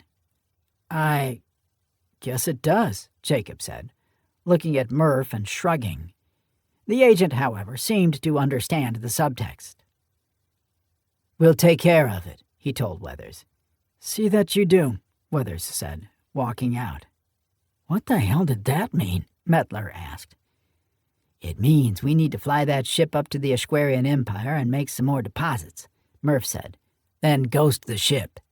The Admiral wants independent sources of funding for this operation if the political climate goes sour on us. We should leave immediately, Tin Man said, gesturing to the black monitor where the President had been speaking. I have a hunch we are going to become a lot busier soon. Yeah, Jacob agreed. Bad times are coming. Epilogue. Have a good evening, Senator. Douglas Rushton ignored his driver and stepped out into the rain for the short walk to his front door. The last few months had been nothing short of a nightmare. All the work, preparation, and risk, all for nothing. He'd heard through a friend in the UEAS that the NIS had Cobveer Glesh at a black site on Olympus, still questioning him. Douglas now lived in constant fear that his involvement in the trafficking operation would be disclosed. Given the current mood on the planet, he would never make it to trial. They'd come and tear him limb from limb. The absolute kick in the balls was that he just heard the Unified Council and the Sobror were working out a deal to let any colonists who wanted to remain on the worlds they'd been taken to would be allowed to. So, after all the collectives scheming and plotting, the Council was just going to give it away for free. Un-fucking believable. Lydia Schaefer hadn't been much help. Her indifferent attitude had come with two clear messages. You win some, you lose some, and you are no longer of any use to us, good day. She'd even had the unmitigated gall to have him escorted out of the house like a common beggar. At least she had taken care of Mitchell. She said he'd been on Terra Novus, but still no sign of Gabrielle. "Carlos! Where the fuck are you?" he shouted after the front door clicked shut. "Why are all the damn lights off in here?" Douglas stomped through the house looking for his butler. The man was normally at the ready for him, the house prepared for the evening. The place felt abandoned. It even had a cold chill, like the heat had been turned off. When he came around the corner toward the kitchen, he saw that the light was on, so he made his way toward it. "Carlos! Why aren't you answering me?" "Carlos has been given the evening off," a voice said from behind his right ear. "That was very generous of you." Then Douglas was shoved so hard he went flying into the kitchen, sprawling onto the marble floor. He turned and saw who it was, his mouth dropping open. "But you're dead!" "No," Glenn Mitchell said. "You're dead, Douglas. You died the minute you decided to let Gabby be taken and Janet killed."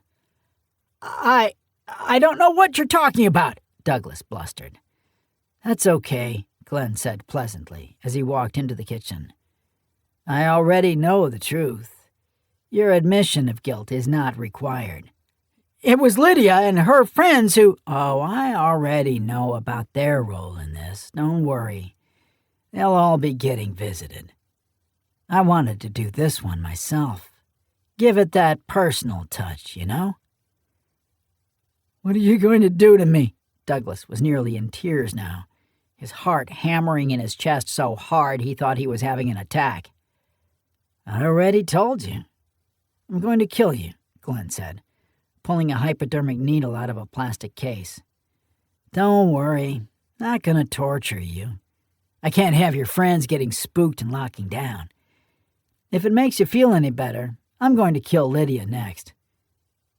It does, actually, Douglas said. See? No worries. Now that you've accepted it, you can be a man about it and not a blubbering infant. Can't we just— Glenn lunged so quickly that Douglas almost didn't see it. He flinched, and when he looked up, the other man was still holding the hypodermic needle. It was empty. It's peaceful, Glenn said, putting the needle back in the case, which is more than you deserve, and more than Lydia Schaefer will get. Gabby, she's alive, Glenn said. Safe and hidden. That's good. Douglas couldn't keep his eyes open and felt himself drifting off into a deep, peaceful sleep he so desperately needed. This isn't so bad. His heart stopped 15 seconds later, triggering a signal through his neural implant that would bring emergency crews within the next 12 to 15 minutes. No, Douglas, Glenn said. Not bad at all.